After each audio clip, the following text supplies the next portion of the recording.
Section 3. 1. Rejoicing city that dwelt carelessly. There are flags on all the flagpoles up Fifth Avenue.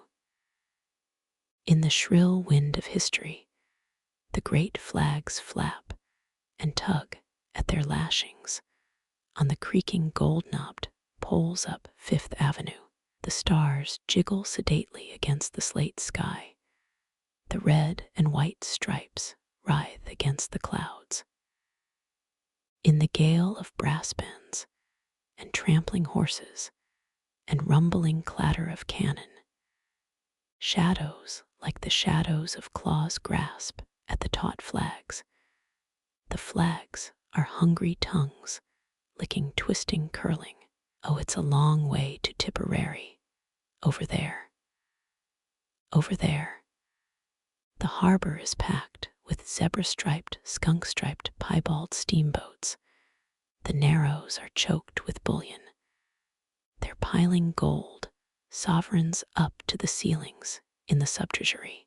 Dollars whine on the radio. All the cables tap out dollars. There's a long, long trail outwinding over there. Over there. In the subway, their eyes pop as they spell out apocalypse. Typhus, cholera, shrapnel, insurrection, death in fire, death in water, death in hunger, death in mud. Oh, it's a long way to Mademoiselle from Armentières. Over there. The Yanks are coming. The Yanks are coming. Down Fifth Avenue the bands blare for the Liberty Loan Drive, for the Red Cross Drive. Hospital ships sneak up the harbor and unload furtively at night in old docks in Jersey. Up Fifth Avenue, the flags of the 17 nations are flaring, curling in the shrill, hungry wind. Oh, the oak and the ash and the weeping willow tree, and green grows the grass in God's country. The great flags flap and tug at their lashings on the creaking gold-knobbed poles up Fifth Avenue.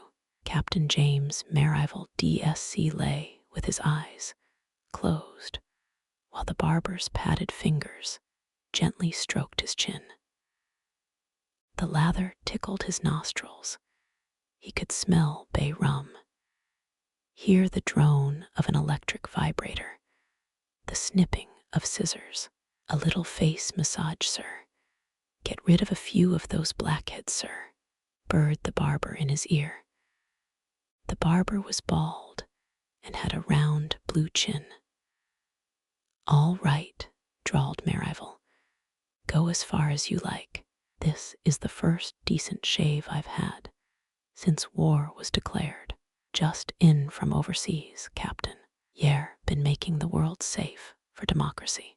The barber smothered his words under a hot towel. A little lilac water, Captain. No, don't put any of your damn lotions on me. Just a little witch hazel or something antiseptic. The blonde manicure girl had faintly beaded lashes. She looked up at him bewitchingly, her rosebud lips parted. I guess you've just landed, Captain. My, you've got a good tan. He gave up his hand to her on the little white table.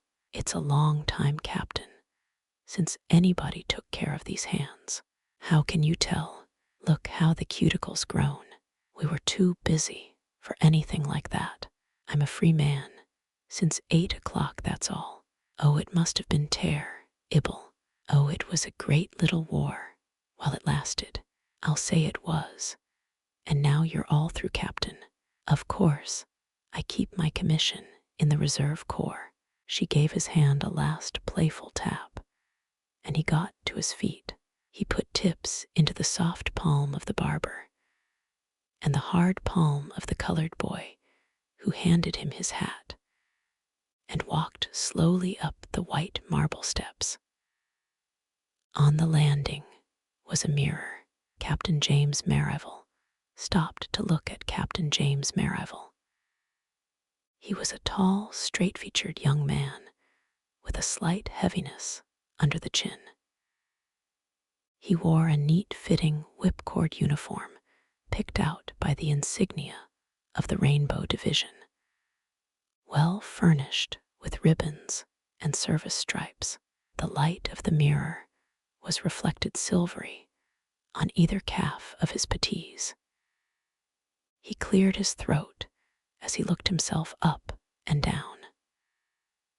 A young man in civilian clothes came up behind him. "Hello, James. All cleaned up, you betcher. Say, isn't it a damn fool rule not letting us wear Sam Brown belts? Spoils the whole uniform. They can take all their Sam Brown's belts and hang them on the commanding general's fanny for all I care. I'm a civilian. You're still an officer in the Reserve Corps. Don't forget that. They can take their Reserve Corps and shove it 10,000 miles up the creek. Let's go have a drink. I've got to go up and see the folks." They had come out on Fortyscon Street. "Well, so long, James. I'm going to get so drunk. Just imagine being free." "So long, Jerry. Don't do anything I wouldn't do." Maryville walked west along Fortyscon. There were still flags out, drooping from windows, waggling lazily from poles in the September breeze. He looked in the shops as he walked along. Flowers, women's stockings, candy, shirts and neckties, dresses, colored draperies through glinting plate glass. Beyond a stream of faces, men's razor-scraped faces, girls' faces with rouged lips and powdered noses. It made him feel flushed and excited. He fidgeted when he got in the subway. "Look at the stripes that one has. He's a DSC," he heard a girl say to another. He got out at 7 Tyscond and walked with his chest stuck out down the too familiar brownstone street towards the river. "How do you do, Captain Maryville?" said the elevator man. "Well, are you out, James?" cried his mother, running into his arms. He nodded and kissed her. She looked pale and wilted in her black dress. Macy, also in black, came rustling tall and rosy-cheeked behind her. "It's wonderful to find you both looking so well." "Of course we are, as well as could be expected. My dear, we've had a terrible time. You're the head of the family now, James. Poor Daddy, to go off like that. That was something you missed. Thousands of people died of it in New York alone." He hugged Macy with one arm and his mother with the other. Nobody spoke. "Well," said Maryville, walking into the living room, "it was a great war while it lasted." His mother and sister followed on his heels. He sat down in the leather chair and stretched out his polished legs. "You don't know how wonderful it is to get home." Mrs. Maryville drew up her chair close to his. "Now, dear, you just tell us all about it." In the dark of the stoop in front of the tenement door, he reaches for her and drags her to him. "Don't, Bowie. Don't be rough." His arms tighten like knotted cords round her back. Her knees are trembling.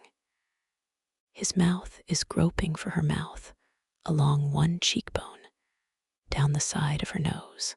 She can't breathe with his lips probing her lips. Oh, I can't stand it. He holds her away from him. She is staggering, panting against the wall, held up by his big hands. "Nothin' to worry about," he whispers gently. "I've got to go. It's late. I have to get up at 6. Well, what time do you think I get up? It's Mommer who might catch me.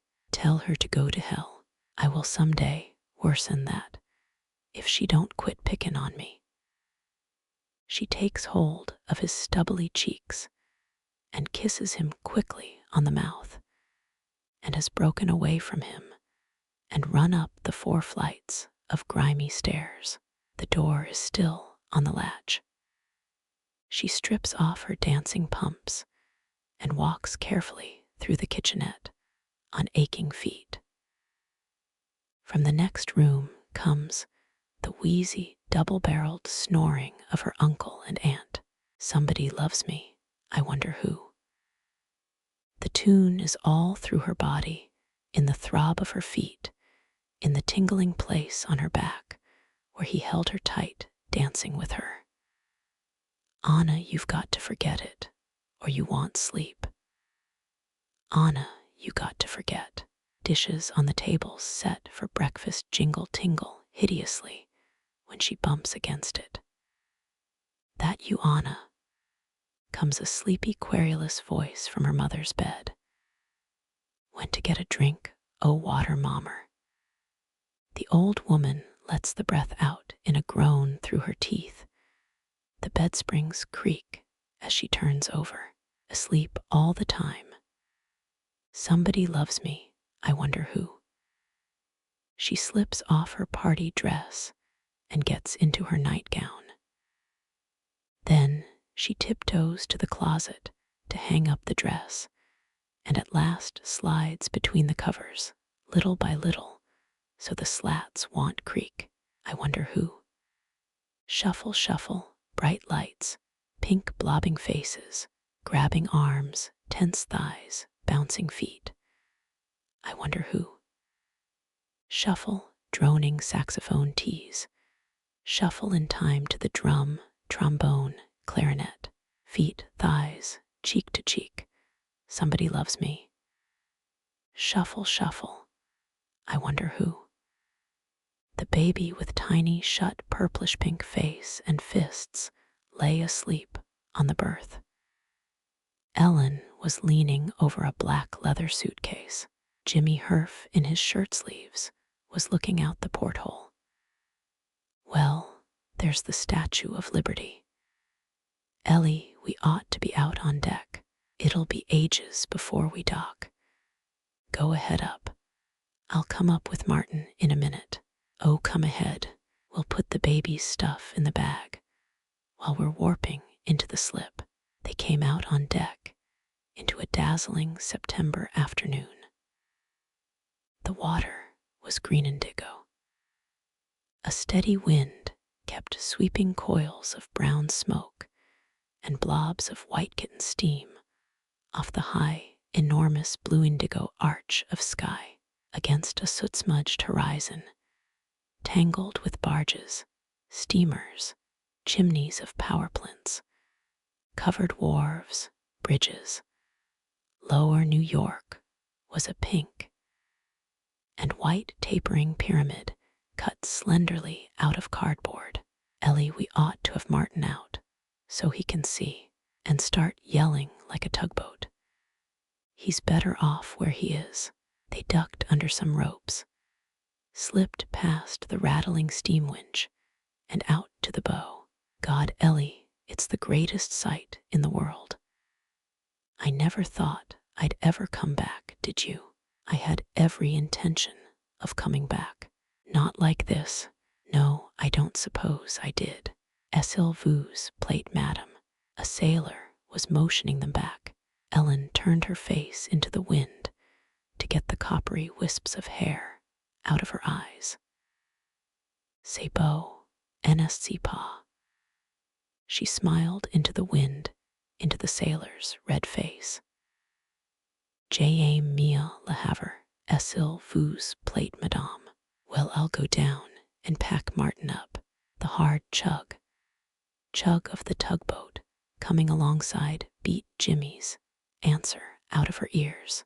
She slipped away from him and went down to the cabin again. They were wedged in the jam of people at the end of the gangplank. Look, we could wait for a porter, said Ellen. No, dear, I've got them. Jimmy was sweating and staggering with a suitcase in each hand and packages under his arms.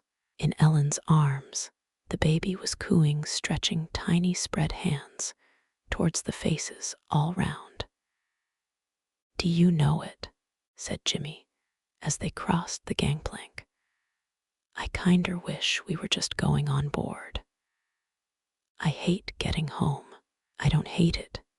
There's H. I'll follow right along. I wanted to look for Francis and Bob. Hello. Well, I'll be Helena. You've gained. You're looking wonderfully. Where's Jimps?" Jimmy was rubbing his hands together, stiff and chafed from handles of the heavy suitcases. "Hello, Herf. Hello, Francis. Isn't this swell? Gosh, I'm glad to see you. Jimps, the thing for me to do is go right on to the Brevoort with the baby. Isn't he sweet? Have you got $5? I've only got $1 in change. That 100 is in express checks. I've got plenty of money. Helena and I'll go to the hotel, and you boys can come along with the baggage. Inspector, is it all right if I go through with the baby? My husband will look after the trunks." "Why, surely, madam. Go right ahead. Isn't he nice?"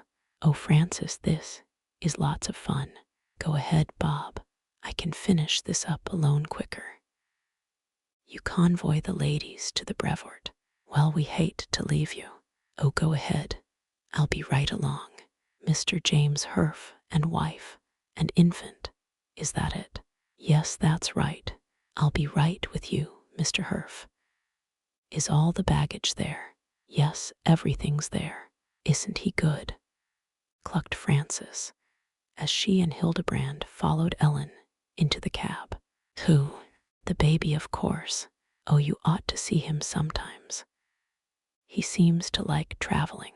A plainclothesman opened the door of the cab and looked in as they went out the gate. "Want to smell our breaths?" asked Hildebrand. The man had a face like a block of wood. He closed the door. "Helena doesn't know prohibition yet, does she? He gave me a scare look. Good gracious." From under the blanket that was wrapped round the baby, she produced a brown paper package. 2 quarts of our special cognac, gout Famia Erf. And I've got another quart in a hot water bottle under my waistband. That's why I look as if I was going to have another baby." The Hildebrands began hooting with laughter. Jim's got a hot water bottle round his middle too, and chartreuse in a flask on his hip. "We'll probably have to go and bail him out of jail." They were still laughing, so that tears were streaming down their faces when they drew up at the hotel. In the elevator, the baby began to wail. As soon as she had closed the door of the big sunny room, she fished the hot water bottle from under her dress. "Look, Bob phoned down for some cracked ice and seltzer. We'll all have a cognac, a Elo de Sels. Hadn't we better wait for Jimps?" "Oh, he'll be right here. We haven't anything doucheable. Much too broke to have anything. Francis, what do you do about milk in New York?" "How should I know, Helena?" Francis Hildebrand flushed and walked to the window. "Oh, well, we'll give him his food again. He's done fairly well on it on the trip." Ellen had laid the baby on the bed. He lay kicking, looking about with dark, round, goldstone eyes. "Isn't he fat? He's so healthy, I'm sure he must be half-witted. Oh, heavens, and I've got to call up my father.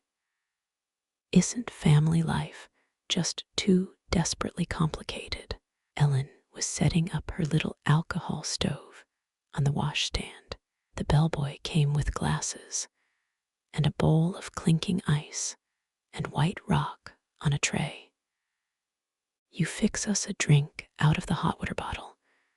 We've got to use that up or it'll eat the rubber. And we'll drink to the Café de Harcourt." Of course, what you kids don't realize, said Hildebrand, is that the difficulty under prohibition is keeping sober. Ellen laughed. She stood over the little lamp that gave out a quiet domestic smell of hot nickel and burned alcohol. George Baldwin was walking up Madison Avenue with his light overcoat on his arm. His fagged spirits were reviving in the sparkling autumn twilight of the streets. From block to block, through the taxi-whirring gasoline, gloaming two lawyers in black frock coats, and stiff wing collars argued in his head. If you go home, it will be cozy in the library. The apartment will be gloomy and quiet, and you can sit in your slippers under the bust of Scipio Africanus in the leather chair and read, and have dinner sent into you. Nevada would be jolly and coarse and tell you funny stories. She would have all the city hall gossip, good to know. But you're not going to see Nevada any more too dangerous. She gets you all wrought up. And Cecily sitting faded and elegant and slender, biting her lips and hating me, hating life. Good God, how am I going to get my existence straightened out? He stopped in front of a flower store. A moist, warm, honeyed, expensive smell came from the door, densely out into the keen steel blue street. If I could at least make my financial position impregnable. In the window was a miniature Japanese garden with broken back bridges and ponds, where the goldfish looked big as whales. Proportion, that's it. To lay out your life like a prudent gardener, plowing and sowing. No, I won't go to see Nevada tonight. I might send her some flowers, though. Yellow roses, those coppery roses. It's Elaine who ought to wear those. Imagine her married again and with a baby. He went into the store. What's that rose? It's gold of Ophir, sir. All right, I want 2 dozen sent down to the Brevoort immediately. Miss Elaine, no Mr. and Mrs. James Herf. I'll write a card. He sat down at the desk with a pen in his hand. Incense of roses. Incense out of the dark fire of her hair. No nonsense, for heaven's sake. Dear Elaine, I hope you will allow an old friend to call on you and your husband one of these days. And please remember that I am always sincerely anxious. You know me too well to take this for an empty offer of politeness. To serve you and him in any way that could possibly contribute to your happiness. Forgive me if I subscribe myself your lifelong slave and admirer, George Baldwin. The letter covered 3 of the florist's white cards. He read it over with pursed lips, carefully crossing the T's and dotting the I's.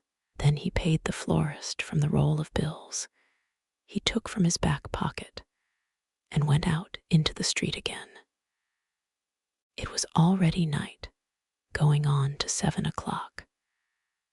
Still hesitating, he stood at the corner watching the taxis pass, yellow, red, green, tangerine-colored. The snub-nosed transport sludges slowly through the narrows in the rain. Sergeant Major O'Keefe and Private First Class Dutch Robertson stand in the lee of the deckhouse, looking at the liners at anchor in quarantine, and the low, wharf-cluttered shores. Look, some of 'em still got their warpint, shippin' board boats. Not worth the powder to blow 'em up. The hell they ain't, said Joey O'Keefe vaguely. Gosh, little old New York's goin' to look good to me. Me too, Sarge. Rain or shine, I don't care. They are passing close to a mass of steamers anchored in a block, some of them listing to one side or the other. Lanky ships with short funnels, stumpy ships with tall funnels red with rust, some of them striped and splashed and dotted with putty color, and blue and green of camouflage paint. A man in a motorboat waved his arms. The men in khaki slickers, huddled on the gray dripping deck of the transport, begin to sing. Oh, the infantry, with the dirt behind their ears. Through the bright beaded mist behind the low buildings of Governor's Island, they can make out the tall pylons, the curving cables, the airy lace of Brooklyn Bridge. Robertson pulls a package out of his pocket and pitches it overboard. What was that? Just my profo kit. Want need it no more. How's that? Oh, I'm going to live clean and get a good job and maybe get married. I guess that's not such a bad idea. I'm tired playin' round myself. Jes' somebody must 'a' cleaned up good on them shippin' board boats. That's where the $1 a year men get theirs, I guess. I'll tell the world they do. Up forward they are singing, oh, she works in a jam factory. And that may be all right. Jez, we're going up the East River, Sarge, where the devil do. They think they're going to land us. God, I'd be willin' to swim ashore myself. And just think of all the guys been here all this time cleanin' up on us. $10 a day, workin' in a shipyard, mind you. Hell, Sarge, we got the experience. Après la guerre finie. Back to the States for me.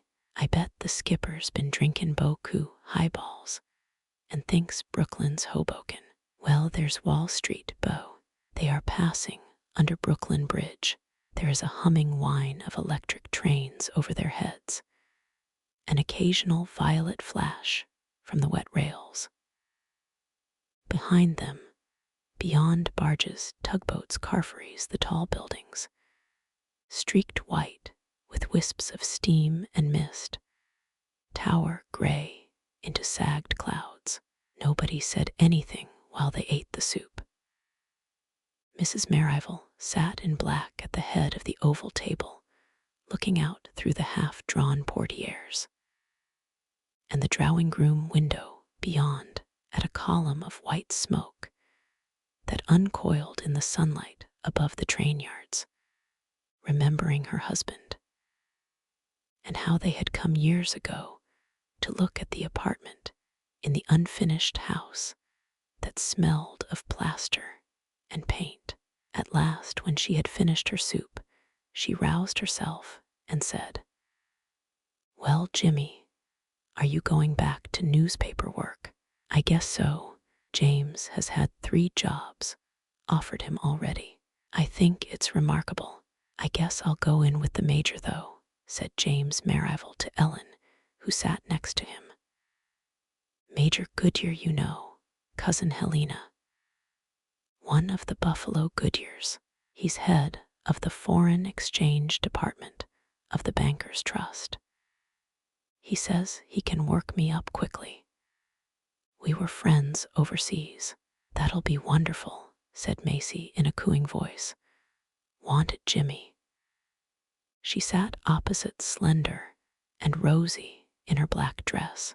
"He's putting me up for piping rock," went on Merrival. "What's that?" "Why, Jimmy, you must know. I'm sure Cousin Helena has been out there to tea many a time." "You know Jimps," said Ellen with her eyes in her plate. "That's where Stan Emery's father used to go every Sunday." "Oh, did you know that unfortunate young man?" "That was a horrible thing," said Mrs. Merrival. "So many horrible things have been happening these years. I'd almost forgotten about it." "Yes, I knew him," said Ellen. The leg of lamb came in accompanied by fried eggplant, late corn, and sweet potatoes. "Do you know, I think it is just terrible," said Mrs. Merrivale, when she had done carving. "The way you fellows won't tell us any of your experiences over there. Lots of them must have been remarkably interesting. Jimmy, I should think you'd write a book about your experiences. I have tried a few articles. When are they coming out? Nobody seems to want to print them. You see, I differ radically in certain matters of opinion. Mrs. Merrivale, it's years since I've eaten such delicious sweet potatoes. These taste like yams. They are good. It's just the way I have them cooked." "Well, it was a great war while it lasted," said Merrivale. "Where were you Armistice night, Jimmy?" "I was in Jerusalem with the Red Cross." "Isn't that absurd?" "I was in Paris." "So was I," said Ellen. "And so you were over there too, Helena. I'm going to call you Helena eventually, so I might as well begin now. Isn't that interesting? Did you and Jimmy meet over there?" "Oh no, we were old friends, but we were thrown together a lot. We were in the same department of the Red Cross, the publicity department." "A real war romance," chanted Mrs. Merrivale. "Isn't that interesting?"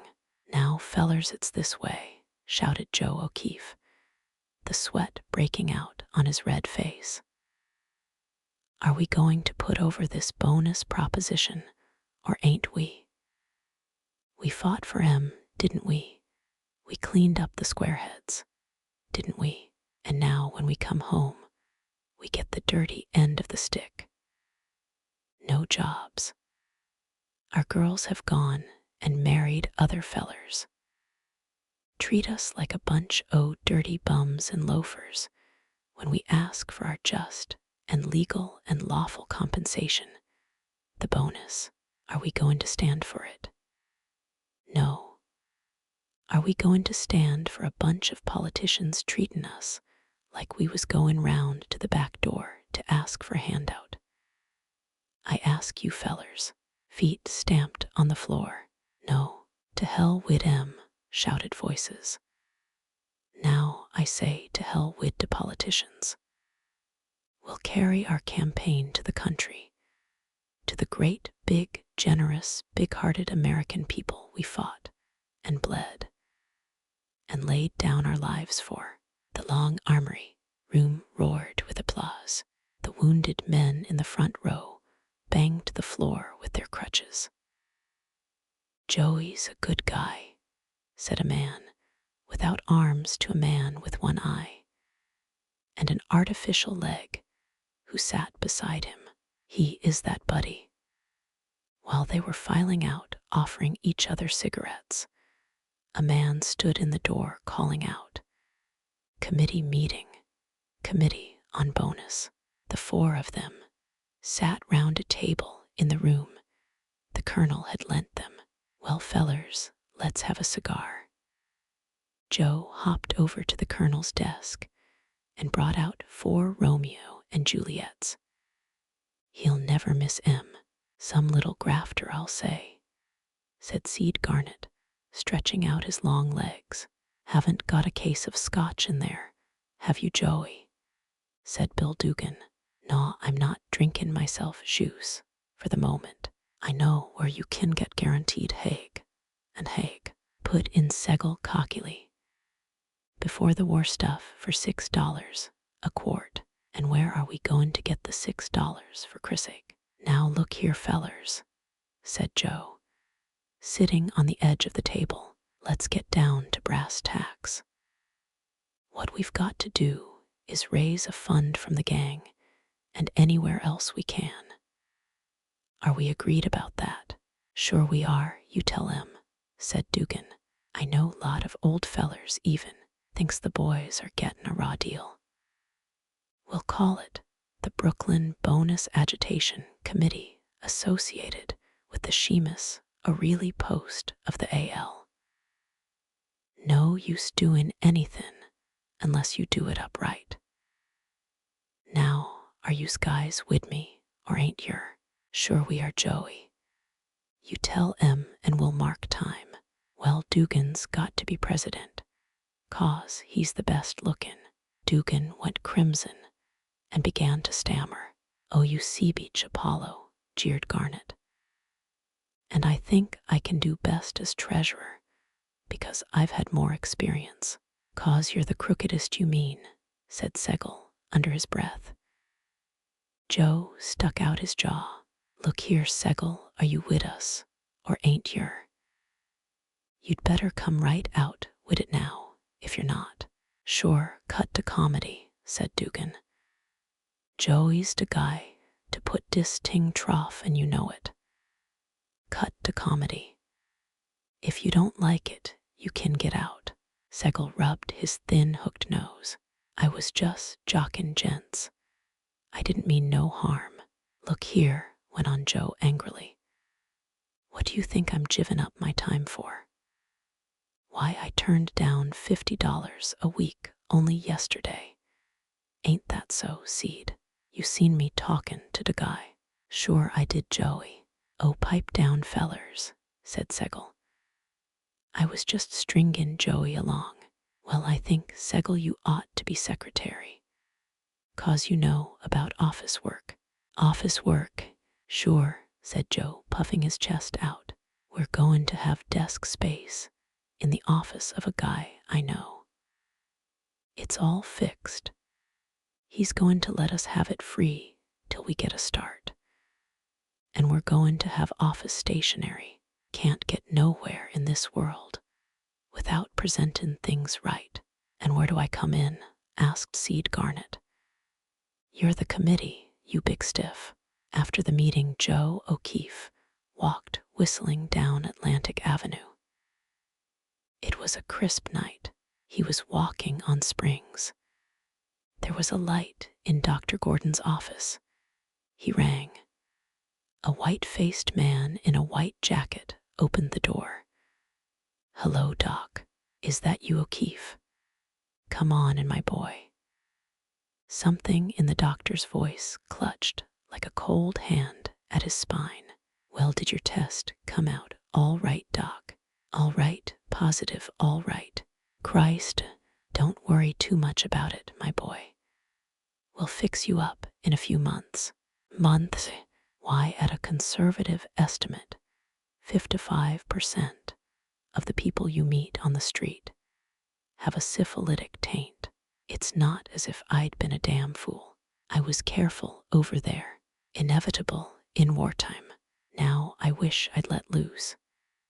Oh, the chances I passed up. The doctor laughed. You probably won't even have any symptoms.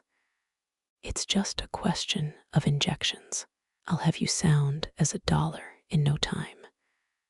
Do you want to take a shot now? I've got it all ready. O'Keefe's hands went cold. Well, I guess so. He forced a laugh. I guess I'll be a goddamn thermometer by the time you're through with me. The doctor laughed creakily. Full up of arsenic and mercury, eh? That's it. The wind was blowing up colder. His teeth were chattering. Through the rasping cast-iron night, he walked home. Fool to pass out that way when he stuck me. He could still feel the sickening lunge of the needle. He gritted his teeth. After this, I got to have some luck.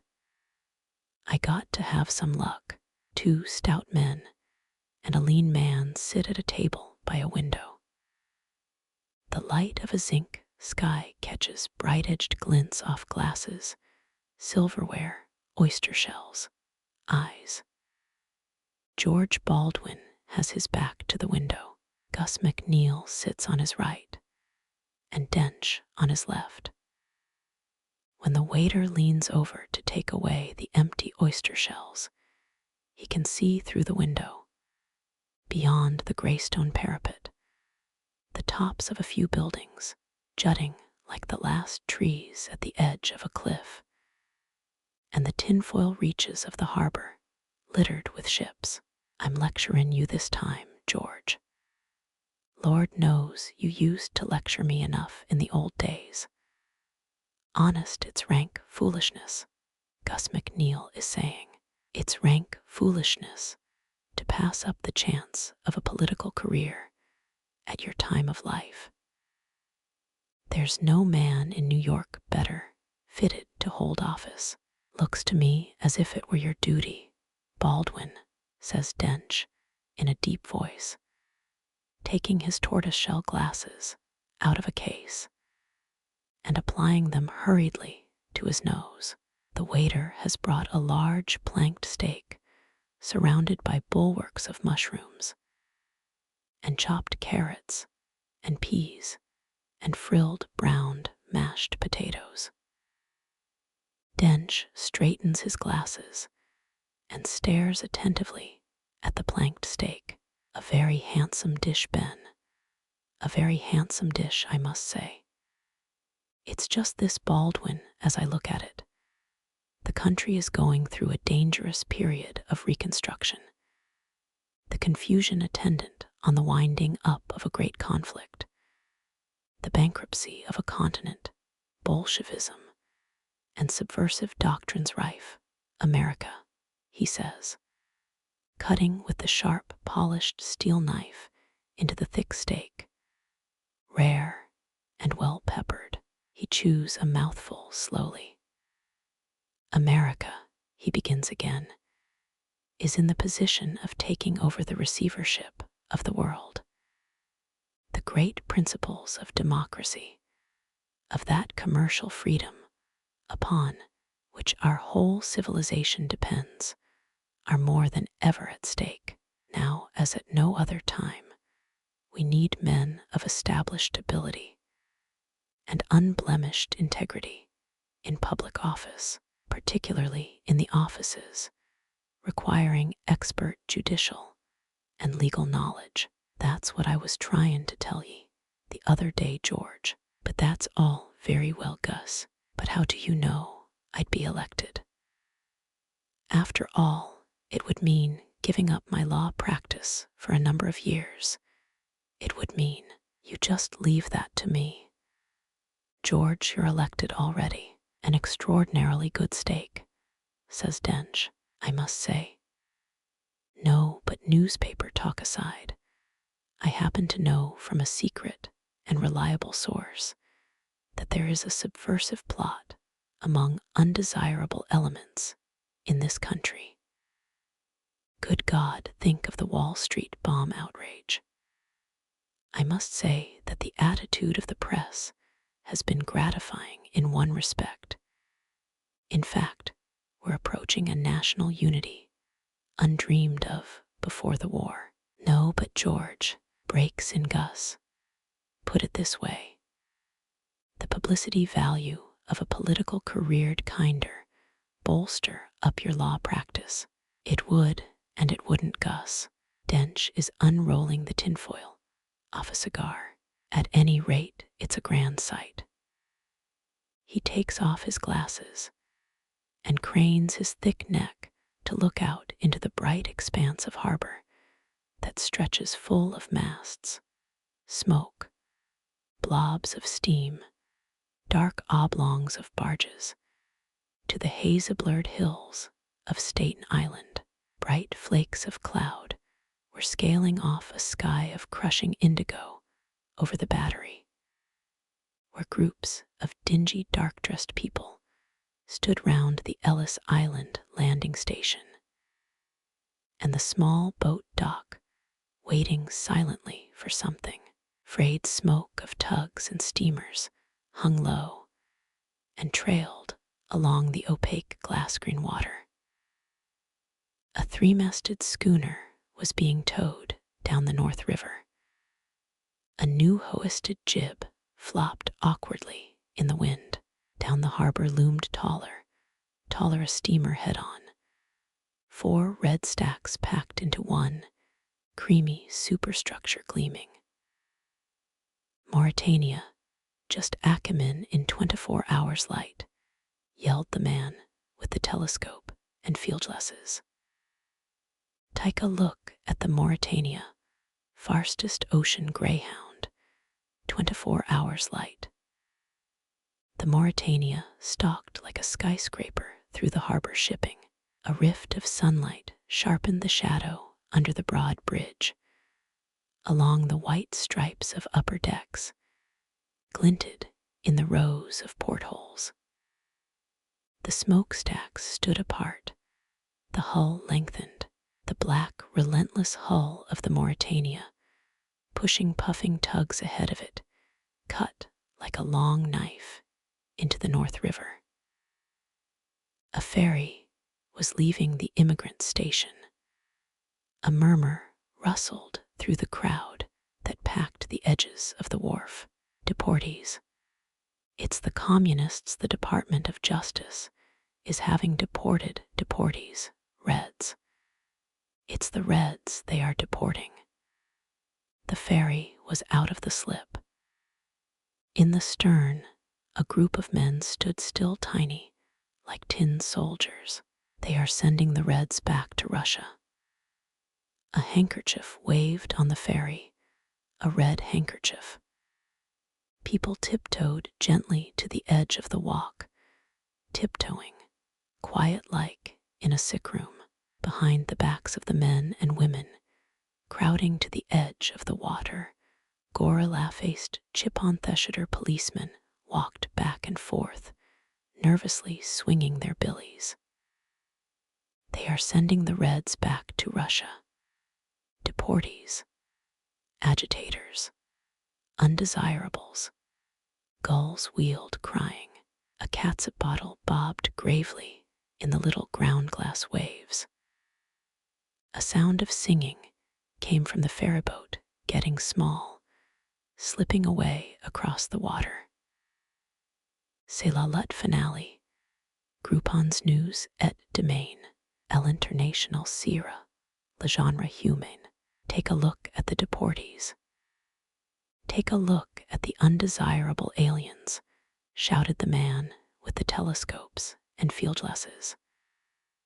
A girl's voice burst out suddenly. Arise, prisoners of starvation, S.H. They could pull you for that. The singing trailed away across the water. At the end of a marbled wake, the ferryboat was shrinking into haze. International shall be the human race. The singing died. From up the river came the long-drawn rattling throb of a steamer leaving dock. Gulls wheeled above the dark dinghy-dressed crowd that stood silently looking down the bay. To Nickelodeon, a nickel before midnight buys tomorrow. Hold up headlines. A cup of coffee in the automat. A ride to Woodlawn, Fort Lee, Flatbush. A nickel in the slot buys chewing gum. Somebody loves me, baby divine. You're in Kentucky, just shoo. As you're born, bruised notes of foxtrots go limping out of doors, blues, waltzes. We danced the whole night through, trail gyrating tinsel memories. On 6th Avenue, on 14th, there are still fly-specked stereopticons, where for a nickel you can peep at yellowed yesterdays. Beside the peppering shooting gallery, you stoop into the flicker a hot time, the bachelor's surprise, the stolen garter, wastebasket of torn-up daydreams. A nickel before midnight buys are yesterdays. Ruth Prynne came out of the doctor's office, pulling the fur tight round her throat. She felt faint. Taxi. As she stepped in, she remembered the smell of cosmetics and toast, and the littered hallway at Mrs. Sunderland's. Oh, I can't go home just yet. Driver, go to the old English tea room on 40th Street, please. She opened her long green leather purse and looked in. My God, only $1, a quarter, a nickel, and 2 pennies. She kept her eyes on the figures flickering on the taximeter. She wanted to break down and cry. The way money goes. The gritty cold wind rasped at her throat when she got out. 80 cents, miss. I haven't any change, miss. All right, keep the change. Heavens, only 32 cents. Inside it was warm and smelled cozily of tea and cookies. Why, Ruth, if it isn't Ruth. Dearest, come to my arms after all these years. It was Billy Waldron. He was fatter and whiter than he used to be. He gave her a stagey hug and kissed her on the forehead. How are you? Do tell me. How distingué you look in that hat. I've just been having my throat x-rayed, she said with a giggle. I feel like the wrath of God. What are you doing, Ruth? I haven't heard of you for ages. Put me down as a back number, hadn't you? She caught his words up fiercely. After that beautiful performance you gave in the Orchard Queen. To tell the truth, Billy, I've had a terrible run of bad luck. Oh, I know, everything is dead. I have an appointment to see Belasco next week. Something may come of that. Why, I should say it might, Ruth. Are you expecting someone? No. Oh, Billy, you're still the same old tease. Don't tease me this afternoon. I don't feel up to it. You poor dear, sit down and have a cup of tea with me. I tell you, Ruth, it's a terrible year. Many a good trooper will pawn the last link of his watch chain this year. I suppose you're going the rounds. Don't talk about it. If I could only get my throat all right. A thing like that wears you down. Remember the old days at the Somerville stock. Billy, could I ever forget them? Wasn't it a scream? The last time I saw you, Ruth, was in the Butterfly on the wheel in Seattle. I was out front. Why didn't you come back and see me? I was still angry at you, I suppose. It was my lowest moment. In the valley of shadow, melancholia, neurasthenia, I was stranded, penniless. That night, I was a little under the influence, you understand. I didn't want you to see the beast in me. Ruth poured herself a fresh cup of tea. She suddenly felt feverishly gay. Oh, but Billy, haven't you forgotten all that? I was a foolish little girl then. I was afraid that love or marriage or anything like that would interfere with my art. You understand? I was so crazy to succeed. Would you do the same thing again? I wonder, how does it go? The moving finger writes, and having writ moves on, something about, nor all your tears wash out a word of it. But Billy, she threw back her head and laughed. I thought you were getting ready to propose to me all over again. Oh, my throat. Ruth, I wish you weren't taking that X-ray treatment. I've heard it's very dangerous. Don't let me alarm you about it, my dear. But I have heard of cases of cancer contracted that way. That's nonsense, Billy. That's only when X-rays are improperly used, and it takes years of exposure. No, I think this Dr. Warner's a remarkable man. Later, sitting in the Uptown Express in the subway, she still could feel his soft hand patting her gloved hand. Goodbye, little girl. God bless you, he'd said huskily. He's gotten to be a ham actor if there ever was one. Something was jeering inside her all the while. Thank heavens, you will never know. Then, with a sweep of his broad-brimmed hat and a toss of his silky white hair, as if he were playing in Monsieur Beaucaire, he had turned and walked off among the crowd up Broadway. I may be down on my luck, but I'm not all ham inside the way he is. Cancer, he said. She looked up and down the car at the joggling faces opposite her. Of all those people, one of them must have it. 4 out of every 5 get silly. That's not cancer. X-lax, Newjall O'Sullivan's. She put her hand to her throat. Her throat was terribly swollen. Her throat throbbed feverishly. Maybe it was worse. It is something alive that grows in flesh, eats all your life, leaves you horrible, rotten. The people opposite stared straight ahead of them. Young men and young women, middle-aged people, green faces in the dingy light, under the sour-colored advertisements. 4 out of every 5. A trainload of jiggling corpses, nodding and swaying as the express roared shrilly towards 96th Street. At 96th, she had to change for the local. Dutch Robertson sat on a bench on Brooklyn Bridge, with the collar of his army overcoat turned up, running his eye down business opportunities. It was a muggy, fog-choked afternoon. The bridge was dripping and aloof like an arbor in a dense garden of steamboat whistles. 2 sailors passed. See best joint I've been in since BA. Partner movie theater, busy neighborhood, stand investigation, $3,000. Jez, I haven't got 3,000 mils. Cigar stand, busy building, compelled sacrifice. Attractive and completely outfitted radio and music shop, busy.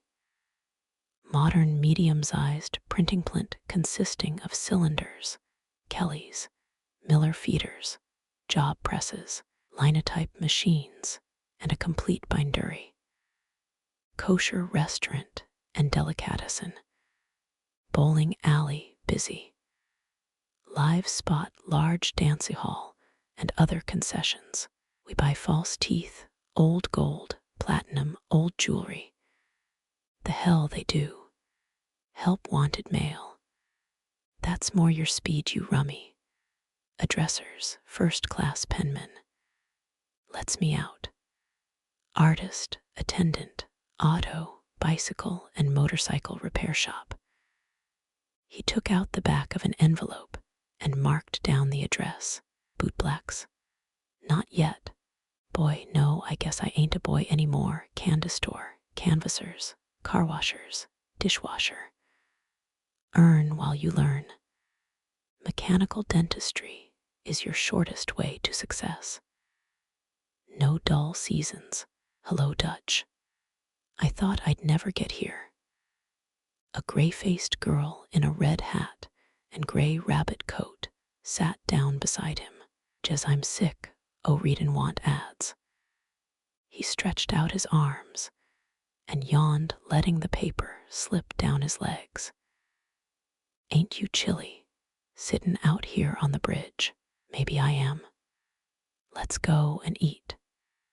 He jumped to his feet and put his red face with its thin, broken nose close to hers and looked in her black eyes with his pale gray eyes. He tapped her arm sharply. Hello, Francie. How's my lil' girl? They walked back towards Manhattan, the way she had come. Under them, the river glinted through the mist. A big steamer drifted by slowly, lights already lit. Over the edge of the walk, they looked down the black smokestacks. Was it a boat as big as that you went overseas on Dutch? Bigger 'n that. Gee, I'd like to go. I'll take you over sometime and show you all them places over there. I went to a lot of places that time. I went AWOL. In the L station, they hesitated. Francie, got any jack on you? Sure, I got $1. I ought to keep that for tomorrow, though. All I got's my last quarter. Let's go eat 2 55-cent dinners at that chink place. That'll be $1.10. I got to have a nickel to get down to the office in the mornin'. Oh hell, goddammit, I wish we could have some money. Got anything lined up yet? Wouldn't I have told ye if I had? Come ahead, I've got $50 saved up in my room. I can take car fare out that. She changed the dollar and put 2 nickels into the turnstile. They sat down in a 3rd Avenue train. Say, Francie, will they let us dance in a khaki shirt? Why not, Dutch? It looks all right. I feel kinder fussed about it. The jazz band in the restaurant was playing Hindustan. It smelled of chop suey and Chinese sauce. They slipped into a booth. Slick-haired young men and little bib-haired girls were dancing hugged close. As they sat down, they smiled into each other's eyes. Jez, I'm hungry. Are you, Dutch? He pushed forward his knees until they locked with hers. Gee, you're a good kid, he said when he had finished his soup. Honest, I'll get a job this week, and then we'll get a nice room and get married and everything. When they got up to dance, they were trembling, so they could barely keep time to the music. Mister, no dance without ploper de less, said a dapper Chinaman, putting his hand on Dutch's arm. Wha's he want? He growled, dancing on. I guess it's the shirt, Dutch. The hell it is. I'm tired. I'd rather talk than dance anyway. They went back to their booth and their sliced pineapple for dessert. Afterwards, they walked east along 14th. Dutch, can't we go to your room? I ain't got no room. The old stiff won't let me stay, and she's got all my stuff. Honest, if I don't get a job this week, I'm going to a recruiting sergeant and re-enlist. Oh, don't do that. We wouldn't ever get married then, Dutch. Gee, though, why didn't you tell me? I didn't want to worry you, Francie. 6 months out of work. Jez, it's enough to drive a guy cuckoo. But Dutch, where can we go? We might go out that wharf. I know a wharf. It's so cold. I couldn't get cold when you were with me, kid. Don't talk like that. I don't like it. They walked leaning together in the darkness up the muddy, rutted riverside streets, between huge, swelling gas tanks, broken down fences, long, many-windowed warehouses. At a corner under a street lamp, a boy catcalled as they passed. I'll poke your face in, you little bastard, Dutch let fly out of the corner of his mouth. Don't answer him, Francie whispered, or we'll have the whole gang down on us. They slipped through a little door in a tall fence above which crazy lumber piles towered. They could smell the river and cedarwood and sawdust. They could hear the river lapping at the piles under their feet. Dutch drew her to him and pressed his mouth down on hers. Hey, Dara, don't you know you can't come out here at night this away? A voice yapped at them. The watchman flashed a lantern in their eyes. All right, keep your shirt on. We were just taking a little walk. Some walk. They were dragging themselves down the street again, with the black river wind in their teeth. Look out. A policeman passed, whistling softly to himself. They drew apart. Oh, Francie, they'll be talking us to the nut house if we keep this up. Let's go to your room. Landlady'll throw me out, that's all. I won't make any noise. You got your key, ain't ye? I'll sneak out before light. Goddamn, they make you feel like a skunk. All right, Dutch, let's go home. I don't care no more what happens. They walked up mud-tracked stairs to the top floor of the tenement. Take off your shoes, she hissed in his ear as she slipped the key in the lock. I got holes in my stockings. That don't matter, silly. I'll see if it's all right. My room's way back past the kitchen, so if they're all in bed, they can't hear us. When she left him, he could hear his heart beating. In a second, she came back. He tiptoed after her down a creaky hall. A sound of snoring came through a door. There was a smell of cabbage and sleep in the hall. Once in her room, she locked the door and put a chair against it under the knob. A triangle of ashen light came in from the street. Now, for Chrissake, keep still, Dutch. One shoe still in each hand, he reached for her and hugged her.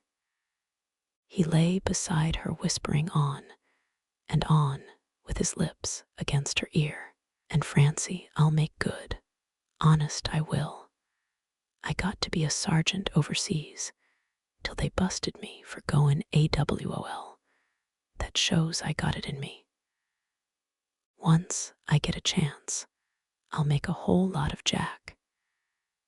And you and me'll go back and see Shade Out Teary and Perry and all that stuff. Honest, you'd like it, Francie. Just the towns are old and funny and quiet and cozy-like. And they have the swellest gin mills where you sit outside at little tables in the sun and watch. The people pass and the food's swell too, once you get to like it. And they have hotels all over where we could have gone like tonight. And they don't care if you're married or none. And they have big beds all cozy made of wood. And they bring ye up breakfast in bed.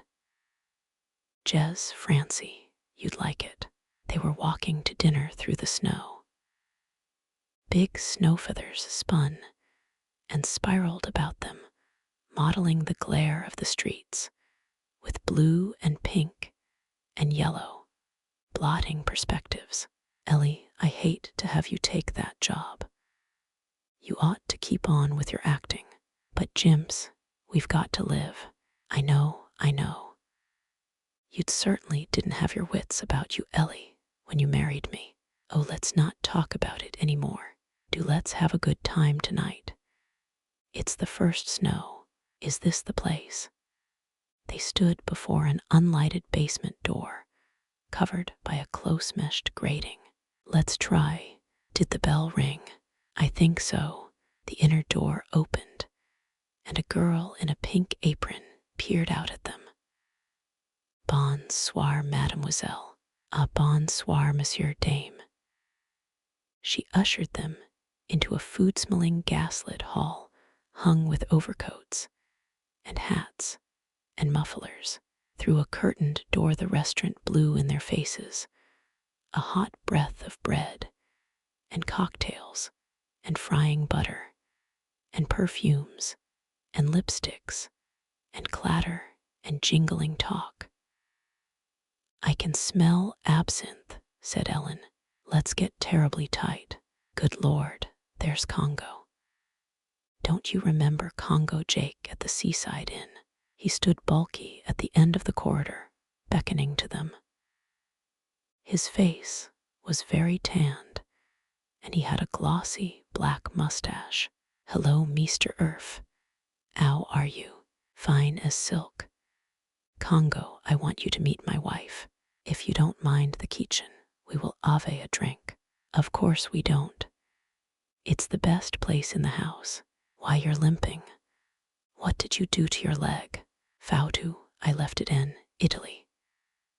I couldn't bring it along once they'd cut it off. How was that? Damn fool thing on Mont Tomba. My brother-in-law gave me a very beautiful artificial limb. Sit, air. Look, madame, now. Can you tell which is which? No, I can't, said Ellie, laughing. They were at a little marble table in the corner of the crowded kitchen. A girl was dishing out at a deal table in the center. Two cooks worked over the stove. The air was rich with sizzling, fatty food smells. Congo hobbled back to them with 3 glasses on a small tray. He stood over them while they drank. "Salut," he said, raising his glass. "Absinthe cocktail, like they make it in New Orleans. It's a knockout." Congo took a card out of his vest pocket. "Marquis d'Escoulamiers. Imports. Riverside. 11,121. Maybe someday you need some little ting. Ideal in nutting, but Prewar imported. I am the best boodlegare in New York. If I ever get any money, I certainly will spend it on you, Congo. How do you find business?" "Very good. I tell you about it. Tonight I'm too busy. Now I find you a table in the restaurant. Do you run this place too?" "No, this my brother-in-law's place. I didn't know you had a sister." "Neither did I." When Congo limped away from their table, silence came down between them like an asbestos curtain in a theater. "He's a funny duck," said Jimmy, forcing a laugh. "He certainly is. Look, Ellie, let's have another cocktail." "All right, I must get hold of him and get some stories about bootleggers out of him." When he stretched his legs out under the table, he touched her feet. She drew them away. Jimmy could feel his jaws chewing. They clanked so loud under his cheeks he thought Ellie must hear them. She sat opposite him in a gray tailored suit, her neck curving up heartbreakingly from the ivory V left by the crisp frilled collar of her blouse, her head tilted under her tight gray hat, her lips made up, cutting up little pieces of meat and not eating them, not saying a word. "Gosh, let's have another cocktail." He felt paralyzed like in a nightmare. She was a porcelain figure under a bell glass. A current of fresh, snow-rinsed air from somewhere eddied all of a sudden through the blurred, packed, jangling glare of the restaurant, cut the reek of food and drink and tobacco. For an instant, he caught the smell of her hair. The cocktails burned in him. God, I don't want to pass out. Sitting in the restaurant of the Gare de Lyon, side by side on the black leather bench, his cheek brushes hers when he reaches to put herring, butter, sardines, anchovies, sausage on her plate. They eat in a hurry, gobbling, giggling, gulp wine. Start at every screech of an engine. The train pulls out of Avignon. They too awake, looking in each other's eyes in the compartment, full of sleep-sodden, snoring people. He lurches, clambering over tangled legs, to smoke a cigarette at the end of the dim, oscillating corridor. Diddle-doomp, going south. Diddle-doomp, going south. Sing the wheels over the rails down the valley of the Rhone, leaning in the window, smoking a broken cigarette, trying to smoke a crumbling cigarette, holding a finger over the torn place. Glub, glub, glub, glub from the bushes, from the silver-dripping poplars along the track. Ellie, Ellie, there are nightingales singing along the track. Oh, I was asleep, darling. She gropes to him, stumbling across the legs of sleepers. Side by side in the window, in the lurching, jiggling corridor. Deedle-doomp, going south. Gasp of nightingales along the track, among the silver-dripping poplars. The insane, cloudy night of moonlight smells of gardens, garlic, rivers, fresh-tunged field roses. Gasp of nightingales. Opposite him, the Elidol was speaking. He says the lobster salad's all out. Isn't that discouraging? Suddenly, he had his tongue. Gosh, if that were the only thing. What do you mean? Why did we come back to this rotten town anyway? You've been burbling about how wonderful it was ever since we came back. I know, I guess it's sour grapes. I'm going to have another cocktail. Ellie, for heaven's sake, what's the matter with us? We're going to be sick. If we keep this up, I tell you. Well, let's be sick. Let's be good and sick. When they sit up in the great bed, they can see across the harbor, can see the yards of a windjammer, and a white sloop, and a red and green toy tug, and plain-faced houses opposite, beyond a peacock stripe of water.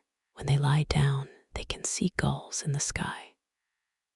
At dusk, dressing rockily, shakily stumbling through the mildewed corridors of the hotel, out into streets noisy as a brass band, full of tambourine rattle, brassy shine, crystal glitter, honk, and whir of motors. Alone together in the dusk, drinking sherry under a broad-leaved plane. Alone together in the juggled, party-colored crowds, like people invisible.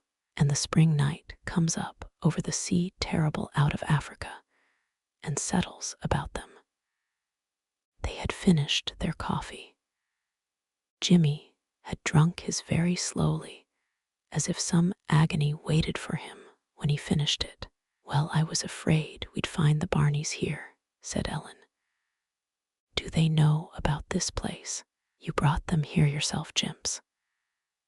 And that dreadful woman insisted on talking babies with me all the evening. I hate talking babies. Gosh, I wish we could go to a show. It would be too late anyway, and just spending money I haven't got. Let's have a cognac to top off with. I don't care if it ruins us.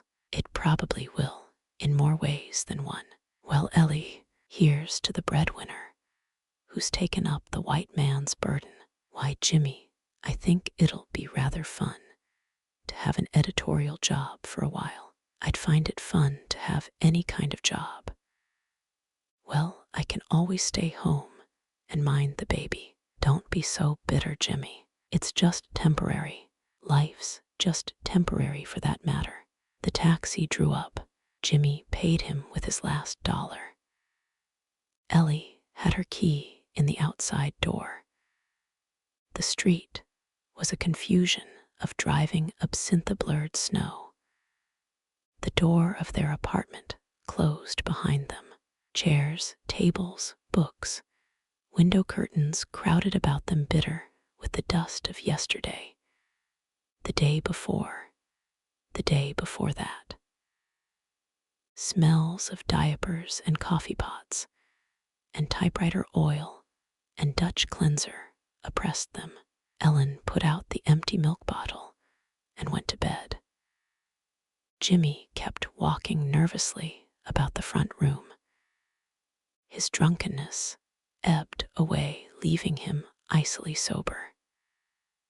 In the empty chamber of his brain, a double-faced word clinked like a coin. Success, failure, success, failure. I'm just wild about Harry, and Harry's just wild about me, she hums under her breath as she dances. It's a long hall with a band at one end, lit greenishly by two clusters of electric lights hanging among paper festoons in the center.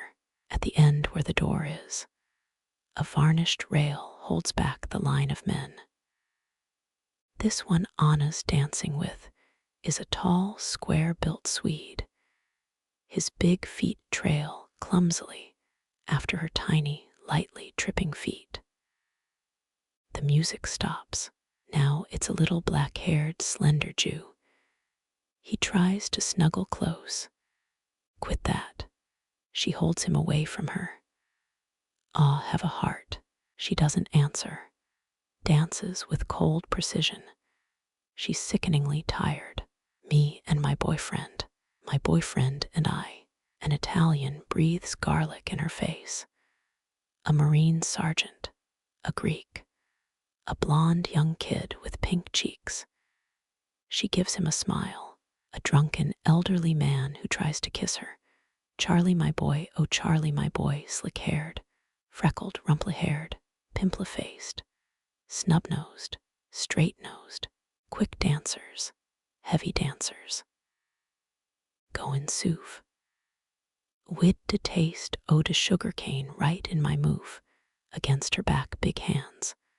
Hot hands, sweaty hands, cold hands, while her dance-a-checks mount up. Get to be a wad in her fist.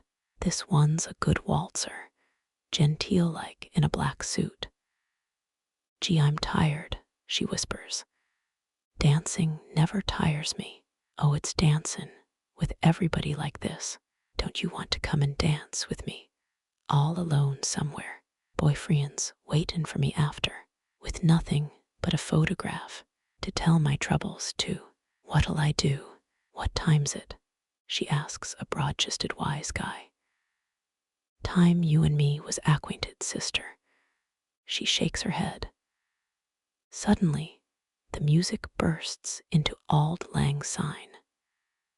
She breaks away from him and runs to the desk in a crowd of girls elbowing to turn in their dance-a-checks.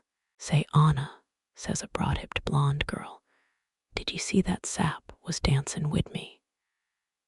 He says to me, the sap, he says, see you later, and I says to him, the sap, I says, see yes, in hell-foist. And then he says, Goily, he says, 3 revolving doors, glowworm trains shuttle in the gloaming through the foggy looms of spiderweb bridges. Elevators soar and drop in their shafts. Harbor lights wink like sap at the first frost at 5 o'clock men. And women begin to drain gradually out of the tall buildings downtown. Gray-faced throngs flood subways and tubes, vanish underground. All night the great buildings stand quiet and empty, their million windows dark. Drooling light, the ferries chew tracks across the lacquered harbor. At midnight, the four-funneled express steamers slide into the dark out of their glary berths. Bankers, blear-eyed from secret conferences, hear the hooting of the tugs as they are let out of side doors by lightning-bug watchmen. They settle grunting into the back seats of limousines and are whisked uptown into the 40s, clinking streets of gin-white, whiskey-yellow, cider-fizzling lights. She sat at the dressing table coiling her hair. He stood over her with the lavender suspenders hanging from his dress trousers, prodding the diamond studs into his shirt with stumpy fingers. Jake, I wish we were out of it, she whined through the hairpins in her mouth. Out of what, Rosie? The Prudence Promotion Company. Honest, I'm worried. Why, everything's goin' swell. We've got to bluff out Nichols, that's all. Suppose he prosecutes. Oh, he won't. He'd lose a lot of money by it. He'd much better come in with us. I can pay him in cash in a week anyways. If we can keep him thinkin' we got money, we'll have him eaten out of our hands. Didn't he say he'd be at the Elfay tonight? Rosie had just put a rhinestone comb into the coil of her black hair. She nodded and got to her feet. She was a plump, broad-hipped woman with big black eyes and high-arched eyebrows. She wore a corset trimmed with yellow lace and a pink silk chemise. Put on everything you've got, Rosie. I want Yez all dressed up like a Christmas tree. We're going to the Elfay and stare Nichols down tonight. Then, tomorrow, I'll go round and put the proposition up to him. Let's have a little snifter anyways. He went to the phone. Send up some cracked ice and a couple of bottles of White Rock to 404. Silverman's the name. Make it snappy. Jake, let's make a getaway, Rosie cried suddenly. She stood in the closet door with a dress over her arm. I can't stand all this worry. It's killin' me. Let's you and me beat it to Paris or Havana or somewheres and start out fresh. Then we would be up the creek. You can be extradited for grand larceny. Jez, you wouldn't have me going round with dark glasses and false whiskers all my life. Rosie laughed. No, I guess you wouldn't look so good in a fake sit. Oh, I wish we were really married at least. Don't make no difference between us, Rosie. Then they'd be after me for bigamy too. That'd be pretty. Rosie shuddered at the bellboy's knock. Jake Silverman put the tray with its clinking bowl of ice on the bureau and fetched a square whiskey bottle out of the wardrobe. Don't pour out any for me. I haven't got the heart for it. Kid, you've got to pull yourself together. Put on the glad rags and we'll go to a show. Hell, I been in lots o' tighter holes than this. With his highball in his hand, he went to the phone. I want the newsstand. Hello, cutie. Sure, I'm an old friend of yours. Sure, you know me. Look, could you get me 2 seats for the Follies? That's the idea. No, I can't sit back of the 8th row. That's a good little girl. And you'll call me in 10 minutes, will you, dearie? Say, Jake, is there really any borax in that lake? Sure there is. Ain't we got the affidavit of 4 experts? Sure. I was just kinder wonderin'. Say, Jake, if this ever gets wound up, will you promise me not to go in for any more wildcat schemes? Sure, I want need to. My, you're a red-hot mommer in that dress. Do you like it? You look like Brazil. I dunno, kinder tropical. That's the secret of my dangerous charm. The phone rang, jingling sharp. They jumped to their feet. She pressed the side of her hand against her lips. 2 in the 4th row. That's fine. We'll be right down and get him. Just Rosie, you can't go on being jumpy like you're getting me all shot too. Pull yourself together. Why can't you? Let's go out and eat, Jake. I haven't had anything but buttermilk all day. I guess I'll stop trying to reduce. This warren'll make me thin enough. You got to quit it, Rosie. It's getting my nerve. They stopped at the flower stall in the lobby. I want a gardenia, he said. He puffed his chest out and smiled his curly-lipped smile as the girl fixed it in the buttonhole of his dinner coat. What'll you have, dear? He turned grandiloquently to Rosie. She puckered her mouth. I don't just know what'll go with my dress. While you're deciding, I'll go get the theater tickets. With his overcoat open and turned back to show the white puffed-out shirt front, and his cuffs shot out over his thick hands, he strutted over to the newsstand out of the corner of her eye, while the ends of the red roses were being wrapped in silver paper. Rosie could see him leaning across the magazines, talking baby talk to the blonde girl. He came back, bright-eyed, with a roll of bills in his hand. She pinned the roses on her fur coat, put her arm in his, and together they went through the revolving doors into the cold, glistening electric night. Taxi, he yapped. The dinning room smelled of toast and coffee and the New York Times. The Marivals were breakfasting to electric light. Sleet beat against the windows. Well, Paramount's fallen off 5 points more, said James from behind the paper. "Oh, James, I think it's horrid to be such a tease," whined Macy, who was drinking her coffee in little hen-like sips. "And anyway," said Mrs. Merrill, "Jack's not with Paramount anymore. He's doing publicity for the famous players. He's coming east in 2 weeks.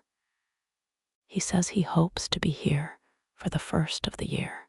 Did you get another wire, Macy?" Macy nodded. "Do you know, James, Jack never will write a letter. He always telegraphs," said Mrs. Merrill through the paper at her son. "He certainly keeps the house choked up with flowers," growled James from behind the paper. "All by telegraph," said Mrs. Merrill triumphantly. James put down his paper. "Well, I hope he's as good a fellow as he seems to be. Oh, James, you're horrid about Jack. I think it's mean." She got to her feet and went through the curtains into the parlor. "Well, if he's going to be my brother-in-law, I think I ought to have a say in picking him," he grumbled. Mrs. Merrill went after her. "Come back and finish your breakfast, Macy. He's just a terrible tease. I won't have him talk that way about Jack. But Macy, I think Jack's a dear boy." She put her arm round her daughter and led her back to the table.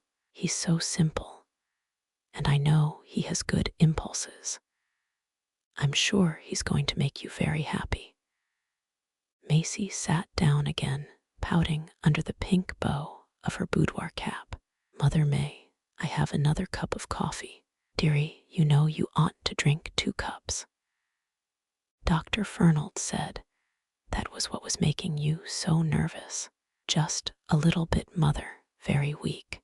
I want to finish this muffin, and I simply can't eat it without something to wash it down. And you know you don't want me to lose any more weight." James pushed back his chair and went out with the Times under his arm. "It's 8:30, James," said Mrs. Merrill. "He's likely to take an hour when he gets in there with that paper." "Well," said Macy peevishly, "I think I'll go back to bed. I think it's silly the way we all get up to breakfast. There's something so vulgar about it, Mother. Nobody does it anymore.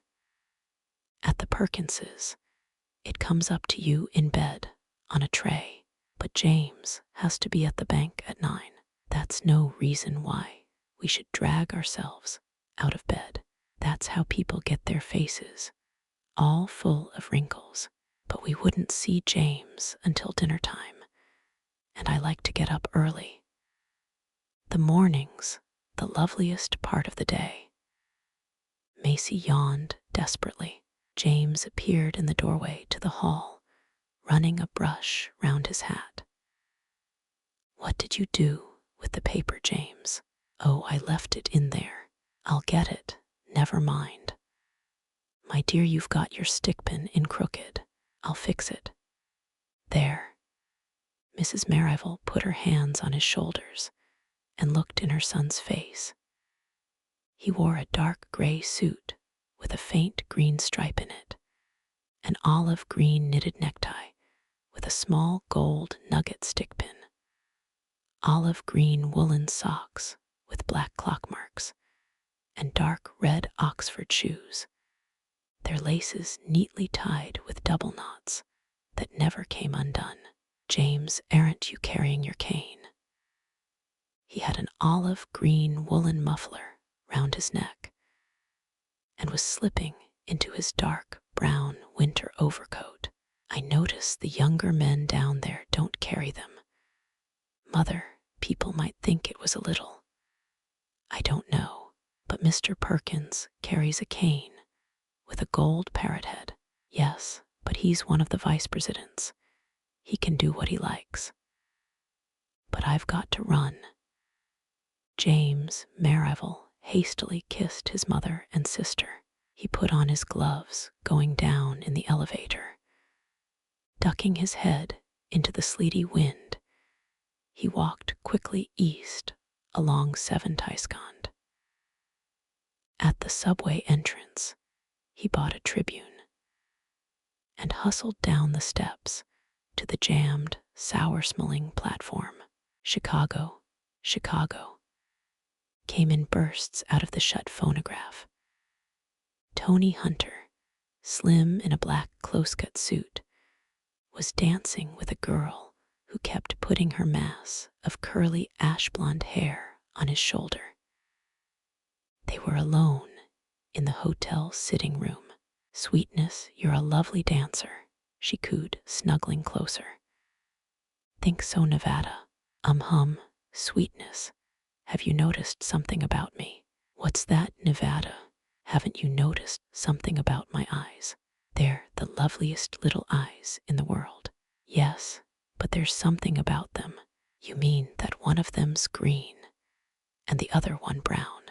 "Oh, it noticed the tweet, lil ting." She tilted her mouth up at him. He kissed it. The record came to an end. They both ran over to stop it. "That wasn't much of a kiss, Tony," said Nevada Jones, tossing her curls out of her eyes. They put on Shuffle Along. "Say, Tony," she said, when they had started dancing again, "what did the psychoanalyst say when you went to see him yesterday?" "Oh, nothing much. We just talked," said Tony with a sigh. "He said it was all imaginary. He suggested I get to know some girls better. He's all right. He doesn't know what he's talking about, though. He can't do anything. I bet you I could." They stopped dancing and looked at each other with the blood burning in their faces. "Knowing you, Nevada," he said in a doleful tone, "has meant more to me. You're so decent to me. Everybody's always been so nasty." "Ain't he solemn, though?" She walked over thoughtfully and stopped the phonograph. "Some joke on George, I'll say. I feel horribly about it. He's been so decent. And after all, I could never have afforded to go to Dr. Baumgart at all. It's his own fault. He's a damn fool. If he thinks he can buy me with a little hotel accommodation and theater tickets, he's got another think coming. But honestly, Tony, you must keep on with that doctor. He did wonders with Glenn Gaston. He thought he was that way until he was 35 years old. And the latest thing I hear, he's married and had a pair of twins. Now give me a real kiss, sweetest. That a boy. Let's dance some more. Gee, you're a beautiful dancer. Kids like you always are. I don't know why it is." The phone cut into the room suddenly with a glittering sawtooth ring. "Hello? Yes, this is Miss Jones. Why, of course, George, I'm waiting for you." She put up the receiver. "Great snakes." Tony beat it. "I'll call you later. Don't go down in the elevator. You'll meet him coming up." Tony Hunter melted out the door. Nevada put Baby Babby Devine on the phonograph and strode nervously about the room, straightening chairs, patting her tight, short curls into place. "Oh, George, I thought you weren't common. How do you do, Mr. McNeil? I dunno why I'm all jumpy today. I thought you were never common. Let's get some lunch up. I'm that hungry."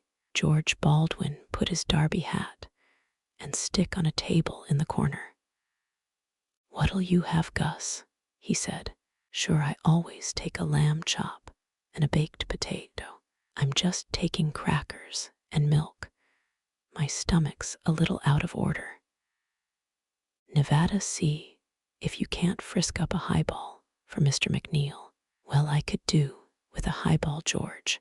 "George, order me half a broiled chicken lobster and some alligator pear salad screeched Nevada from the bathroom, where she was cracking ice. She's the greatest girl for lobster, said Baldwin, laughing, as he went to the phone. She came back from the bathroom with 2 highballs on a tray. She had put a scarlet and parrot green batik scarf round her neck. Just you and me's drinkin', Mr. McNeil. George is on the water wagon. Doctor's orders. Nevada, what do you say we go to a musical show this afternoon? There's a lot of business I want to get off my mind. I just love matinees. Do you mind if we take Tony Hunter? He called up he was lonesome and wanted to come round this afternoon. He's not workin' this week. All right. Nevada, will you excuse us if we talk business for just a second over here by the window? We'll forget it by the time lunch comes. All righty, I'll change my dress. Sit down here, Gus. They sat silent a moment, looking out of the window at the red girder cage of the building under construction next door. Well, Gus, said Baldwin suddenly harshly, I'm in the race. Good for you, George. We need men like you. I'm going to run on a reform ticket. The hell you are. I wanted to tell you, Gus, rather than have you hear it by a roundabout way. Who's going to elect you? Oh, I've got my backing. I'll have a good press. Press hell. We've got the voters. But goddammit, if it hadn't been for me, your name never would have come up for district attorney at all. I know you've always been a good friend of mine, and I hope you'll continue to be. I never went back on a guy yet, but Jazz, George, it's give and take in this world. Well, broke in Nevada, advancing towards them with little dance steps, wearing a flamingo pink silk dress. Haven't you boys argued enough yet? We're through, growled Gus. Say, Miss Nevada, how did you get that name? I was born in Reno. My mother'd gone there to get a divorce. Gosh, she was sore. Certainly put my foot in it that time. Anna Cohen stands behind the counter under the sign, the best sandwich in New York. Her feet ache in her pointed shoes with run-over heels.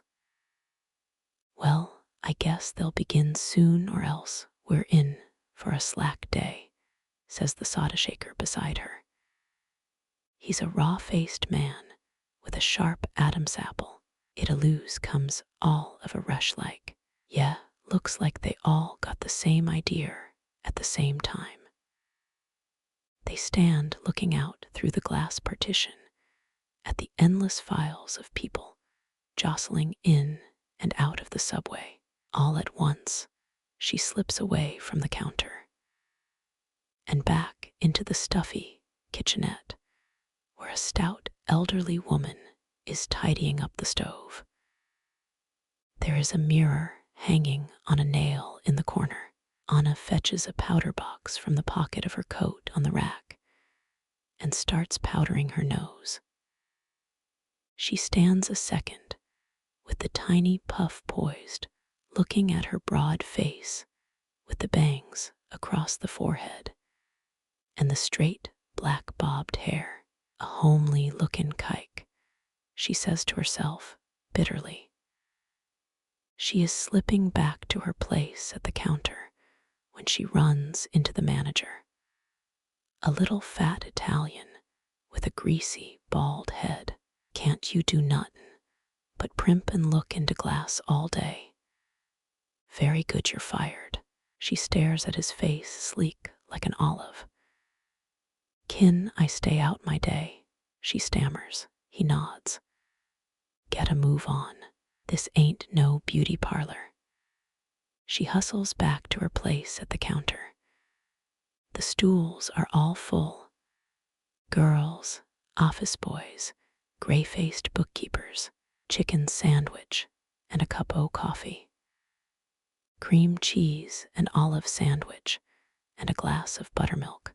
chocolate sundae, egg sandwich, coffee and donuts, cup of bouillon, chicken broth, chocolate ice cream soda. People eat hurriedly without looking at each other, with their eyes on their plates, in their cups, behind the people sitting on stools. Those waiting nudge nearer. Some eat standing up. Some turn their backs on the counter and eat looking out through the glass partition.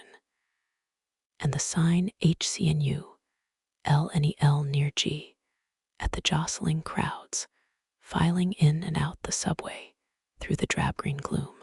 "Well, Joey, tell me all about it," said Gus McNeil, puffing a great cloud of smoke out of his cigar and leaning back in his swivel chair. "What are you guys up to over there in Flatbush?" O'Keefe cleared his throat and shuffled his feet. "Well, sir, we got an agitation committee. I should say you had. That ain't no reason for raidin' the garment workers' ball, is it? I didn't have nothin' to do with that. The bunch got sore at all these pacifists and Reds. That stuff was all right a year ago. But public sentiments, changin'. I tell you, Joe, the people of this country are pretty well fed up with war heroes. We got a livewire organization over there. I know you have, Joe. I know you have. Trust you for that. I'd put the soft pedal on the bonus stuff, though. The state of New York's done its duty by the ex-service man. That's true enough. A national bonus means taxes to the average businessman and nothing else. Nobody wants no more taxes. Still, I think the boys have got it common to 'em. We've all of us got a whole lot common to us we don't never get. For Chrissake, don't quote me on this. Joey, fetch yourself a cigar from that box over there. Freen O'Mine sent him up from Havana by a naval officer. Thank I, sir. Go ahead, take 4 or 5. Jez, thank you. Say, Joey, how'll you boys line up on the mayoralty election? That depends on the general attitude towards the needs of the ex-service man.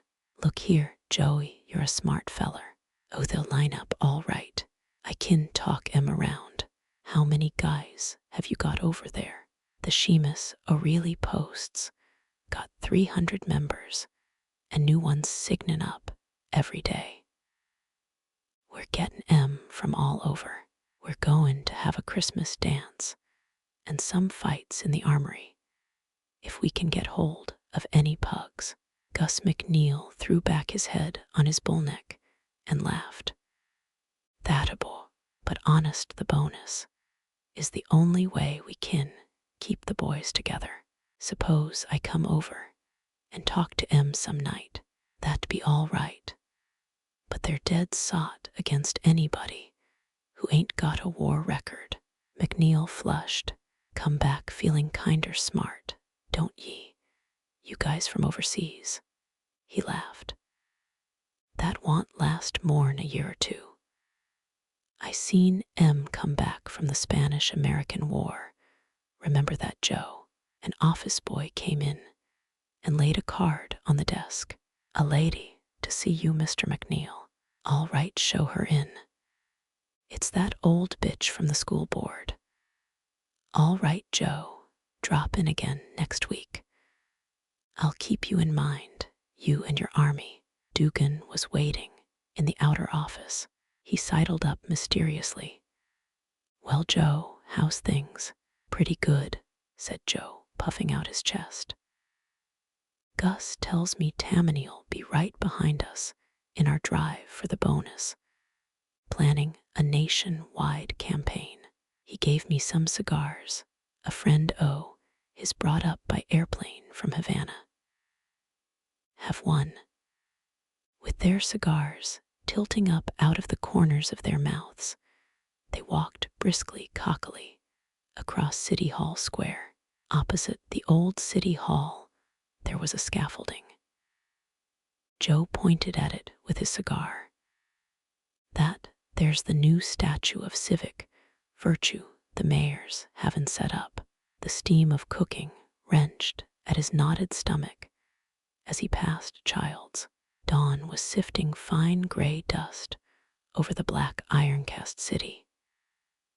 Dutch Robertson despondently crossed Union Square, remembering Francie's warm bed, the spicy smell of her hair. He pushed his hands deep in his empty pockets. Not a red, and Francie couldn't give him anything. He walked east past the hotel on 15th. A colored man was sweeping off the steps. Dutch looked at him enviously. He's got a job. Milk wagons jingled by. On Stuyvesant Square, a milkman brushed past him with a bottle in each hand. Dutch stuck out his jaw and talked tough. "Give us a swig o' milk, will yez?" The milkman was a frail, pink-faced youngster. His blue eyes wilted. "Sure, go round behind the wagon. There's an open bottle under the seat. Don't let nobody see you drink it." He drank it in deep gulps, sweet and soothing to his parched throat. "Jez, I didn't need to talk rough like that." He waited until the boy came back. "Thank I, buddy, that was mighty white." He walked into the chilly park and sat down on a bench. There was hoarfrost on the asphalt. He picked up a torn piece of pink evening newspaper, $500,000 holdup. Bank messenger robbed in Wall Street rush hour. In the busiest part of the noon hour, 2 men held up Adolphus St. John, a bank messenger for the Guarantee Trust Company, and snatched from his hands a satchel containing $500,000 in bills. Dutch felt his heart pounding as he read the column. He was cold all over. He got to his feet and began thrashing his arms about. Congo stumped through the turnstile at the end of the L line. Jimmy Herf followed him, looking from one side to the other. Outside it was dark. A blizzard wind whistled about their ears. A single Ford sedan was waiting outside the station. "How you like, Meester Herf?" "Fine, Congo. Is that water?" "That Sheepshead Bay." They walked along the road, dodging an occasional blue steel glint of a puddle. The arc lights had a look of shrunken grapes swaying in the wind. To the right and left were flickering patches of houses in the distance. They stopped at a long building propped on piles over the water. "Pool." Jimmy barely made out the letters on an unlighted window.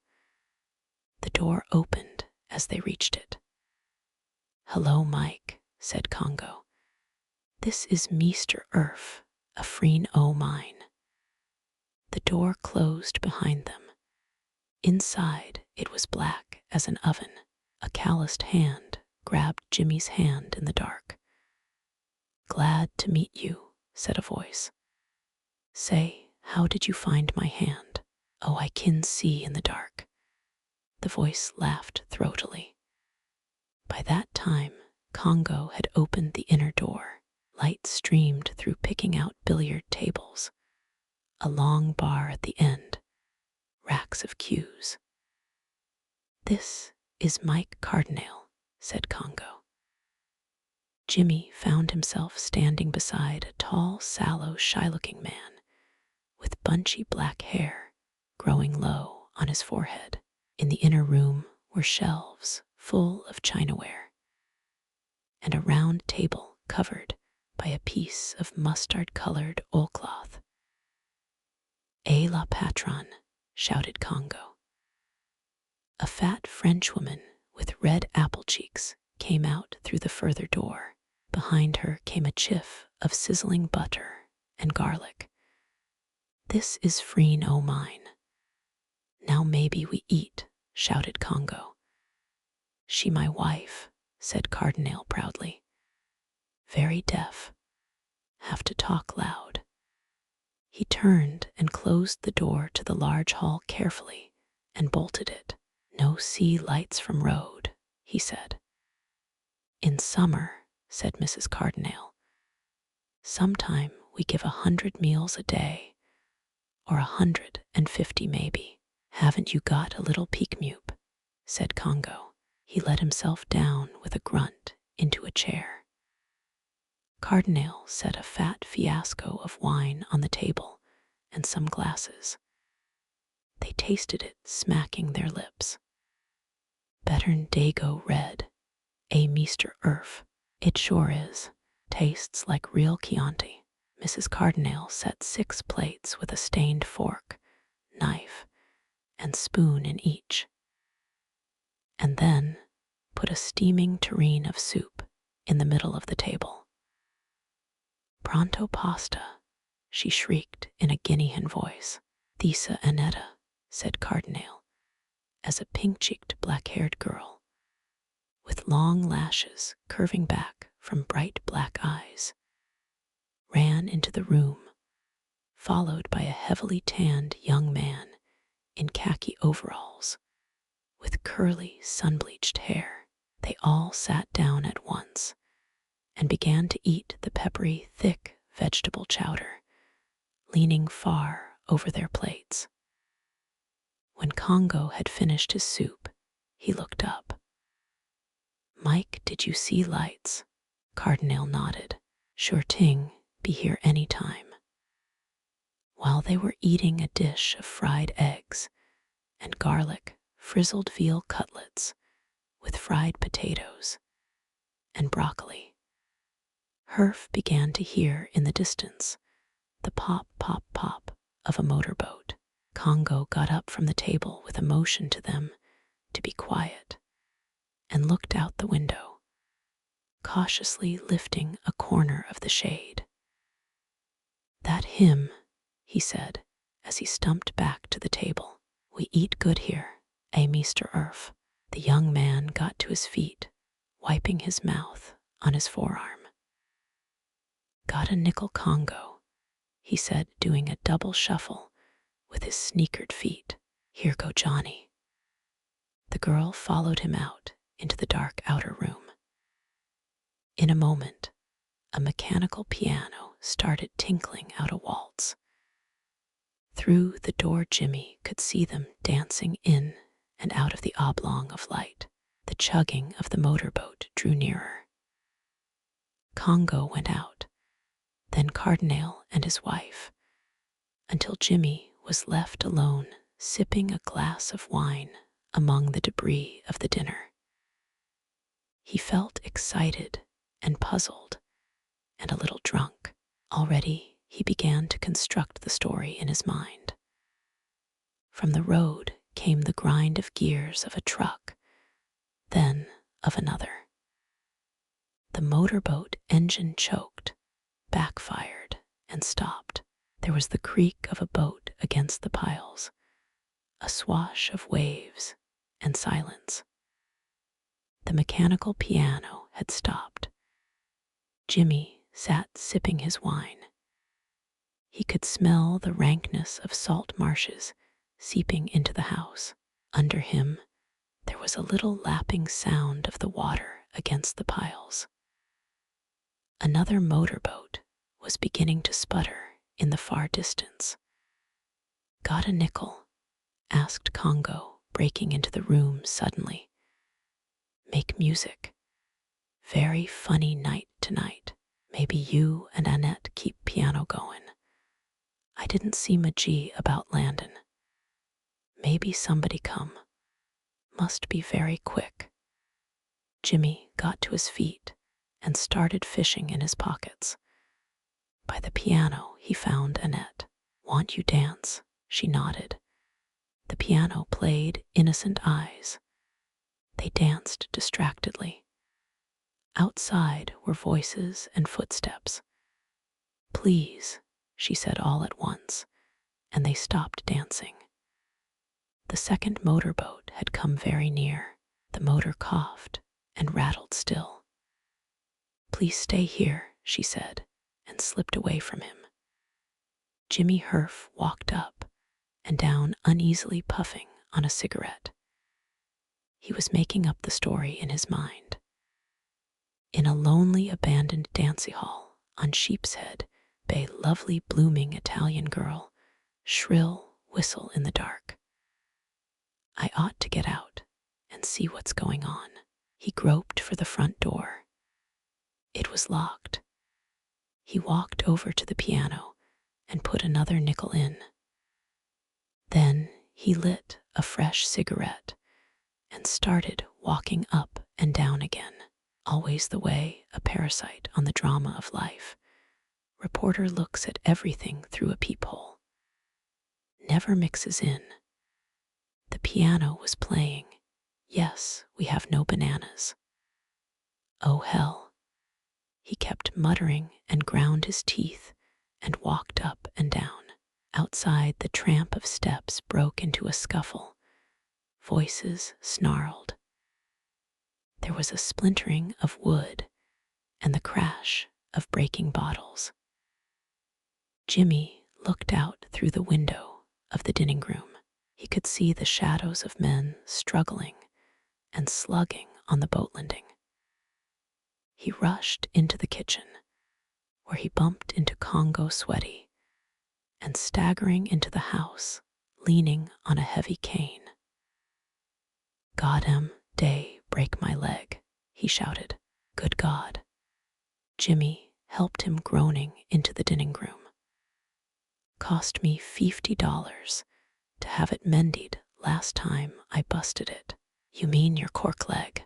"Sure, what you think? Is it prohibition agents?" "Prohibition agents nut. Goddam hijackers. Go put a nickel in the piano." "Beautiful girl of my dreams," the piano responded gaily. When Jimmy got back to him, Congo was sitting in a chair, nursing his stump with his two hands. On the table lay the cork and aluminum limb, splintered and dented. "Regardes moi ça, c'est faudu, completement faudu." As he spoke, Cardinal came in.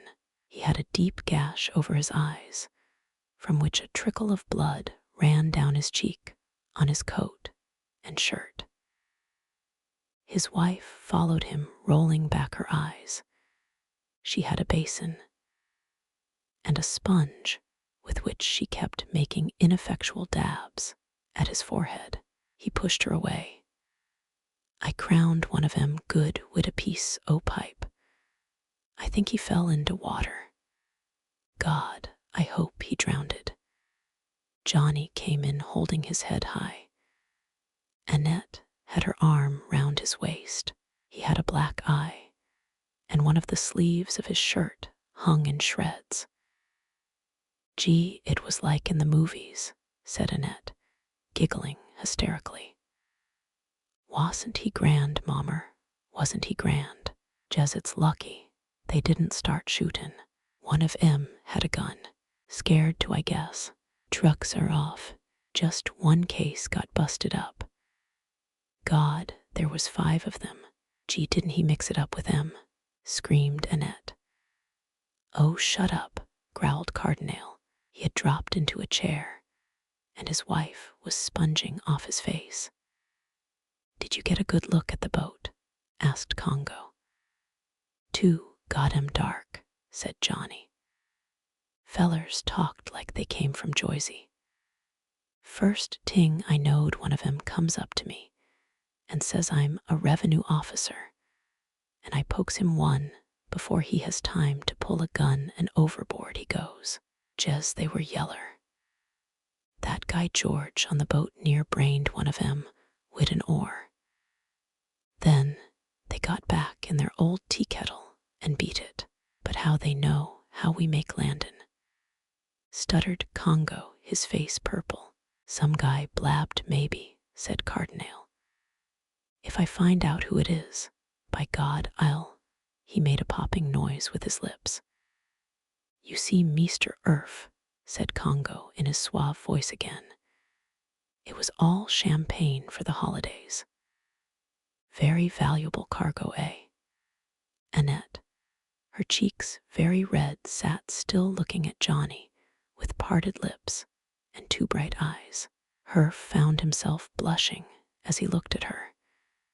He got to his feet. "Well, I must be getting back to the big city. Thanks for the feed and the melodrama, Congo. You find station all right." "Sure. Good night, Meester Herf. Maybe you buy case of champagne for Christmas. Genuine mums. Too darn broke, Congo. Then maybe you sell to your friends, and I give you commission." "All right, I'll see what I can do. I'll phone you tomorrow to tell price." "That's a fine idea. Good night." Joggling home in the empty train through empty Brooklyn suburbs, Jimmy tried to think of the bootlegging story he'd write for the Sunday magazine section. The girl's pink cheeks and two bright eyes kept intervening, blurring the orderly arrangement of his thoughts. He sank gradually into dreamier and dreamier reverie. Before the kid was born, Ellie sometimes had two bright eyes like that. The time on the hill when she had suddenly wilted in his arms and been sick, and he had left her among the munching, calmly staring cows on the grassy slope, and gone to a shepherd's hut and brought back milk in a wooden ladle. And slowly, as the mountains hunched up with evening, the color had come back into her cheeks, and she had looked at him that way and said with a dry little laugh, "It's the little Herf inside me. God, why can't I stop mooning over things that are past?" And when the baby was coming, and Ellie was in the American hospital at Newley, himself wandering distractedly through the fair, going into the flea circus, riding on merry-go-rounds and the steam swing, buying toys, candy, taking chances on dolls in a crazy blur, stumbling back to the hospital with a big plaster pig under his arm. Funny, these fits of refuge in the past. Suppose she had died, I thought she would. The past would have been complete all round, framed, worn round your neck like a cameo, set up in type, molded on plates for the magazine section, like the first of James Herf's articles on the bootlegging ring. Burning slugs of thought kept dropping into place, spelled out by a clanking linotype. At midnight, he was walking across 14th.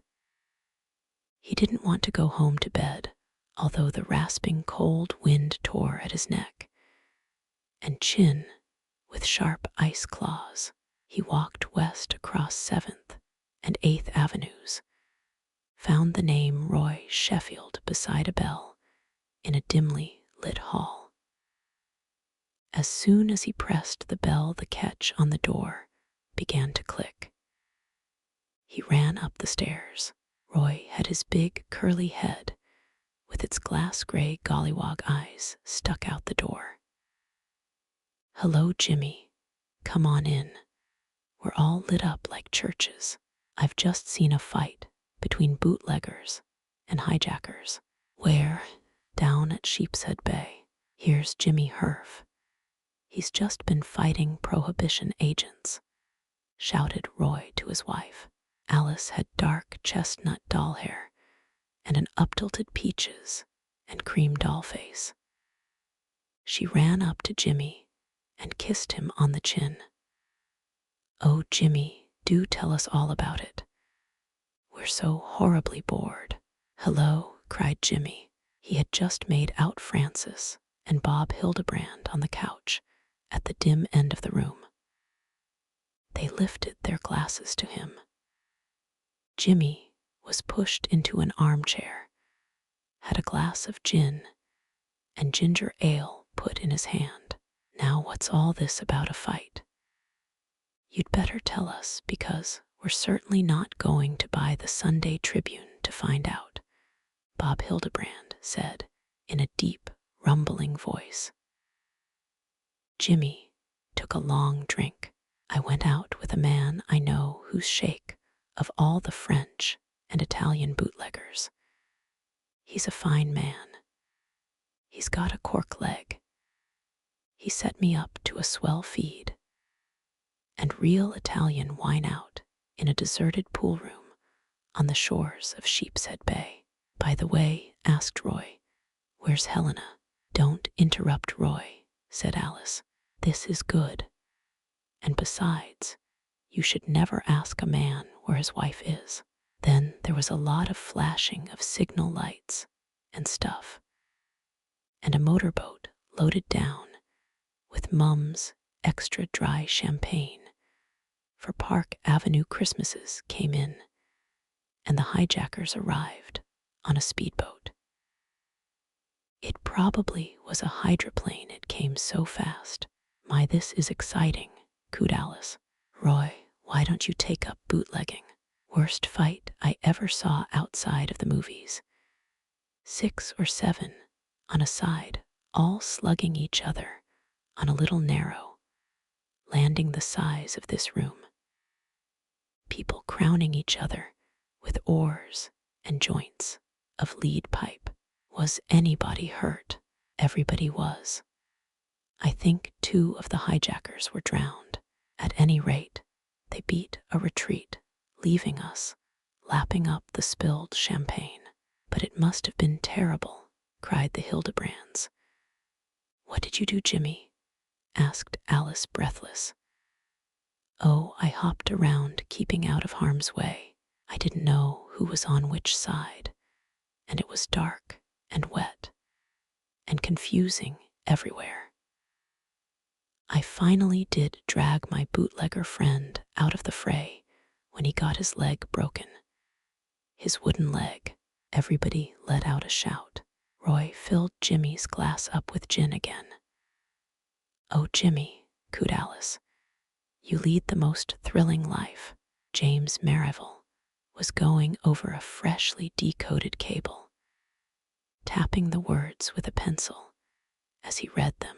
Tasmanian Manganese Products instructs us to open credit. The phone on his desk began to buzz. James, this is your mother. Come right up. Something terrible has happened, but I don't know if I can get away. She had already cut off. Merivale felt himself turning pale. Let me speak to Mr. Aspinwall, please. Mr. Aspinwall, this is Merivale. My mother's been taken suddenly ill. I'm afraid it may be a stroke. I'd like to run up there for an hour. I'll be back in time to get a cable off on that Tasmanian matter. All right. I'm very sorry, Merivale. He grabbed his hat and coat, forgetting his muffler, and streaked out of the bank and along the street to the subway. He burst into the apartment, breathless, snapping his fingers from nervousness. Mrs. Merivale, gray-faced, met him in the hall. My dear, I thought you'd been taken ill. It's not that. It's about Macy. She hasn't met with an accident. Come in here, interrupted Mrs. Merivale. In the parlor sat a little round-faced woman in a round mink hat and a long mink coat. My dear, this girl says she's Mrs. Jack Cunningham, and she's got a marriage certificate to prove it. Good heavens, is that true? The girl nodded in a melancholy way, and the invitations are out. Since his last wire, Macy's been ordering her trousseau. The girl unfolded a large certificate, ornamented with pansies and cupids, and handed it to James. It might be forged. It's not forged, said the girl sweetly. John C. Cunningham, 21, Jesse Lincoln, 18, he read aloud. I'll smash his face for that, the blackguard. That's certainly his signature. I've seen it at the bank. The blackguard. Now, James, don't be hasty. I thought it would be better this way than after the ceremony. Put in the girl, in her little sugar voice. I wouldn't have Jack commit bigamy for anything in the world. Where's Macy? The poor darling is prostrated in her room. Merivale's face was crimson. The sweat itched under his collar. Now, dearest, Mrs. Merivale kept saying, you must promise me not to do anything rash. Yes, Macy's reputation must be protected at all costs. My dear, I think the best thing to do is to get him up here and confront him with this, lady. Would you agree to that, Mrs. Cunningham? Oh dear, yes, I suppose so. Wait a minute, shouted Merivale, and strode down the hall to the telephone. Rector 12,305. Hello. I want to speak to Mr. Jack Cunningham, please. Hello. Is this Mr. Cunningham's office? Mr. James Merivale speaking. Out of town. And when will he be back? He strode back along the hall. The damn scoundrel's out of town. All the years I've known him, said the little lady in the round hat. That has always been where he was, outside the broad office. Windows the night is gray and foggy. Here and there, a few lights make up dim horizontals and perpendiculars of asterisks. Phineas Blackhead sits at his desk, tipping far back in the small leather armchair, in his hand protecting his fingers by a large silk handkerchief. He holds a glass of hot water and bicarbonate of soda. Dench, bald and round as a billiard ball, sits in the deep armchair, playing with his tortoiseshell spectacles. Everything is quiet, except for an occasional rattling and snapping of the steam pipes. Dench, you must forgive me. You know I rarely permit myself an observation concerning other people's business. Blackhead is saying slowly between sips, then suddenly he sits up in his chair. It's a damn fool proposition, Dench. By God it is. By the living jingo, it's ridiculous. I don't like dirtying my hands any more than you do. Baldwin's a good fellow. I think we're safe in backing him a little. What the hell's an import and export firm got to do in politics? If any of those guys wants a handout, let him come up here and get it. Our business is the price of beans, and it's got him low. If any of you puling lawyers could restore the balance of the exchanges, I'd be willing to do anything in the world. They're crooks, every last goddamn one of them. By the living jingo, they're crooks. His face flushes purple. He sits upright in his chair, banging with his fist on the corner of the desk. Now you're getting me all excited. Bad for my stomach, bad for my heart. Phineas Blackhead belches portentously and takes a great gulp out of the glass of bicarbonate of soda. Then he leans back in his chair again, letting his heavy lids half cover his eyes. Well, old man, says Mr. Dench in a tired voice, it may have been a bad thing to do, but I've promised to support the reform candidate. That's a purely private matter, in no way involving the firm. Like hell it don't. How about McNeil and his gang?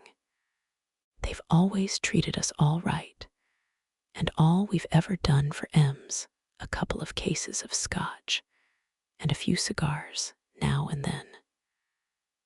Now, We have these reformers throw the whole city government into a turmoil.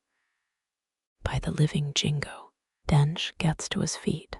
My dear Blackhead, I consider it my duty as a citizen to help in cleaning up the filthy conditions of bribery, corruption, and intrigue that exist in the city government.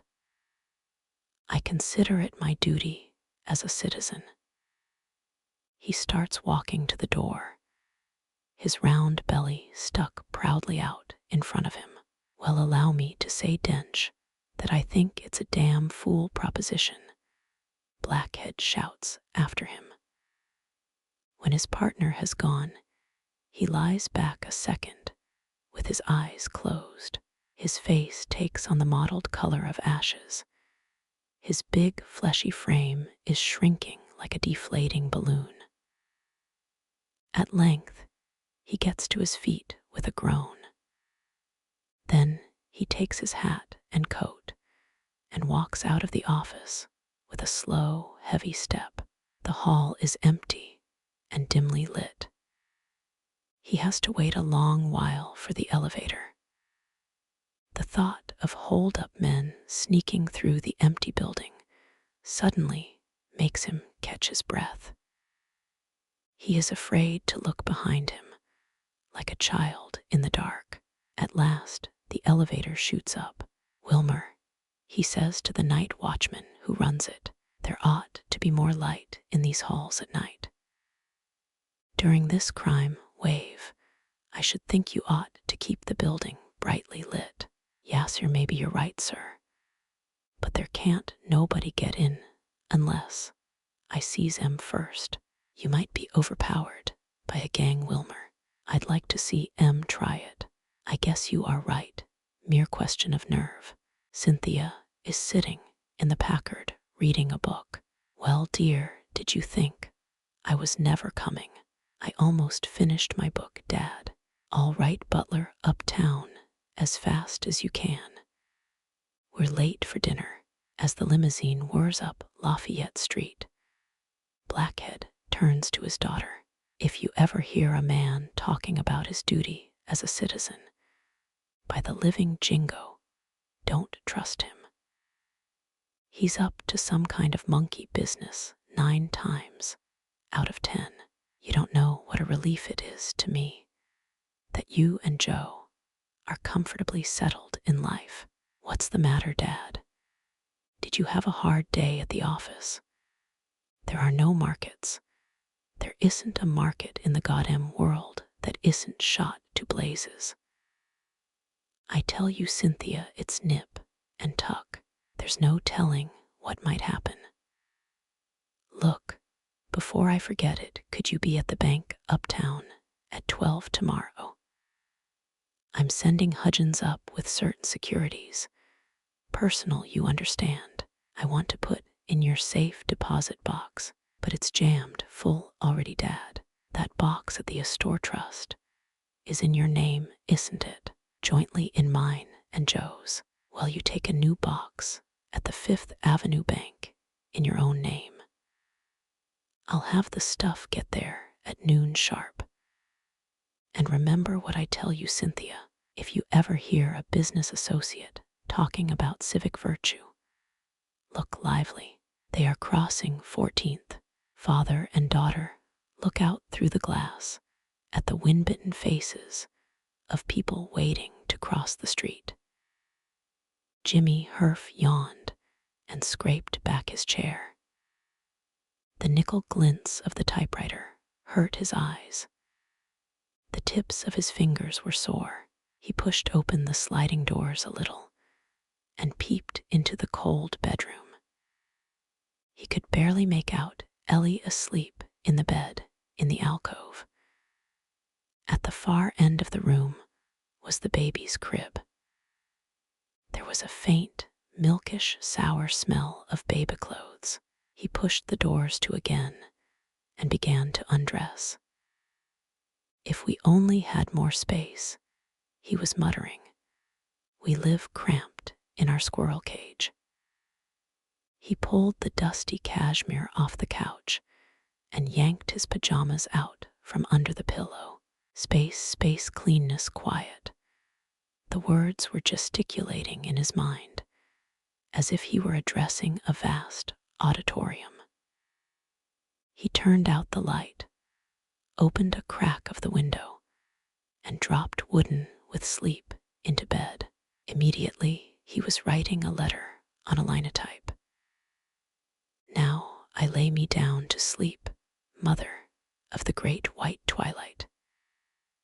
The arm of the linotype was a woman's hand in a long white glove. Through the clanking from behind amber foots, Ellie's voice, don't, you're hurting me so. Mr. Herf, says a man in overalls, you're hurting the machine, and we won't be able to get out the Bulgad edition, thank dog. The linotype was a gulping mouth with nickel-bright rows of teeth, gulped, crunched. He woke up sitting up in bed. He was cold, his teeth were chattering. He pulled the covers about him and settled to sleep again. The next time he woke up, it was daylight. He was warm and happy. Snowflakes were dancing, hesitating, spinning outside the tall window. Hello, Jimps, said Ellie, coming towards him with a tray. Why have I died and gone to heaven or something? No, it's Sunday morning. I thought you needed a little luxury. I made some corn muffins. Oh, you're marvelous, Ellie. Wait a minute, I must jump up and wash my teeth. He came back with his face washed, wearing his bathrobe. Her mouth winced under his kiss. And it's only 11 o'clock. I've gained an hour on my day off. Want you have some coffee too? In a minute. Look here, Jimps, I've got something I want to talk about. Look, don't you think we ought to get another place now that you're working nights again, all the time? You mean move? No, I was thinking if you could get another room to sleep in somewhere round.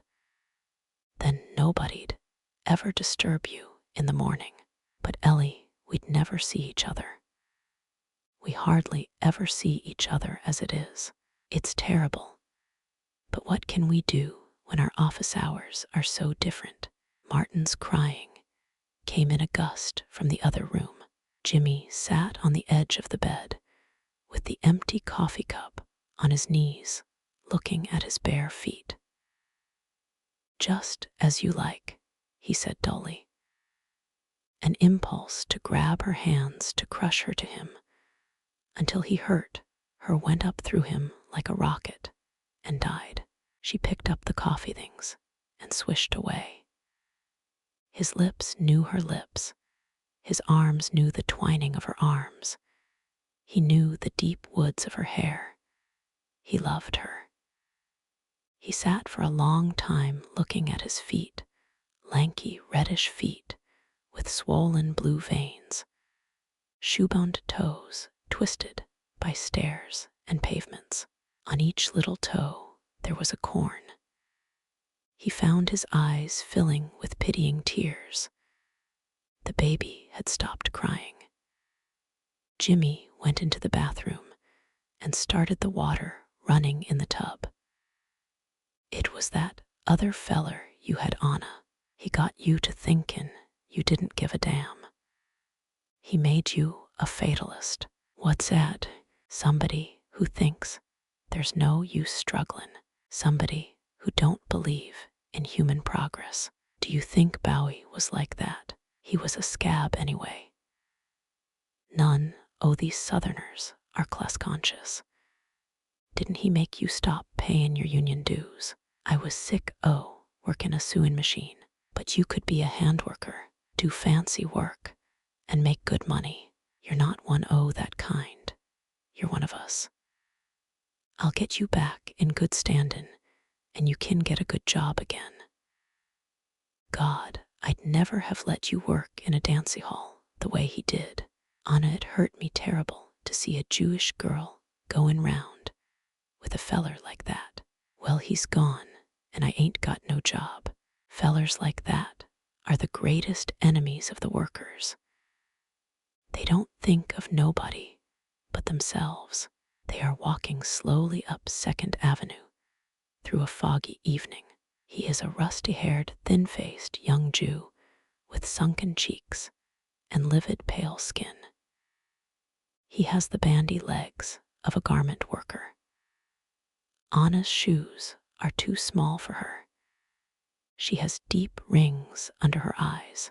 The fog is full of strolling groups talking Yiddish, over-accented East Side English, Russian.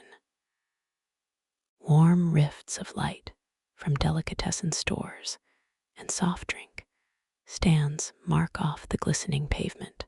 If I didn't feel so tired all the time, mutters Anna. Let's stop here and have a drink. You take a glass o' buttermilk, Anna, make you feel good. I ain't got the taste for it, Elmer. I'll take a chocolate soda. That'll just make you feel sick. But go ahead if you want her. She sat on the slender, nickel-bound stool. He stood beside her. She let herself lean back a little against him.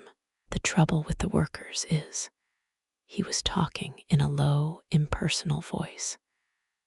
The trouble with the workers is we don't know nothing. We don't know how to eat. We don't know how to live. We don't know how to protect our rights. Jez, Anna, I want to make you think of things like that. Can't you see we're in the middle of a battle, just like in the war? With the long, sticky spoon, Anna was fishing bits of ice cream out of the thick, foamy liquid in her glass. George Baldwin looked at himself in the mirror as he washed his hands in the little washroom behind his office. His hair that still grew densely down to a point on his forehead was almost white. There was a deep line at each corner of his mouth and across his chin.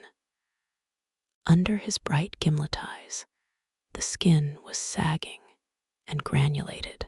When he had wiped his hands slowly and meticulously, he took a little box of strychnine pills from the upper pocket of his vest, swallowed one, and feeling the anticipated stimulus tingle through him, went back into his office. A long-necked office boy was fidgeting beside his desk with a card in his hand. A lady wants to speak to you, sir. Has she an appointment? Ask Miss Rank. Wait a minute. Show the lady right through into this office. The card read Nellie Linehan McNeil. She was expensively dressed with a lot of lace in the opening of her big fur coat. Round her neck, she had a lorgnette on an amethyst chain.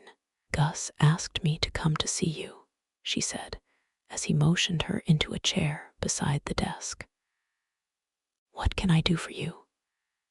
His heart, for some reason, was pounding hard. She looked at him a moment through her lorgnette. George, you stand it better than Gus does. What? Oh, all this. I'm trying to get Gus to go away with me for a rest abroad, Marienbad, or something like that. But he says he's in too deep to pull up his stakes. I guess that's true of all of us, said Baldwin, with a cold smile. They were silent a minute. Then Nellie McNeil got to her feet. Look here, George. Gus is awfully cut up about this. You know he likes to stand by his friends and have his friends stand by him. Nobody can say that I haven't stood by him. It's simply this. I'm not a politician, and as, probably foolishly, I've allowed myself to be nominated for office, I have to run on a nonpartisan basis. George, that's only half the story, and you know it. Tell him that I've always been, and always shall be, a good friend of his. He knows that perfectly well. In this particular campaign, I have pledged myself to oppose certain elements with which Gus has let himself get involved. You're a fine talker, George Baldwin, and you always were. Baldwin flushed. They stood stiff side by side at the office door. His hand lay still on the doorknob, as if paralyzed. From the outer offices came the sound of typewriters and voices.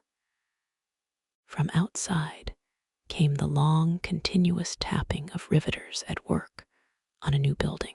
I hope your family's all well, he said at length with an effort. Oh yes, they are all well, thanks. Goodbye. She had gone.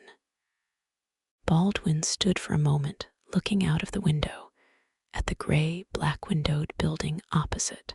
Silly to let things agitate him so. Need of relaxation.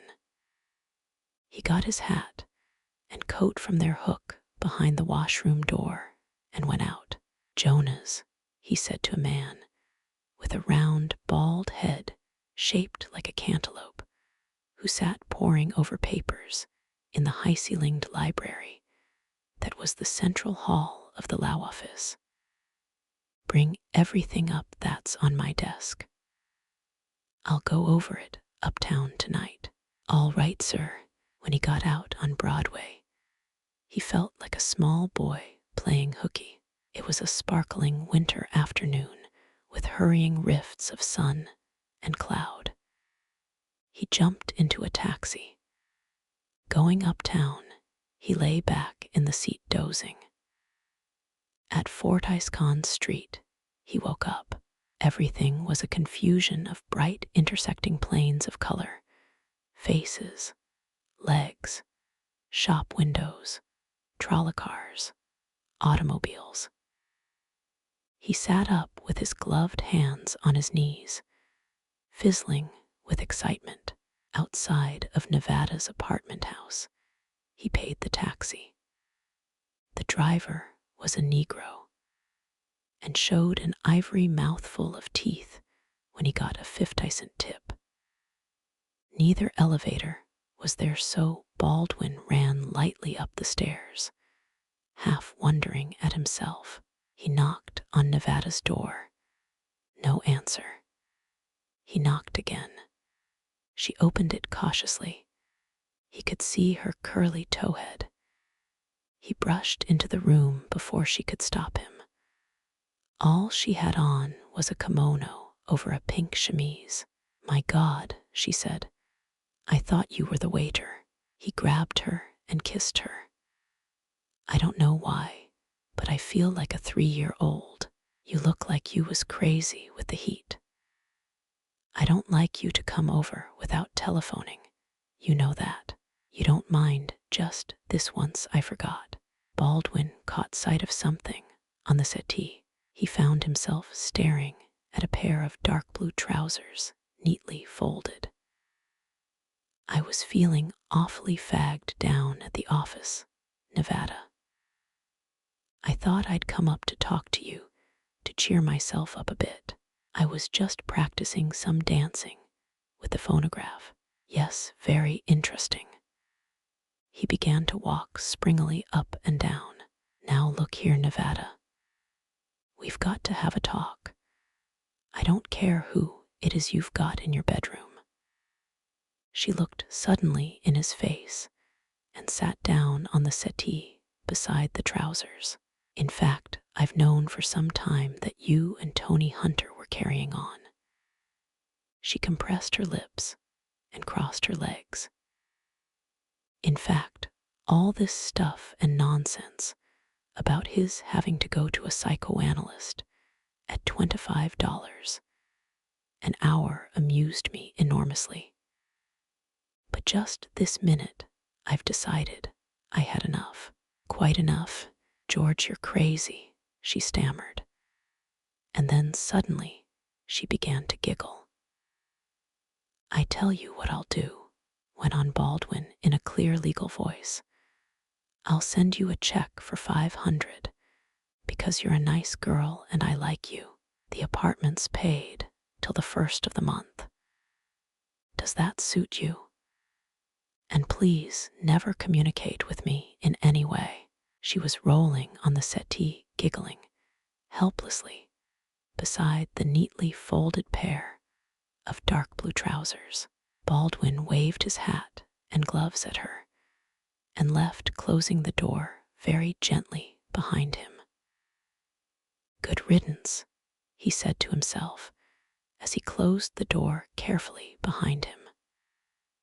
Down in the street again, he began to walk briskly uptown. He felt excited and talkative. He wondered who he could go to see.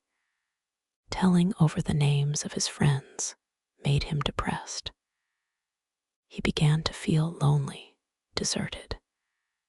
He wanted to be talking to a woman, making her sorry for the barrenness of his life. He went into a cigar store and began looking through the phone book. There was a faint flutter in him when he found the H's at last. He found the name Herf, Helena Oglethorpe. Nevada Jones sat a long while on the settee, giggling hysterically. At length, Tony Hunter came in his shirt and drawers with his bow necktie perfectly tied. "Has he gone?" "Gone, sure he's gone, gone for good," she shrieked. "He saw your damn pants." He let himself drop on a chair. "Oh God, if I'm not the unluckiest fellow in the world." "Why?" She sat spluttering with laughter, with the tears running down her face. "Nothing goes right. That means it's all off about the matinees. It's back to 3 a day for little Nevada. I don't give a damn. I never did like being a kept woman, but you're not thinking of my career. Women are so selfish. If you hadn't led me on." "Shut up, you little fool. Don't you think I don't know all about you?" She got to her feet with the kimono pulled tight about her. "God, all I needed was a chance to show what I could do. And now I'll never get it." Tony was groaning. "Sure you will if you do what I tell you. I set out to make a man of you, kiddo, and I'm going to do it. We'll get up and act. Old Hirschbein'll give us a chance. He used to be kinder smitten.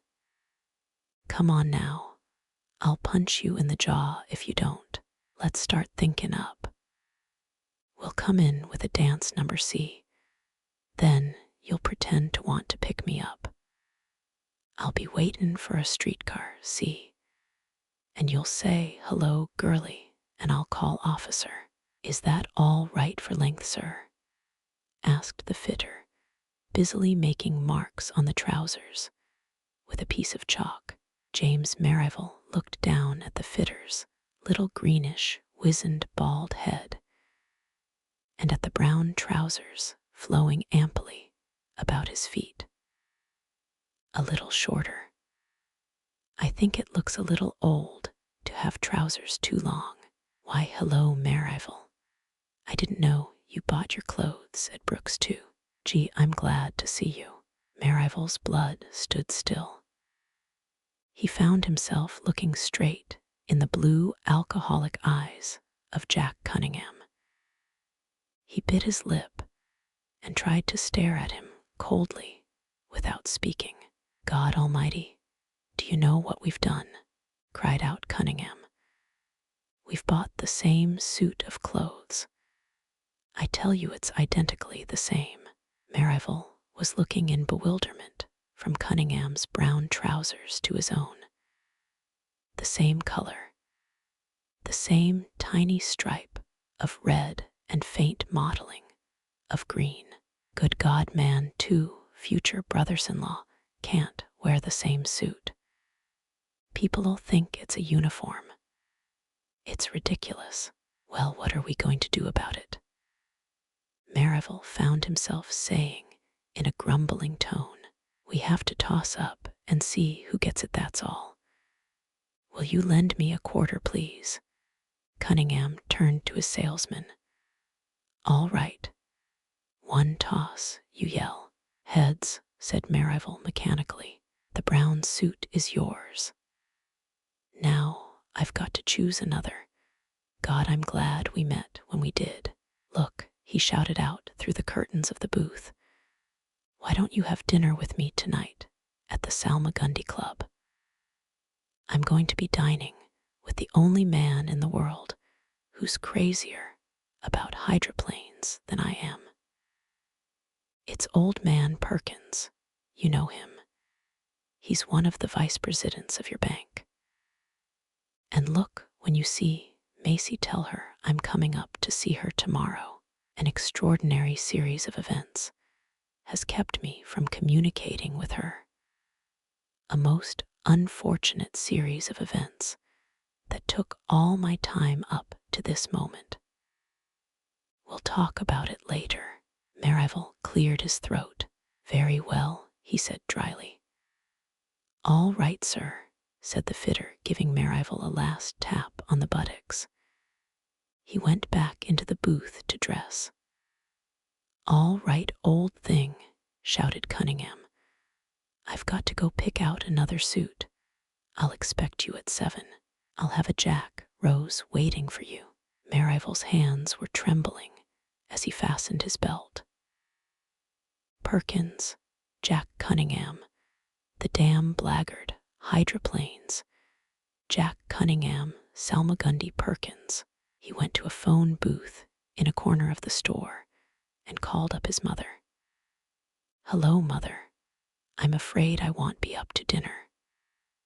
I'm dining with Randolph Perkins at the Salmagundi Club. Yes, it is very pleasant. Oh, well, he and I have always been fairly good friends. Oh, yes, it's essential to stand in with the men higher up, and I've seen Jack Cunningham. I put it up to him straight from the shoulder, man to man, and he was very much embarrassed. He promised a full explanation within 24 hours. No, I kept my temper very well. I felt I owed it to Macy. I tell you, I think the man's a blackguard, but until there's proof. Well, good night, dear, in case I'm late. Oh no, please don't wait up. Tell Macy not to worry. I'll be able to give her the fullest details. Good night, Mother. They sat at a small table in the back of a dimly lighted room. The shade on the lamp cut off the upper parts of their faces. Ellen had on a dress of bright peacock blue and a small blue hat with a piece of green in it. Ruth Prin's face had a sagging, tired look under the street makeup. Elaine, you've just got to come, she was saying in a whiny voice. Cassie'll be there, and Oglethorpe, and all the old gang. After all, now that you're making such a success of editorial work, it's no reason for completely abandoning your old friends, is it? You don't know how much we talk and wonder about you. No, but Ruth, it's just that I'm getting to hate large parties. I guess I must be getting old. All right, I'll come for a little while. Ruth put down the sandwich she was nibbling at and reached for Ellen's hand and patted it. That's the little trooper. Of course, I knew you were coming all along, but Ruth, you never told me what happened to that traveling repertory company last summer. Oh my God, burst out Ruth. That was terrible. Of course it was a scream, a perfect scream. Well, the first thing that happened was that Isabel Clyde's husband, Ralph Knowlton, who was managing the company, was a dipsomaniac. And then the lovely Isabel wouldn't let anybody on the stage who didn't act like a dummy for fear the rubes wouldn't know who the star was. Oh, I can't tell about it anymore. It isn't funny to me anymore. It's just horrible. Oh, Elaine, I'm so discouraged. My dear, I'm getting old. She suddenly burst out crying. Oh, Ruth, please don't, said Ellen in a little rasping voice. She laughed. After all, we're none of us getting any younger, are we? Dear, you don't understand. You never will understand. They sat a long while, without saying anything. Scraps of low-voiced conversation came to them from other corners of the dim tea room. The pale-haired waitress brought them 2 orders of fruit salad. My, it must be getting late, said Ruth, eventually. It's only 8:30. We don't want to get to this party too soon. By the way, how's Jimmy Herf? I haven't seen him for ages. Jim's is fine. He's terribly sick of newspaper work. I do wish he could get something he really enjoyed doing. He'll always be a restless sort of person. Oh, Elaine, I was so happy when I heard about your being married. I acted like a damn fool. I cried and cried. And now with Martin and everything, you must be terribly happy. Oh, we get along all right. Martin's picking up. New York seems to agree with him. He was so quiet and fat for a long while we were terribly afraid we'd produced an imbecile. Do you know, Ruth, I don't think I'd ever have another baby. I was so horribly afraid he'd turn out deformed or something. It makes me sick to think of it. Oh, but it must be wonderful, though. They rang a bell under a small brass plaque that read, Hester Voorhees' Interpretation of the Dance. They went up 3 flights of creaky, fresh-varnished stairs. At the door, open into a room full of people, they met Cassandra Wilkins in a Greek tunic with a wreath of satin rosebuds round her head and a gilt wooden panpipe in her hand. Oh, you darlings, she cried and threw her arms round them both at once. Hester said you wouldn't come, but I just knew you would. Come right in and take off your things. We're beginning with a few classic Withams. They followed her through a long, candlelit, incense-smelling room full of men and women in dangly costumes. But my dear, you didn't tell us. It was going to be a costume party. Oh yes, can't you see? Everything's Greek. Absolutely Greek. Here's Hester. Here they are, darling. Hester, you know what? And this is Elaine Oglethorpe. I call myself Mrs. Herf now, Cassie. Oh, I beg your pardon. It's so hard to keep track. They're just in time.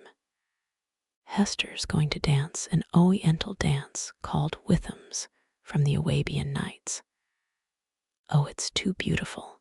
When Ellen came out of the bedroom, where she had left her wraps, a tall figure in Egyptian headdress, with crooked, rusty eyebrows, accosted her. Allow me to salute Helena Herf, distinguished editress of Manners, the journal that brings the writs to the humblest fireside. Isn't that true? Jojo, you're a horrible tease. I'm awfully glad to see you. Let's go and sit in a corner and talk. Oh, only woman I have ever loved. Yes, do let's. I don't like it here much. And my dear, have you heard about Tony Hunter's being straightened out by a psychoanalyst? And now he's all sublimated and has gone on the vaudeville stage with a woman named California Jones. You'd better watch out, Jojo. They sat down on a couch in a recess between the dormer windows. Out of the corner of her eye, she could see a girl dancing in green silk veils. The phonograph was playing the César Franck Symphony. We mustn't miss Cassie's dance. The poor girl would be dreadfully offended. Jojo, tell me about yourself. How have you been? He shook his head and made a broad gesture with his draped arm. Let us sit upon the ground and tell sad stories of the deaths of kings. Oh, Joe, I'm sick of this sort of thing. It's all so silly and dowdy. I wish I hadn't let them make me take my hat off. That was so that I should look upon the forbidden forests of your hair. Oh, Joe, do be sensible. How's your husband, Elaine or Ratha Helena? Oh, he's all right. You don't sound terribly enthusiastic. Martin's fine, though. He's got black hair and brown eyes, and his cheeks are getting to be pink. Really, he's awfully cute. My Dee, spare me this exhibition of maternal bliss. You'll be telling me next you walked in a baby parade. She laughed. Jojo, it's lots of fun to see you again. I haven't finished my catechism yet, Dee. I saw you in the oval dining room the other day with a very distinguished-looking man with sharp features and gray hair. That must have been George Baldwin. Why, you knew him in the old days. Of course, of course. How he has changed. A much more interesting-looking man than he used to be, I must say. A very strange place for the wife of a Bolshevik pacifist and IWW agitator to be seen taking lunch. I must say, Jim's isn't exactly that. I kind of wish he were. She wrinkled up her nose. I'm a little fed up, too, with all that sort of thing. I suspected it, my dear. Cassie was flitting self-consciously by. Oh, do come and help me. Jojo's teasing me terribly. Well, I'll try to sit down just for a second. I'm going to dance next. Mr. Oglethorpe's going to read his translation of the songs of Bilitis for me to dance to. Ellen looked from one to the other. Oglethorpe crooked his eyebrows and nodded. Then Ellen sat alone for a long while looking at the dancing and the chittering, crowded room through a dim haze of boredom. The record on the phonograph was Turkish. Hester Voorhees, a skinny woman with a mop of henna'd hair cut short at the level of her ears, came out, holding a pot of drawling incense out in front of her, preceded by two young men who unrolled a carpet as she came. She wore silk bloomers and a clinking metal girdle and brassiers. Everybody was clapping and saying, "How wonderful, how marvelous," when from another room came three tearing shrieks of a woman. Everybody jumped to his feet. A stout man in a derby hat appeared in the doorway. "All right, little Goyles, right through into the back room. Men, stay here. Who are you anyway? Never mind who I am. You do as I say." The man's face was red as a beet under the derby hat. "It's a detective. It's outrageous. Let him show his badge. It's a hold-up. It's a raid." The room had filled suddenly with detectives. They stood in front of the windows. A man in a checked cap, with a face knobbed like a squash, stood in front of the fireplace. They were pushing the women roughly into the back room. The men were herded in a little group near the door. Detectives were taking their names. Ellen still sat on the couch. "Complaint phoned to headquarters," she heard somebody say. Then she noticed that there was a phone on the little table beside the couch where she sat. She picked it up and whispered softly for a number. "Hello, is this the district attorney's office? I want to speak to Mr. Baldwin, please. George. It's lucky I knew where you were. Is the district attorney there? That's fine. No, you tell him about it. There has been a horrible mistake. I met Hester Voorhees. You know, she has a dancing studio. She was presenting some dances to some friends, and through some mistake, the police are raiding the place. The man in the derby was standing over her. All right, phoning won't do no good. Go long in the other room. I've got the district attorney's office on the wire. You speak to him. Hello, is this Mr. Winthrop? Yes, oh, how do you do? Will you please speak to this man? She handed the telephone to the detective and walked out into the center of the room. I wish I hadn't taken my hat off, she was thinking. From the other room came a sound of sobbing and Hester Voorhees' stagey voice shrieking. It's a horrible mistake. I won't be insulted like this. The detective put down the telephone. He came over to Ellen. I want to apologize, miss. We acted on insufficient information. I'll withdraw my men immediately. You'd better apologize to Mrs. Voorhees. It's her studio. Well, ladies and gents, the detective began in a loud, cheerful voice. We've made a little mistake, and we're very sorry. Accidents will happen. Ellen slipped into the side room to get her hat and coat. She stood some time before the mirror, powdering her nose. When she went out into the studio again, everybody was talking at once. Men and women stood round with sheets and bathrobes draped over their scanty dancing clothes. The detectives had melted away as suddenly as they came. Oglethorpe was talking in loud, impassioned tones in the middle of a group of young men. The scoundrels to attack women, he was shouting, red in the face, waving his headdress in one hand. Fortunately, I was able to control myself, or I might have committed an act that I should have regretted to my dying day. It was only with the greatest self-control Ellen managed to slip out, ran down the stairs, and out into drizzly streets.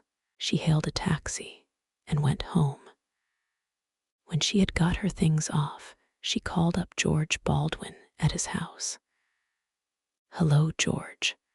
I'm terribly sorry I had to trouble you and Mr. Winthrop. Well, if you hadn't happened to say at lunch you'd be there all the evening, they probably would be just piling us out of the Black Maria at the Jefferson Market Court. Of course it was funny. I'll tell you about it sometime. But I'm so sick of all that stuff. Oh, just everything like that aesthetic dancing and literature and radicalism and psychoanalysis. Just an overdose, I guess. Yes, I guess that's it, George. I guess I'm growing up.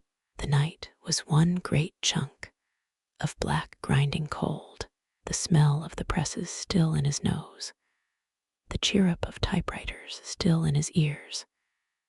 Jimmy Herf stood in City Hall Square with his hands in his pockets, watching ragged men with caps and ears flaps pulled down over faces, and necks the color of raw steak shovel snow.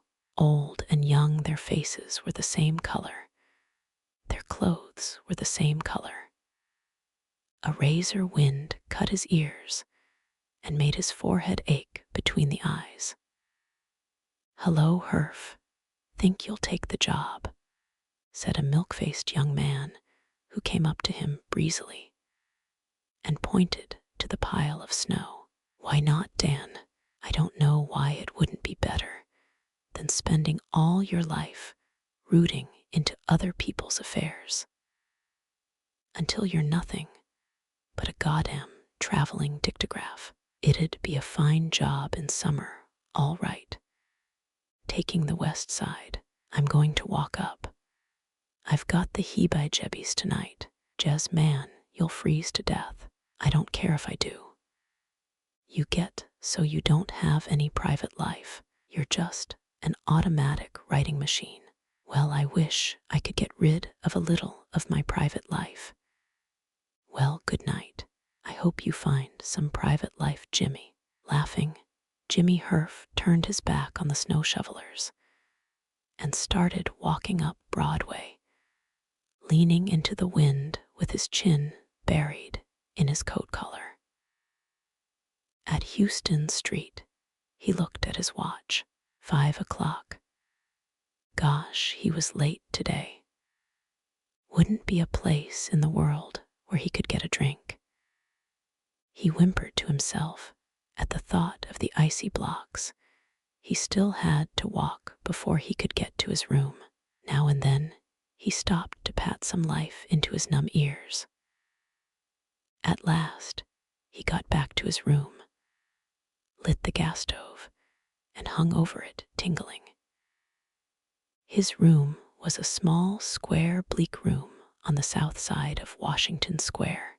Its only furnishings were a bed, a chair, a table piled with books, and the gas stove. When he had begun to be a little less cold, he reached under the bed for a basket-covered bottle of rum. He put some water to heat in a tin cup on the gas stove and began drinking hot rum and water. Inside him, all sorts of unnamed agonies were breaking loose. He felt like the man in the fairy story, with an iron band round his heart. The iron band was breaking. He had finished the rum. Occasionally, the room would start going round him solemnly and methodically. Suddenly, he said aloud, "I've got to talk to her. I've got to talk to her." He shoved his hat down on his head and pulled on his coat. Outside, the cold was balmy. 6 milk wagons in a row passed jingling. On West 12th, 2 black cats were chasing each other. Everywhere was full of their crazy yowling. He felt that something would snap in his head, that he himself would scuttle off suddenly down the frozen street, eerily caterwauling. He stood shivering in the dark passage. Ringing the bell marked Herf again and again. Then he knocked as loud as he could. Ellen came to the door in a green wrapper. "What's the matter, Jimps? Haven't you got a key?" Her face was soft with sleep. There was a happy, cozy, suave smell of sleep about her. He talked through clenched teeth, breathlessly. "Ellie, I've got to talk to you. Are you lit, Jimps?" "Well, I know what I'm saying. I'm terribly sleepy." He followed her into her bedroom. She kicked off her slippers and got back into bed, sat up looking at him with sleep-weighted eyes. "Don't talk too loud on account of Martin. Ellie, I don't know why it's always so difficult for me to speak out about anything. I always have to get drunk to speak out. Look here, do you like me any more? You know I'm awfully fond of you, and always shall be. I mean love. You know what I mean, whatever it is." He broke in harshly. "I guess I don't love anybody for long unless they're dead. I'm a terrible sort of person. It's no use talking about it. I knew it. You knew I knew it. Oh God, things are pretty rotten for me, Ellie." She sat with her knees hunched up and her hands clasped round them, looking at him with wide eyes. "Are you really so crazy about me, Jimps? Look here, let's get a divorce and be done with it. Don't be in such a hurry, Jimps. And there's Martin. What about him? I can scrape up enough money for him occasionally. Poor little kid. I make more than you do, Jimps. You shouldn't do that yet. I know, don't I know it? They sat looking at each other without speaking. Their eyes burned from looking at each other. Suddenly, Jimmy wanted terribly to be asleep, not to remember anything, to let his head sink into blackness, as into his mother's lap when he was a kid. Well, I'm going home. He gave a little dry laugh. We didn't think it'd all go pop like this, did we? Good night, Jimps, she whined in the middle of a yawn. But things don't end. If only I weren't so terribly sleepy. Will you put out the light? He groped his way in the dark to the door. Outside, the Arctic morning was growing gray with dawn. He hurried back to his room. He wanted to get into bed and be asleep before it was light. A long, low room with long tables down the middle, piled with silk and crepe fabrics, brown, salmon pink, emerald green, a smell of snipped thread and dress materials. All down the tables bowed heads auburn, blonde, black, brown of girls sewing. Errand boys pushing rolling stands of hung dresses up and down the aisles. A bell rings and the room breaks out with noise and talks shrill as a birdhouse. Anna gets up and stretches out her arms. My, I've got a head, she says to the girl next her. Up last night, she nods. Ought to quit it, dearie. It'll spoil your looks. A girl can't burn the candle at both ends like a feller can. The other girl is thin and blonde and has a crooked nose. She puts her arm round Anna's waist. My, I wish I could put on a little of your weight. I wish you could, says Anna. Don't matter what I eat, it turns to fat. Still, you ain't too fat. You're just plump, so's they like to squeeze ye. You try wearing boyish form like I told, and you'll look fine. My boyfriend says he likes a girl to have shape. On the stairs, they push their way through a group of girls, listening to a little girl with red hair who talks fast, opening her mouth wide and rolling her eyes. She lived just on the next block at 2230 Cameron Avenue, and she'd been to the Hippodrome with some girlfriends. And when they got home, it was late and they let her go home alone. Up Cameron Avenue, see, and the next morning, when her folks began looking for her, they found her behind a spearmint sign in a back lot. Was she dead? Sure she was. A Negro had done something terrible to her, and then he'd strangled her. I felt terrible. I used to go to school with her. And there ain't a girl on Cameron Avenue been out after dark. They're so scared. Sure, I saw all about it in the paper last night. Imagine livin' right on the next block.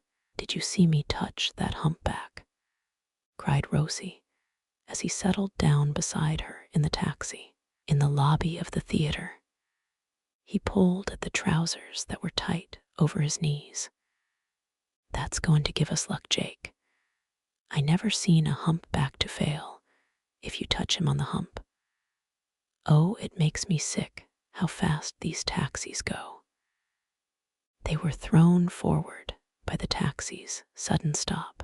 My God, we almost ran over a boy. Jake Silverman patted her knee. Poor ickle kid, was it all worked up? As they drove up to the hotel, she shivered and buried her face in her coat collar. When they went to the desk to get the key, the clerk said to Silverman, There's a gentleman waiting to see you, sir. A thick-set man came up to him, taking a cigar out of his mouth. Will you step this way a minute, please, Mr. Silverman? Rosie thought she was going to faint. She stood perfectly still, frozen, with her cheeks deep in the fur collar of her coat. They sat in two deep armchairs and whispered with their heads together. Step by step, she got nearer, listening. Warrant, Department of Justice, using the mails to defraud. She couldn't hear what Jake said in between. He kept nodding his head as if agreeing. Then, suddenly, he spoke out smoothly, smiling. Well, I've heard your side, Mr. Rogers. Here's mine. If you arrest me now, I shall be ruined. And a great many people who have put their money in this enterprise will be ruined. In a week, I can liquidate the whole concern with a profit. Mr. Rogers, I am a man who has been deeply wronged through foolishness in misplacing confidence in others. I can't help that. My duty is to execute the warrant. I'm afraid I'll have to search your room. You see, we have several little items. The man flicked the ash off his cigar and began to read in a monotonous voice. Jacob Silverman, alias Edward Faversham, Simeon J. Arbuthnot, Jack Hinckley, J.J. Gold. Oh, we've got a pretty little list. We've done some very pretty work on your case, if I do say it what shouldn't. They got to their feet. The man with the cigar jerked his head at a lean man in a cap who sat reading a paper on the opposite side of the lobby. Silverman walked over to the desk. I'm called away on business, he said to the clerk. Will you please have my bill prepared? Mrs. Silverman will keep the room for a few days. Rosie couldn't speak. She followed the three men into the elevator. Sorry to have to do this, Mom, said the lean detective, pulling at the visor of his cap. Silverman opened the room door for them and closed it carefully behind him. Thank you for your consideration, gentlemen. My wife thanks you. Rosie sat in a straight chair in the corner of the room. She was biting her tongue hard, harder to try to keep her lips from twitching. We realize, Mr. Silverman, that this is not quite the ordinary criminal case. Want you have a drink, gentlemen? They shook their heads. The thick-set man was lighting a fresh cigar. All right, Mike, he said to the lean man. Go through the drawers and closet. Is that regular? If this was regular, we'd have the handcuffs on you and be running the lady here as an accessory. Rosie sat with her icy hands clasped between her knees, swaying her body from side to side. Her eyes were closed. While the detectives were rummaging in the closet, Silverman took the opportunity to put his hand on her shoulder. She opened her eyes. The minute the goddam dicks take me out, phone Schatz and tell him everything. Get hold of him if you have to wake up everybody in New York. He spoke low and fast, his lips barely moving. Almost immediately he was gone, followed by the two detectives with a satchel full of letters. His kiss was still wet on her lips. She looked dazedly round the empty, deathly quiet room. She noticed some writing on the lavender blotter on the desk. It was his handwriting, very scrawly. Hawk everything and beat it. You are a good kid. Tears began running down her cheeks. She sat a long while with her head dropped on the desk, kissing the penciled words on the blotter. For skyscraper, the young man without legs, has stopped still in the middle of the south sidewalk of 14th Street. He wears a blue knitted sweater and a blue stocking cap. His eyes staring up widen until they fill the paper-white face.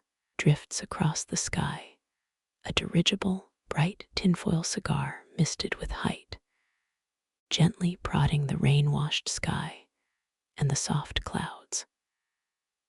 The young man without legs stops, still propped on his arms, in the middle of the south sidewalk of 14th Street, among striding legs, lean legs, waddling legs, legs in skirts and pants and knickerbockers. He stops perfectly still, propped on his arms, looking up at the dirigible.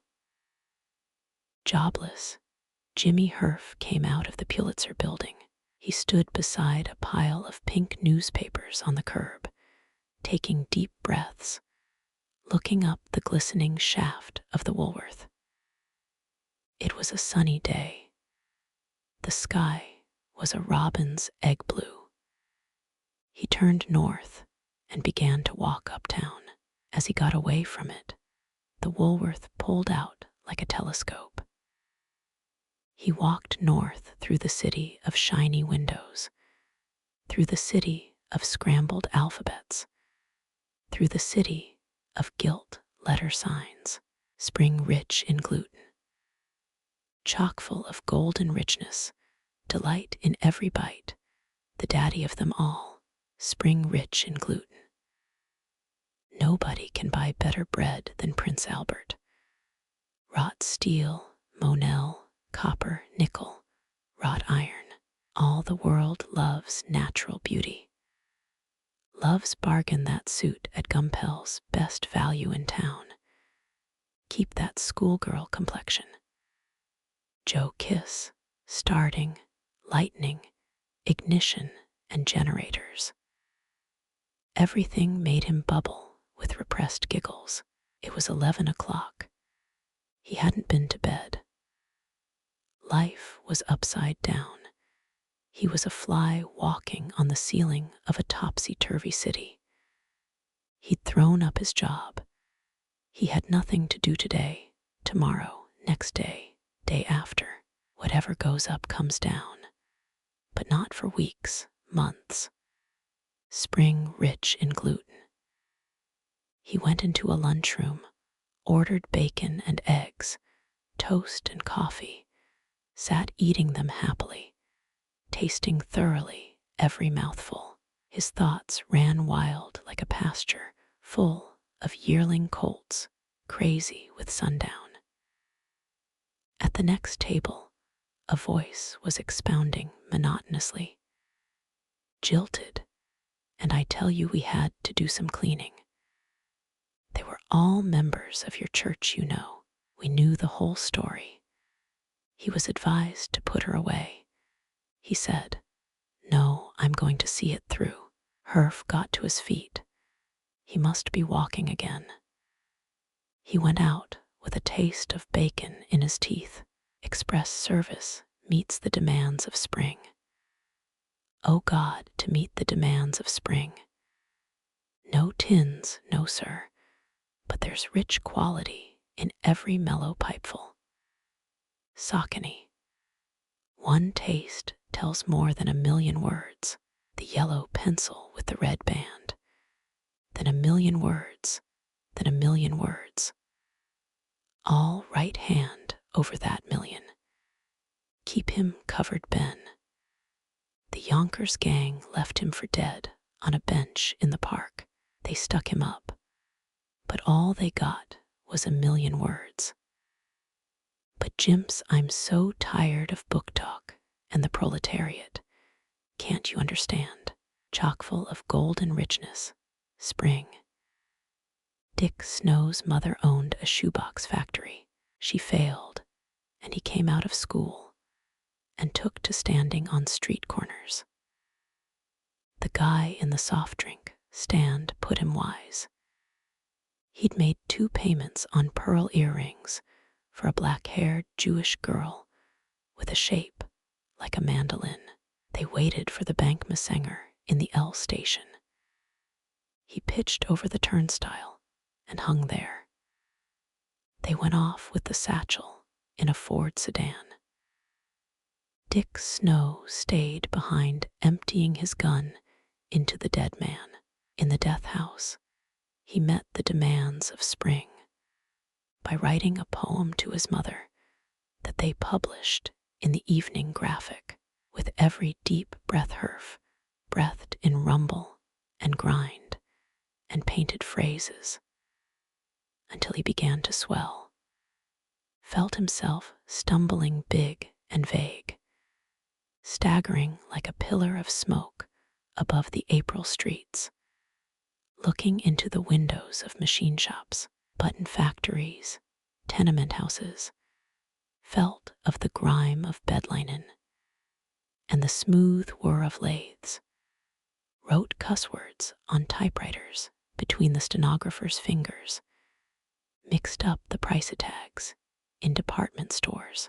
Inside, he fizzled like soda water into sweet April syrups, strawberry, sarsaparilla, chocolate, cherry, vanilla dripping foam through the mild gasoline blue air. He dropped sickeningly 4-4 stories, crashed, and suppose I bought a gun and killed Ellie. Would I meet the demands of April sitting in the death house, writing a poem about my mother to be published in the Evening Graphic? He shrank until he was of the smallness of dust, picking his way over crags and boulders in the roaring gutter, climbing straws, skirting Motorola lakes. He sat in Washington Square, pink with noon, looking up Fifth Avenue through the arch. The fever had seeped out of him. He felt cool and tired. Another spring, God, how many springs ago, walking from the cemetery up the blue macadam road, where field sparrows sang, and the sign said, Yonkers. In Yonkers, I buried my boyhood. In Marseille, with the wind in my face, I dumped my calf years into the harbor. Where in New York shall I bury my 20s? Maybe they were deported and went out to sea on the Ellis Island ferry, singing the International, the growl of the International over the water, fading, sighing into the mist. Deported, James Herf, young newspaper man of 190 West 12th Street, recently lost his 20s. Appearing before Judge Merivale, they were remanded to Ellis Island for deportation as undesirable aliens. The younger four, Sasha, Michael, Nicholas, and Vladimir, had been held for some time on a charge of criminal anarchy. The fifth and sixth were held on a technical charge of vagrancy. The later ones, Bill, Tony, and Joe, were held under various indictments, including wife beating, arson, assault, and prostitution. All were convicted on counts of misfeasance, malfeasance, and nonfeasance. Oyez, oyez, oyez, prisoner at the bar. I find the evidence dubious, said the judge, pouring himself out a snifter. The clerk of the court, who was stirring an old-fashioned cocktail, became overgrown with vine leaves, and the courtroom reeked with the smell of flowering grapes. And the shining bootlegger took the bulls by the horns and led them lowing gently down the courthouse steps. Court is adjourned by Hickey, shouted the judge when he found gin in his water bottle. The reporters discovered the mayor dressed in a leopard skin, posing as civic virtue with his foot on the back of Princess Fifi, the Oriental dancer. Your correspondent was leaning out of the window of the Bankers Club in the company of his uncle, Jefferson T. Merivale, well-known clubman of this city, and 2 lamb chops, well peppered. Meanwhile, the waiters were hastily organizing an orchestra, using the potbellas of the Gausenheimers for snare drums.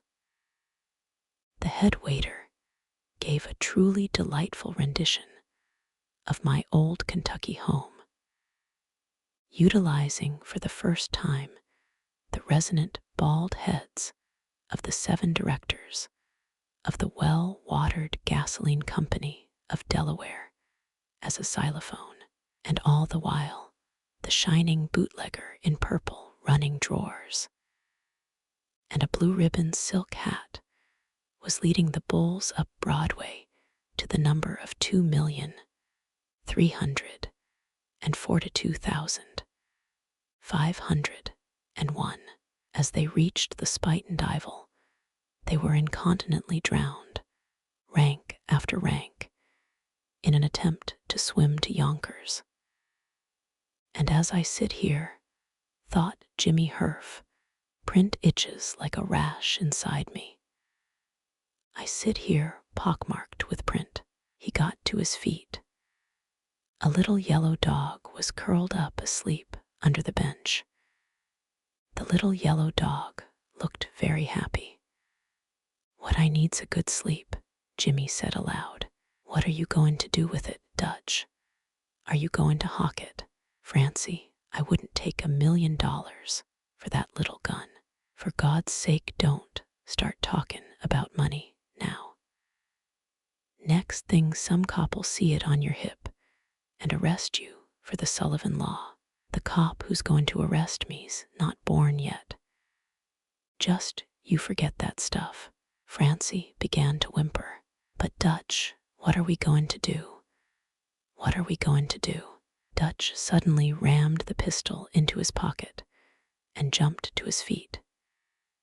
He walked jerkily back and forth on the asphalt path. It was a foggy evening, raw. Automobiles moving along the slushy road made an endless interweaving flicker of cobwebby light among the skeleton shrubberies.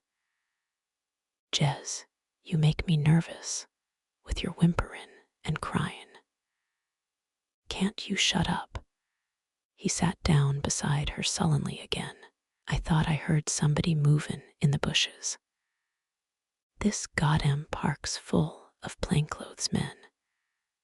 There's nowhere you can go in the whole crummy city without people watchin' you. I wouldn't mind it if I didn't feel so rotten. I can't eat anything without throwing up, and I'm so scared all the time the other girls'll notice something. But I've told you I had a way o' fixin' everything, ain't I? I promise you I'll fix everything fine in a couple of days. We'll go away and get married. We'll go down south. I bet there's lots of jobs in other places. I'm gettin' cold. Let's get the hell out here. Oh, Dutch, said Francie in a tired voice as they walked down the muddy-glistening asphalt path. Do you think we're ever going to have a good time again like we used to? We're SOL now. But that don't mean we're always going to be. I lived through those gas attacks in the Oregon forest, didn't I? I've been dopping out a lot of things these last few days. Dutch, if you go and get arrested, there'll be nothing left for me to do but jump in the river. Didn't I tell you I wasn't going to get arrested? Mrs. Cohen, a bent old woman with a face brown and blotched like a russet apple, stands beside the kitchen table with her gnarled hands folded over her belly. She sways from the hips as she scolds in an endless querulous stream of Yiddish at Anna sitting, blearied with sleep over a cup of coffee. If you had been blasted in the cradle, it would have been better. If you had been born dead. Oi, what for have I raised 4 children, that they should all of them be no good agitators and streetwalkers and bums. Benny in jail twice, and Saul, God knows, were making trouble. And Sarah accursed, given up to sin, kicking up her legs at Minska's. And now you, may you wither in your chair, picketing for the garment workers, walking along the street shameless, with a sign on your back. Anna dipped a piece of bread in the coffee and put it in her mouth. A mommer you don't understand, she said with her mouth full. Understand harlotry and sinfulness. Oi, why don't you attend to your work and keep your mouth shut and draw your pay quietly? You used to make good money and could have got married decent before you took to running wild in dance halls with a goy. Oi, that I've raised daughters in my old age, no decent man'd want to take to his house and marry. Anna got to her feet, shrieking, It's no business of yours. I've always paid my part of the rent regular. You think a girl's worth nothin' but for a slave, and to grind her fingers off workin' all her life. I think different, do you hear? Don't you dare scold at me, or you will talk back to your old mother. If Solomon was alive, he'd take a stick to you. Better to have been born dead than talk back to your mother like a goy. Get out of the house, and quick before I blast you. All right, I will. Anna ran through the narrow, trunk-obstructed hallway to the bedroom and threw herself on her bed. Her cheeks were burning. She lay quiet, trying to think. From the kitchen came the old woman's fierce, monotonous sobbing. Anna raised herself to a sitting posture on the bed. She caught sight, in the mirror opposite, of a strained, tear-doubled face and rumpled, stringy hair. My God, I'm a sight, she sighed. As she got to her feet, her heel caught on the braid of her dress. The dress tore sharply. Anna sat on the edge of the bed and cried and cried. Then she sewed the rent in the dress up carefully with tiny, meticulous stitches. Sewing made her feel calmer. She put on her hat, powdered her nose copiously, put a little rouge on her lips, got into her coat, and went out. April was coaxing unexpected colors out of the East Side streets. Sweet, voluptuous freshness came from a pushcart full of pineapples. At the corner, she found Rose Segel and Lillian Diamond drinking Coca-Cola at the soft drink stand. Anna, have a Coke with us, they chimed. I will if you'll blow me. I'm broke. Why didn't you get your strike pay? I gave it all to the old woman. Don't do no good though. She goes on scoldin' all day long. She's too old.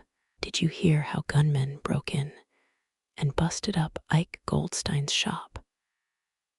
Busted up everything with hammers and left him unconscious on top of a lot of dress goods. Oh, that's terrible. So of him right, I say. But they oughtn't to destroy property like that. We make our livin' by it, as much as he does. A pretty fine livin'. I'm near dead wid it, said Anna, banging her empty glass down on the counter. Easy, easy, said the man in the stand. Look out for the crockery. But the worst thing was, went on Rose Segel, that while they was fightin' up in Goldstein's, a rivet flew out the winder and fell 9 stories and killed a fireman passin' on a truck. So's he dropped dead in the street. What for did they do that? Some guy must have slung it at some other guy, and it pitched out of the winder and killed a fireman. Anna saw Elmer coming towards them down the avenue, his thin face stuck forward. his hands hidden in the pockets of his frayed overcoat. She left the two girls and walked towards him. "Was you goin' down to the house? Don't let's go, 'cause the old woman's scoldin' something terrible. I wish I could get her into the Daughters of Israel. I can't stand her no more." "Then let's walk over and sit in the square," said Elmer. "Don't you feel the spring?" She looked at him out of the corner of her eye. "Don't I? Oh, Elmer, I wish this strike was over. It gets me crazy doin' nothing all day. But on the strike is the workers' great opportunity. The workers' university. It gives you a chance to study and read and go to the public library. But you always think it'll be over in a day or two. And what's the use anyway? The more educated a feller is, the more use he is to his class." They sat down on a bench with their backs to the playground. The sky overhead was glittering with mother-of-pearl flakes of sunset.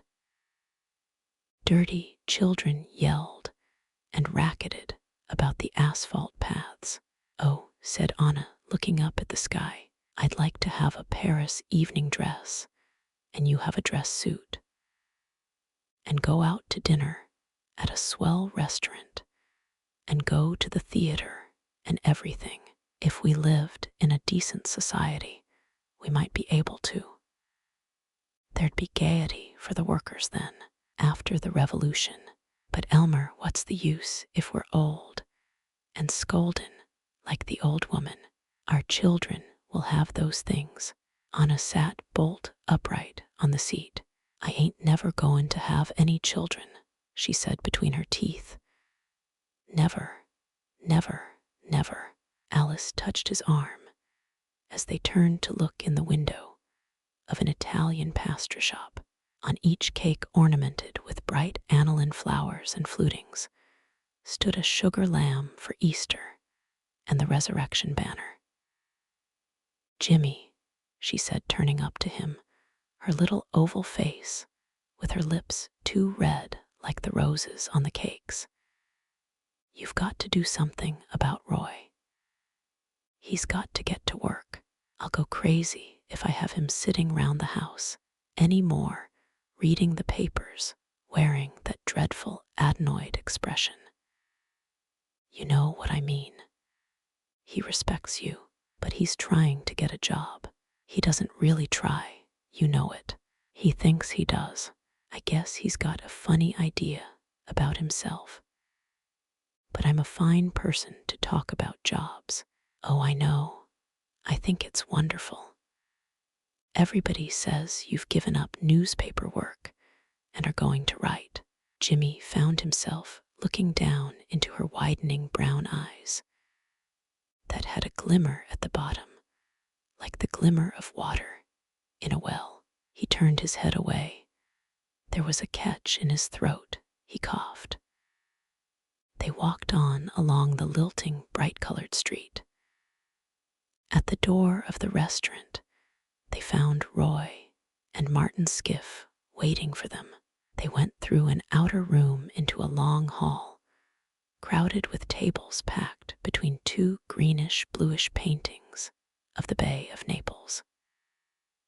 The air was heavy, with a smell of Parmesan cheese and cigarette smoke and tomato sauce. Alice made a little face as she settled herself in a chair. "Oh, I want a cocktail right away quick. I must be kinder simple-minded," said Herf. "But these boats coquetting in front of Vesuvius always make me feel like getting a move on somewhere.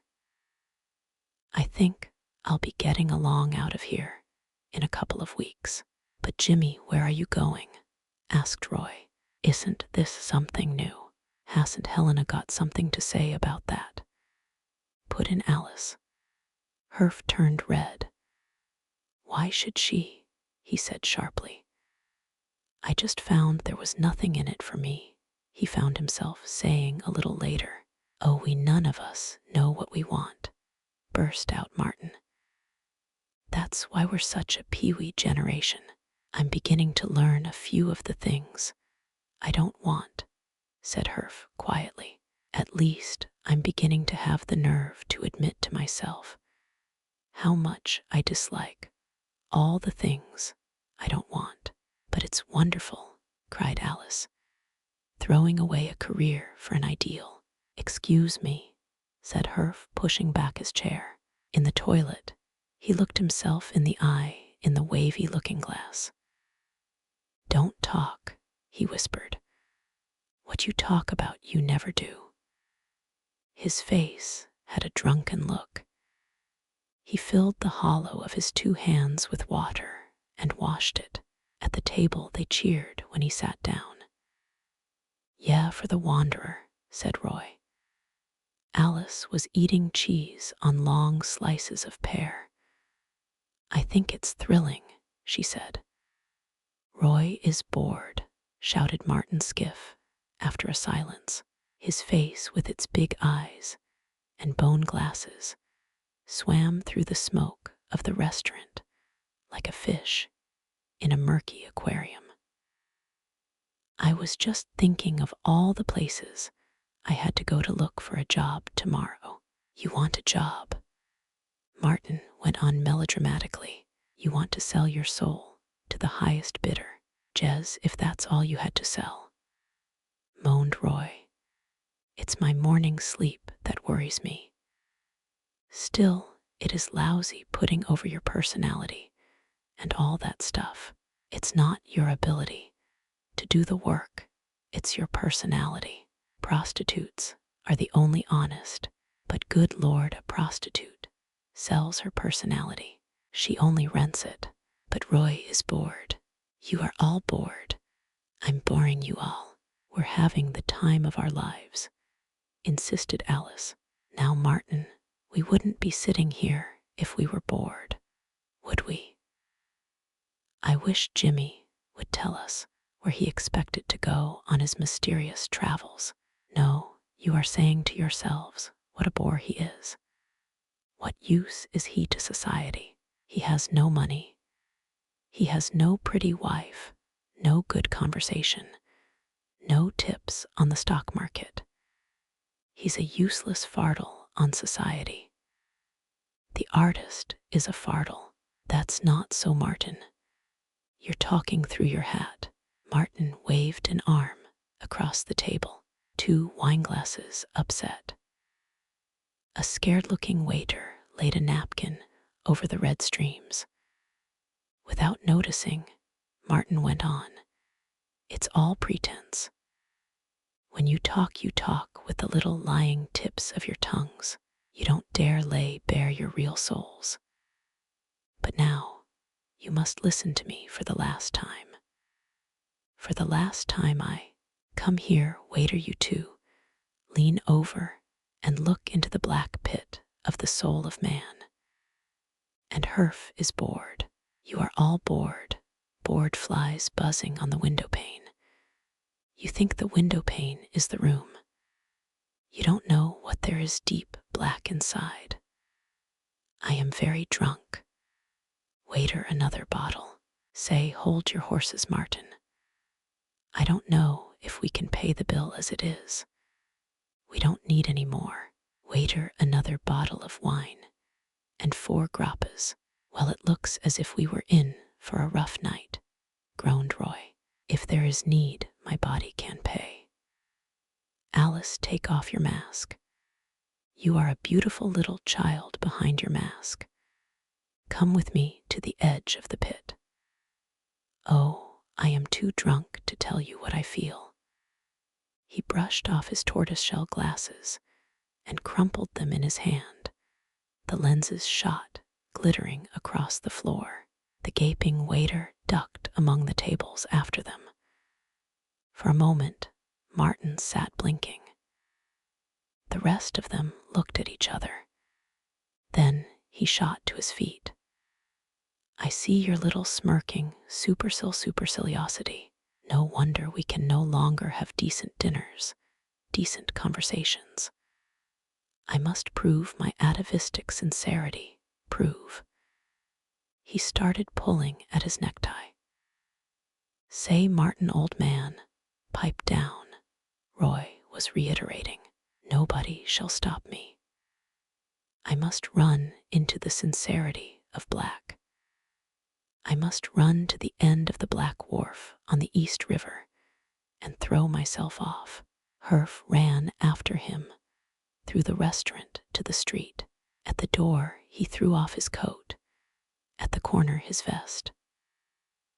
Gosh, he runs like a deer, panted Roy, staggering against Herf's shoulder.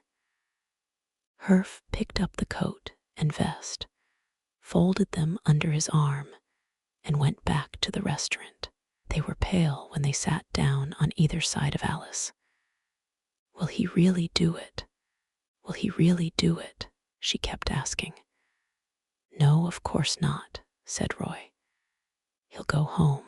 He was making fools of us because we played up to him. Suppose he really did it. I'd hate to see him. I like him very much. We named our kid after him, said Jimmy gloomily. But if he really feels so terribly unhappy, what right have we to stop him? Oh, Jimmy, sighed Alice. Do order some coffee. Outside, a fire engine moaned, throbbed, roared down the street. Their hands were cold. They sipped the coffee without speaking. Francie came out of the side door of the 5 and 10 into the 6 o'clock going home end of the day crowd. Dutch Robertson was waiting for her. He was smiling. There was color in his face. Why, Dutch, what's? The words stuck in her throat. Don't you like it? They walked on down 14th.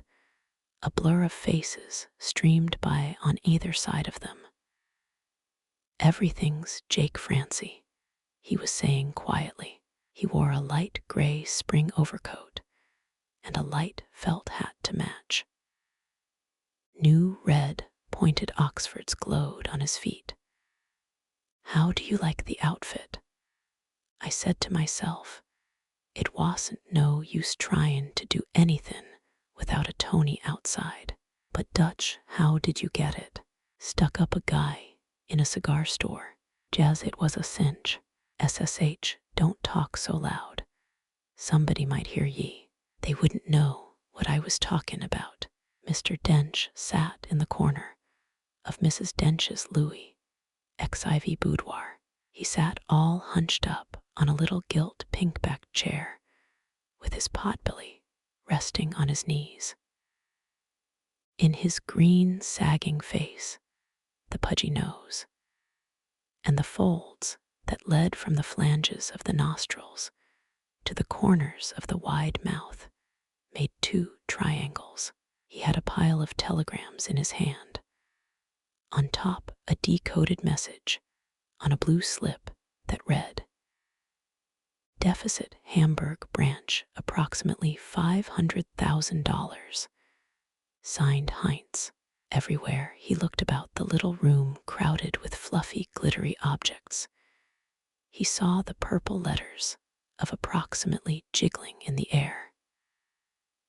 Then he noticed that the maid, a pale mulatto in a ruffled cap, had come into the room and was staring at him, his eye lit on a large flat cardboard box she held in her hand.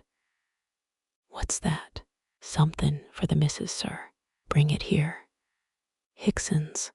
And what does she want to be buying more dresses for, will you tell me that?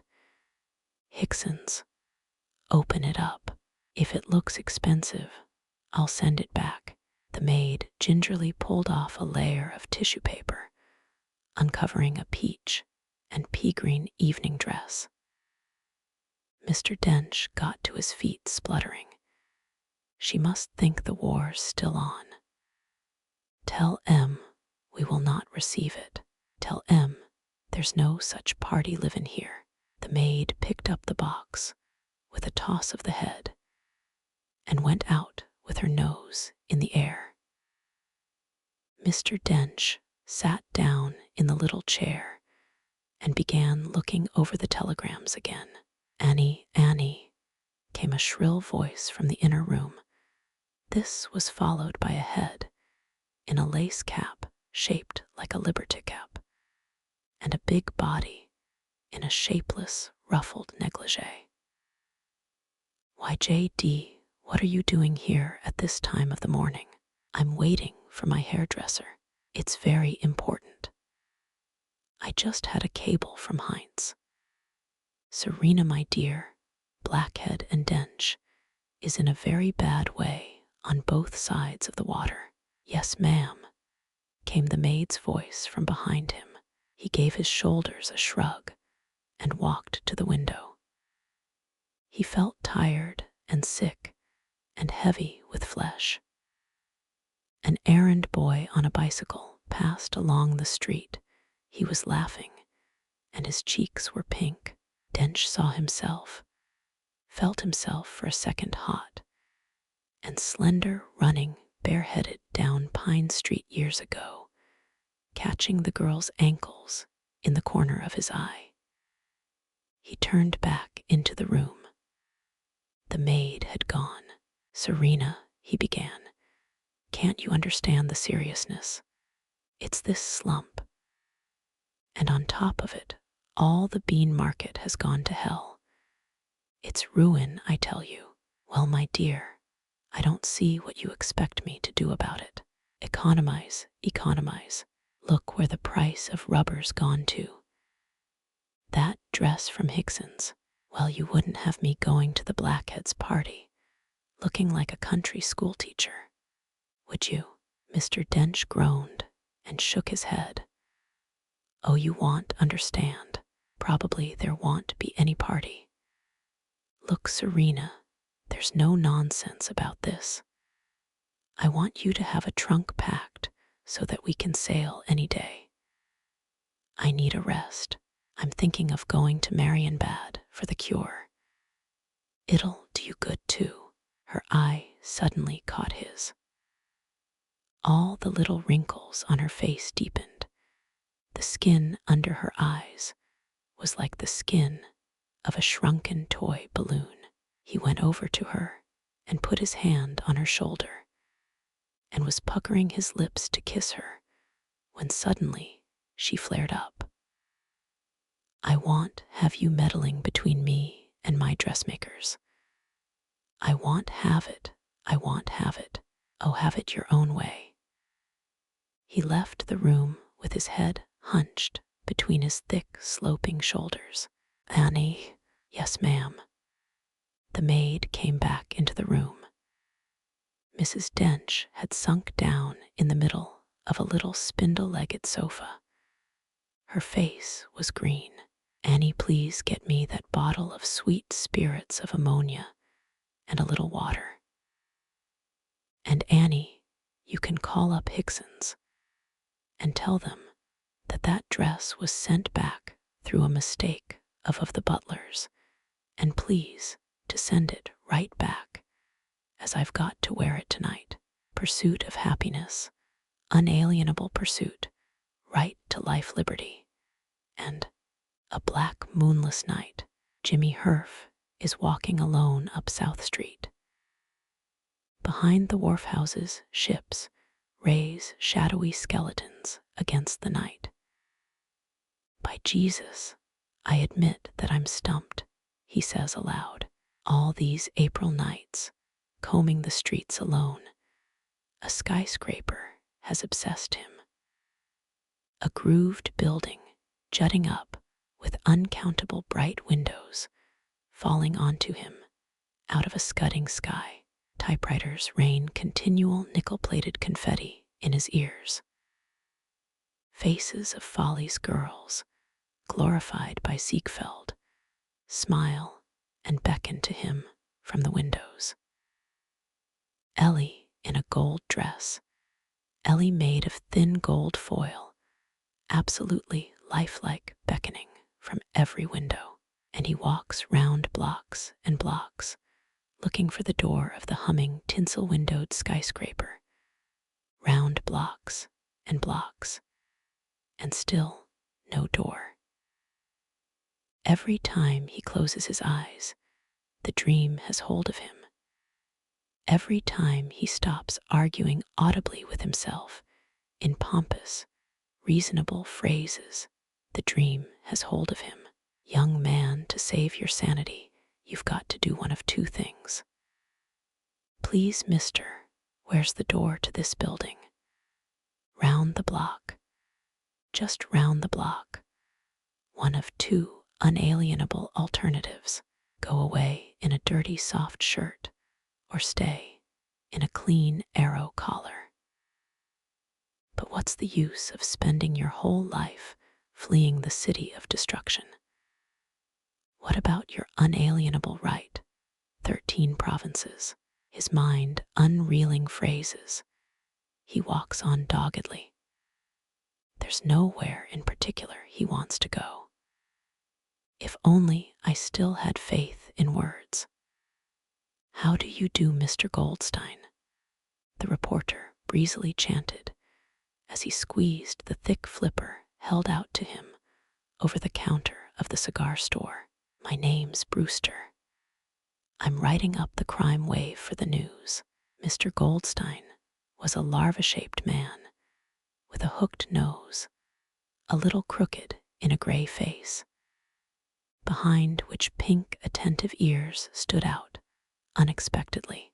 He looked at the reporter out of suspicious, screwed-up eyes. If you'd be so good, I'd like to have your story of last night's little misadventure. Vaunt get no story from me, young man. Vatville you do. But print it so that other boys in Goylesville get the same idea. It's too bad you feel that way, Mr. Goldstein. Will you give me a Robert Burns, please? Publicity, it seems to me, is as necessary as ventilation. It lets in fresh air.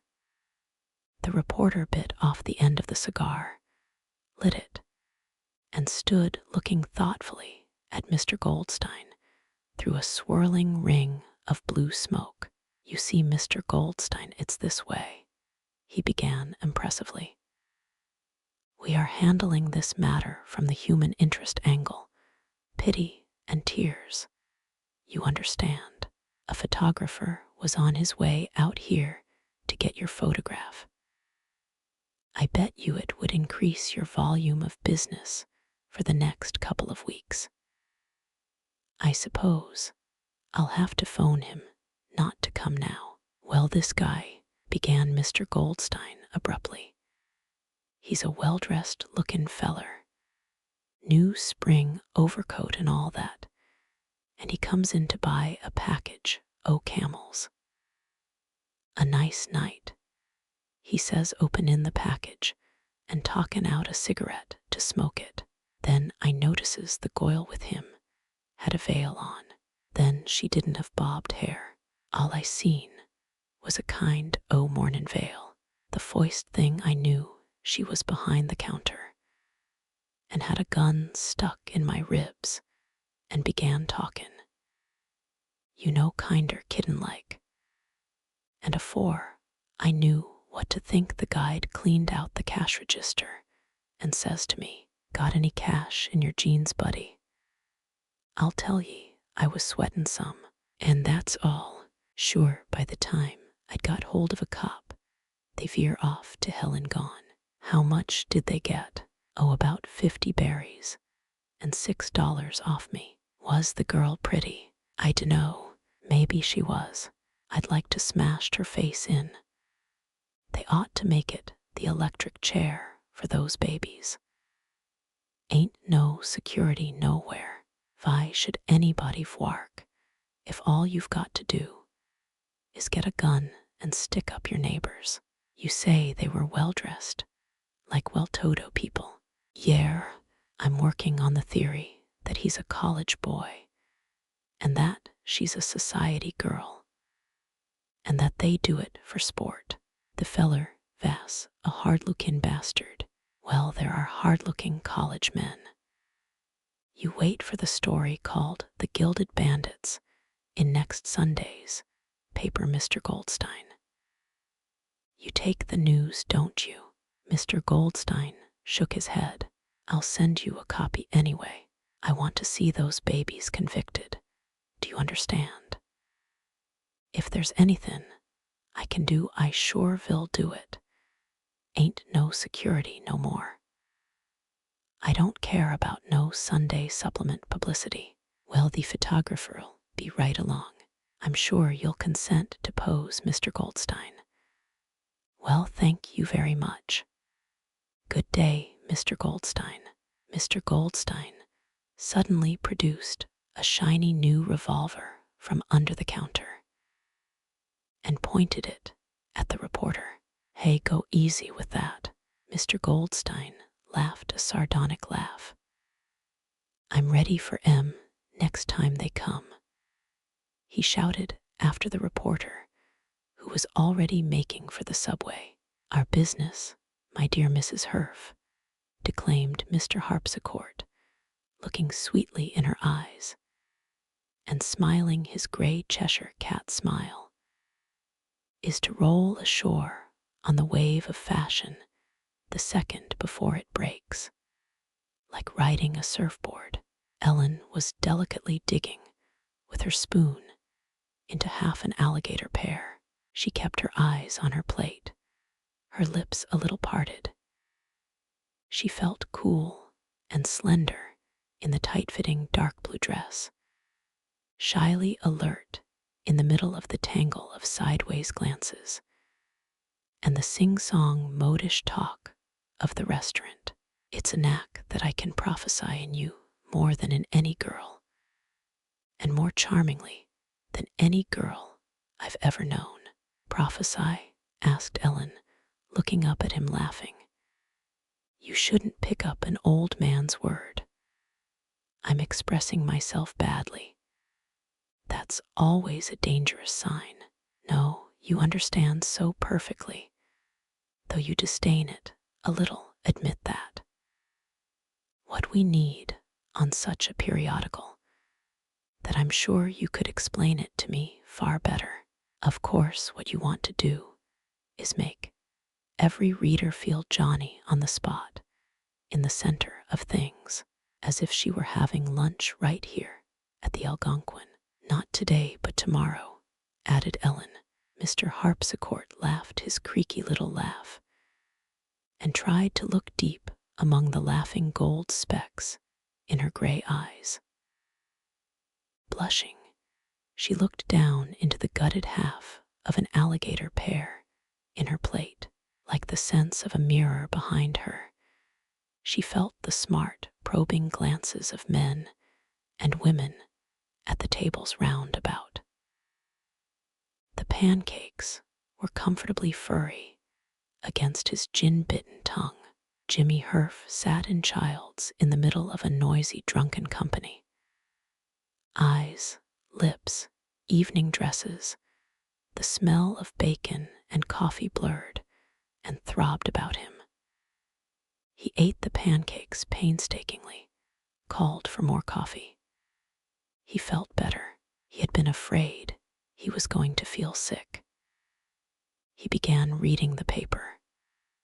The print swam and spread like Japanese flowers. Then it was sharp again, orderly, running in a smooth black and white paste over his orderly black and white brain.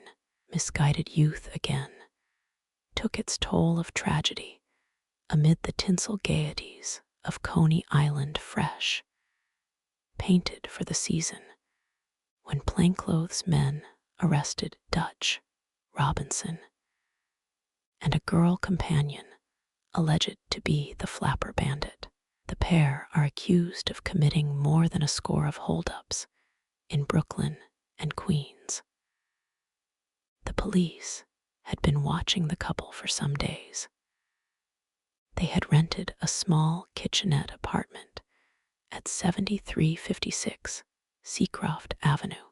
Suspicion was first aroused when the girl, about to become a mother, was taken in an ambulance to the Canarsie Presbyterian Hospital. Hospital attendants were surprised by Robinson's seemingly endless supply of money. The girl had a private room. Expensive flowers and fruit were sent in to her daily, and a well-known physician was called into consultation at the man's request. When it came to the point of registering the name of the baby girl, the young man admitted to the physician that they were not married. One of the hospital attendants, noticing that the woman answered to the description published in the Evening Times of the Flapper Bandit and her pal, telephoned the police. Plainclothes men sleuthed the couple for some days after they had returned to the apartment on Seacroft Avenue, and this afternoon made the arrests. The arrest of the Flapper Bandit. A hot biscuit landed on Herf's paper. He looked up with a start. A dark-eyed Jewish girl at the next table was making a face at him. He nodded and took off an imaginary hat. "I thank thee, lovely nymph," he said thickly, and began eating the biscuit. "Quit dat, you're here." The young man who sat beside her, who looked like a prizefighter's trainer, bellowed in her ear. The people at Herf's table all had their mouths open laughing. He picked up his check, vaguely said good night, and walked out. The clock over the cashier's desk said 3 o'clock. Outside, a rowdy scattering of people still milled about Columbus Circle. A smell of rainy pavements mingled with the exhausts of cars, and occasionally there was a whiff of wet earth and sprouting grass from the park. He stood a long time on the corner, not knowing which way to go. These nights he hated to go home. He felt vaguely sorry that the Flapper Bandit and her pal had been arrested. He wished they could have escaped. He had looked forward to reading their exploits every day in the papers. Poor devils, he thought, and with a newborn baby too. Meanwhile, a rumpus had started behind him in Childs. He went back and looked through the window across the griddle, where sizzled 3 abandoned butter cakes. The waiters were struggling to eject a tall man in a dress suit. The thick-jawed friend of the Jewish girl who had thrown the biscuit was being held back by his friends. Then the bouncer elbowed his way through the crowd. He was a small, broad-shouldered man with deep-set, tired monkey eyes. Calmly and without enthusiasm, he took hold of the tall man. In a flash, he had him shooting through the door. Out on the pavement, the tall man looked about him dazedly and tried to straighten his collar. At that moment, a police wagon drove up jingling. 2 policemen jumped out and quickly arrested 3 Italians who stood chatting quietly on the corner. Herf and the tall man in the dress suit looked at each other, almost spoke, and walked off greatly sobered in opposite directions. 5. The burden of Nineveh, seeping in red twilight out of the Gulf Stream fog. Throbbing brass throat that howls through the stiff-fingered streets. Prying open glazed eyes of skyscrapers. Splashing red lead on the girdered thighs of the 5 bridges. Teasing caterwauling tugboats into heat under the toppling smoke trees of the harbor. Spring puckering our mouths. Spring giving us goose flesh grows gigantic out of the droning of sirens. Crashes with enormous scaring din through the halted traffic. Between attentive, frozen tiptoe blocks, Mr. Dench, with the collar of his woolly ulster up round his ears, and a big English cap pulled down far over his eyes, walked nervously back and forth on the damp boat deck of the Volendam. He looked out through a drizzly rain at the grey wharf houses and the waterfront buildings etched against a sky of inconceivable bitterness. A ruined man, a ruined man, he kept whispering to himself. At last, the ship's whistle boomed out for the third time. Mr. Dench, his fingers in his ears, stood screened by a lifeboat, watching the rift of dirty water between the ship's side and the wharf widen. The deck trembled under his feet as the screws bit into the current. Gray like a photograph, the buildings of Manhattan began sliding by. Below decks, the band was playing "Oh Tightly Tightly," red ferryboats, carferries, tugs, sand scows, lumber schooners, tramp steamers drifted between him and the steaming, towering city that gathered itself into a pyramid and began to sink mistily into the brown-green water of the bay. Mr. Dench went below to his stateroom. Mrs. Dench, in a cloche hat hung with a yellow veil, was crying quietly with her head on a basket of fruit. "Don't, Serena," he said huskily. "Don't. We like Marion bad. We need a rest. Our position isn't so hopeless. I'll go and send Blackhead a radio.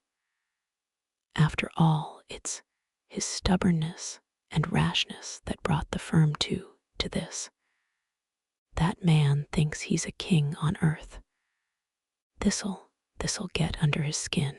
If curses can kill, I'll be a dead man tomorrow."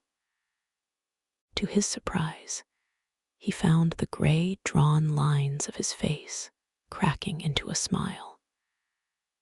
Mrs. Dench lifted her head and opened her mouth to speak to him, but the tears got the better of her. He looked at himself in the glass, squared his shoulders, and adjusted his cap. "Well, Serena," he said with a trace of jauntiness in his voice, "this is the end of my business career. I'll go send that radio." Mother's face swoops down and kisses him. His hands clutch her dress, and she has gone, leaving him in the dark, leaving a frail, lingering fragrance in the dark that makes him cry. Little Martin lies tossing within the iron bars of his crib, outside dark, and beyond walls, and outside again the horrible great dark of grown-up people, rumbling, jiggling, creeping in chunks through the windows, putting fingers through the crack in the door. From outside, above the roar of wheels, comes a strangling wail clutching his throat. Pyramids of dark piled above him fall crumpling on top of him. He yells, gagging between yells. Naunu walks towards the crib along a saving gangplank of light. "Don't you be scared. That ain't nothin'." Her black face grins at him. Her black hand straightens the covers. "Just a fire engine passin'. You wouldn't be seared of a fire engine." Ellen leaned back in the taxi and closed her eyes for a second. Not even the bath and the half-hour's nap had washed out the fagging memory of the office, the smell of it, the chirruping of typewriters, the endlessly repeated phrases, faces, typewritten sheets. She felt very tired. She must have rings under her eyes. The taxi had stopped. There was a red light in the traffic tower ahead. Fifth Avenue was jammed to the curbs with taxis, limousines, motor buses. She was late. She had left her watch at home. The minutes hung about her neck, leaden as hours. She sat up on the edge of the seat, her fists so tightly clenched that she could feel through her gloves her sharp nails digging into the palms of her hands. At last the taxi jerked forward. There was a gust of exhausts and whir of motors. The clot of traffic began moving up Murray Hill. At a corner, she caught sight of a clock. 8:15. The traffic stopped again. The brakes of the taxi shrieked. She was thrown forward on the seat. She leaned back with her eyes closed, the blood throbbing in her temples. All her nerves were sharp steel jangled wires cutting into her. What does it matter? She kept asking herself. He'll wait. I'm in no hurry to see him. Let's see, how many blocks? Less than 20, 18. It must have been to keep from going crazy. People invented numbers. The multiplication table better than Coe as a cure for jangled nerves. Probably that's what old Peter Stuyvesant thought, or whoever laid the city out in numbers. She was smiling to herself. The taxi had started moving again. George Baldwin was walking back and forth in the lobby of the hotel, taking short puffs of a cigarette. Now and then he glanced at the clock. His whole body was screwed up taut like a high violin string. He was hungry and full up with things he wanted to say. He hated waiting for people. When she walked in, cool and silky and smiling, he wanted to go up to her and hit her in the face.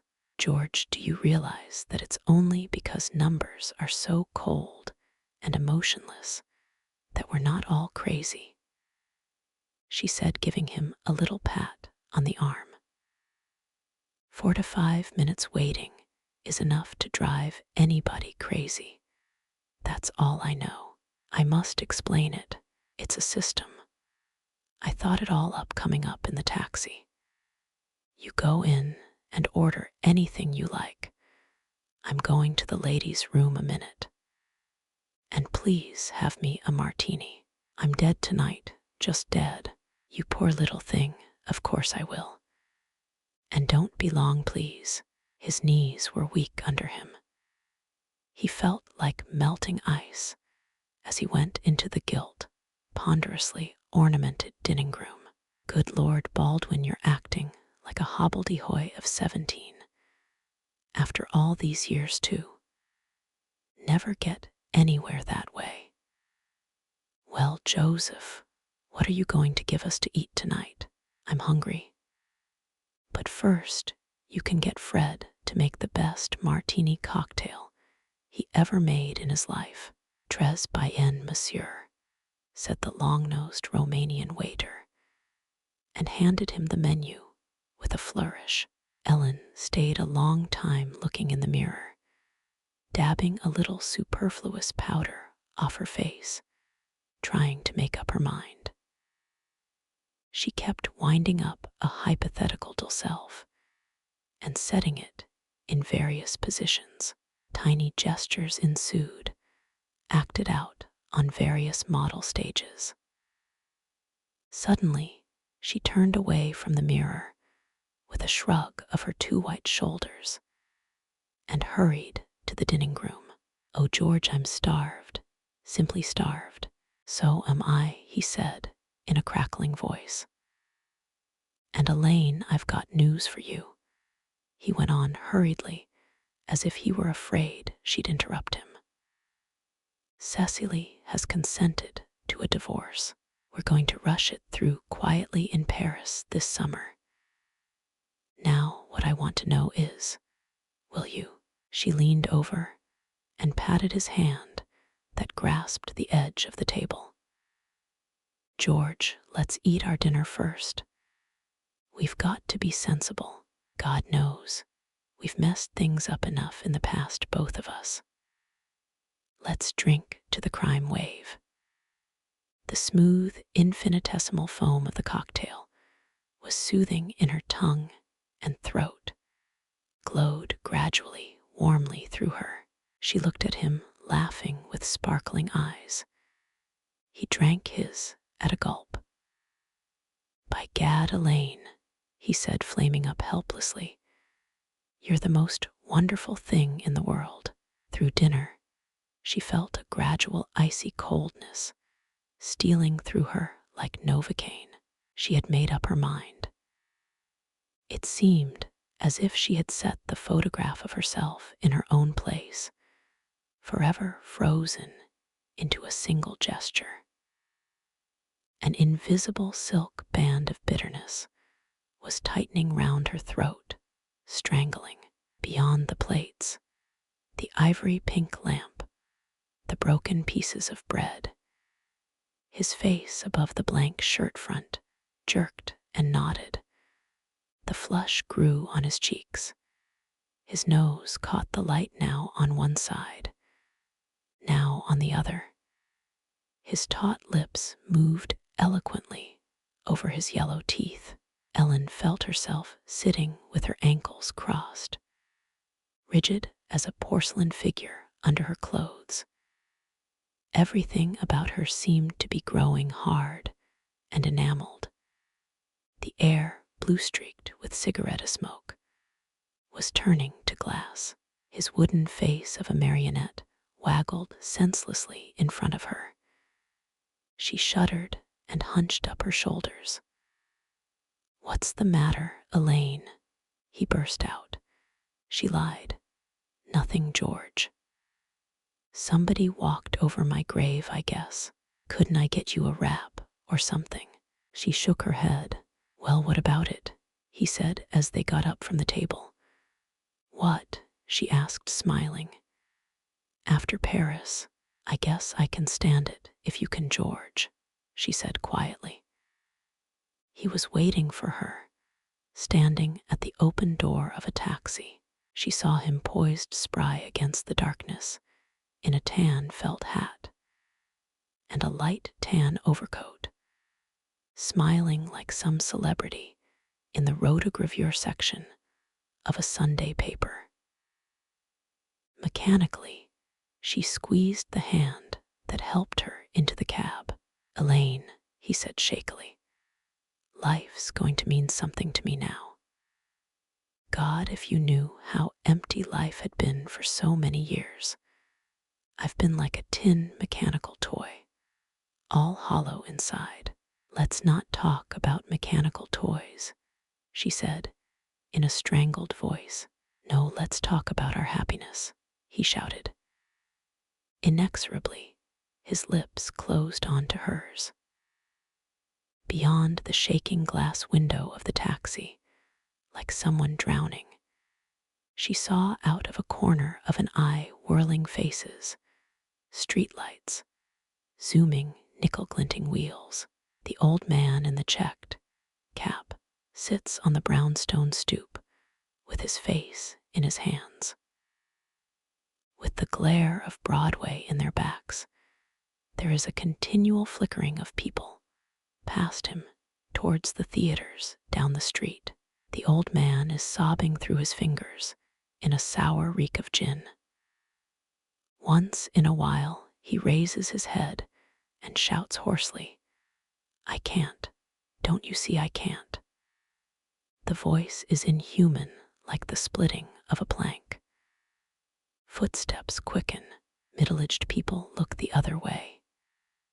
Two girls giggle shrilly as they look at him. Street urchins nudging each other peer in and out through the dark crowd. Bum hooch. He'll get his when the cop on the block comes by. Prohibition liquor. The old man lifts his wet face out of his hands, staring out of sightless, blood-rimmed eyes. People back off, step on the feet of the people behind them. Like splintering wood, the voice comes out of him. Don't you see I can't? I can't, I can't. When Alice Sheffield dropped into the stream of women, going through the doors of Lord and Taylor's, and felt the close smell of stuffs in her nostrils, something went click in her head. First, she went to the glove counter. The girl was very young and had long curved black lashes and a pretty smile. They talked of permanent waves, while Alice tried on gray kids, white kids with a little fringe like a gauntlet. Before she tried it on, the girl deftly powdered the inside of each glove out of a long-necked wooden shaker. Alice ordered 6 pairs. Yes, Mrs. Roy Sheffield. Yes, I have a charge account. Here's my card. I'll be having quite a lot of things sent. And to herself, she said all the while, ridiculous how I've been going round in rags all winter. When the bill comes royal, have to find some way of paying it, that's all. Time, he stopped mooning round anyway. I've paid enough bills for him in my time, God knows. Then she started looking at flesh-colored silk stockings. She left the store, her head still in a whirl of long vistas of counters, in a violet electric haze, of braided embroidery and tassels and nasturtium-tinted silks. She had ordered 2 summer dresses and an evening wrap. At Maillard's, she met a tall blonde Englishman with a Kneshipped head and pointed wisps of tow-colored mustaches under his long nose. Oh, Buck, I'm having the grandest time. I've been going berserk in Lord and Taylor's. Do you know that it must be 1.5 years since I've bought any clothes? Poor old thing, he said, as he motioned her to a table. Tell me about it. She let herself flop into a chair, suddenly whimpering. Oh, Buck, I'm so tired of it all. I don't know how much longer I can stand it. Well, you can't blame me. You know what I want you to do. Well, suppose I did. It'd be topping.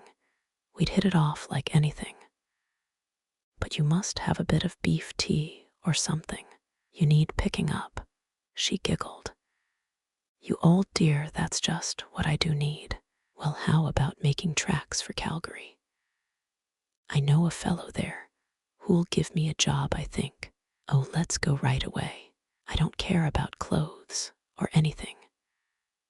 Roy can send those things back to Lord and Taylor's.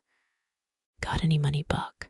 A flush started on his cheekbones and spread over his temples to his flat, irregular ears.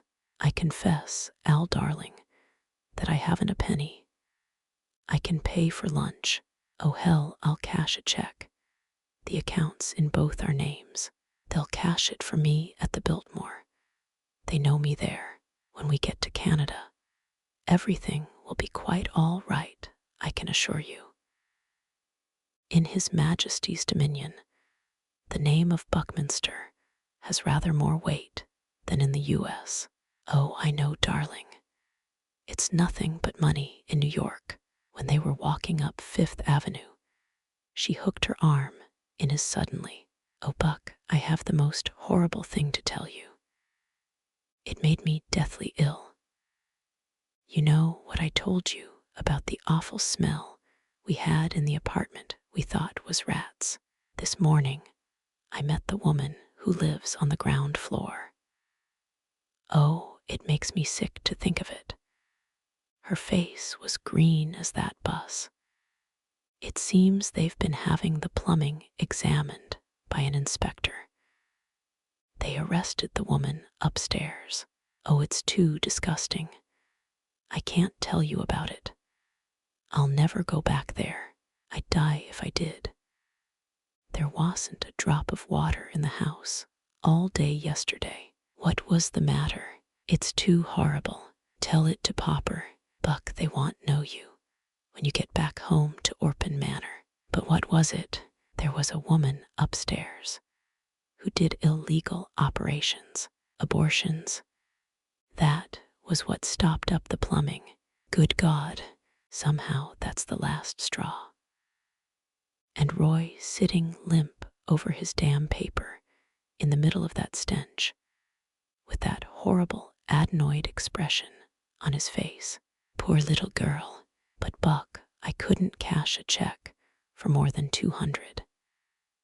It'll be an overdraft as it is. Will that get us to Calgary? Not very comfortably. There's a man I know in Montreal who'll give me a job writing society notes. Beastly thing to do, but I can use an assumed name. Then we can trot along from there when we get a little more spondulix, as you call it. How about cashing that check now? She stood waiting for him beside the information desk while he went to get the tickets. She felt alone and tiny in the middle of the great white vault of the station. All her life with Roy was going by her like a movie reeled off backwards, faster and faster. Buck came back looking happy and masterful, his hands full of greenbacks and railway tickets. No train till 7:10, Al, he said. Suppose you go to the palace and leave me a seat at the box office. I'll run up and fetch my kit. Want take a sec? Here's a $5. And he had gone, and she was walking alone across 43rd Street on a hot May afternoon. For some reason, she began to cry. People stared at her. She couldn't help it. She walked on doggedly, with the tears streaming down her face. Earthquake insurance, that's what they calls it. A whole lot of good it'll do 'em when the anger of the Lord smokes out the city like you would a hornet's nest, and he picks it up and shakes it like a cat shakes a rat. Earthquake insurance. Joe and Skinny wished that the man with whiskers like a bottle cleaner, who stood over their campfire mumbling and shouting, would go away. They didn't know whether he was talking to them or to himself. They pretended he wasn't there and went on nervously preparing to grill a piece of ham on a gridiron made of an old umbrella frame. Below them, beyond a sulphur green lace of budding trees, was the Hudson going silver with evening, and the white palisade of apartment houses of Upper Manhattan.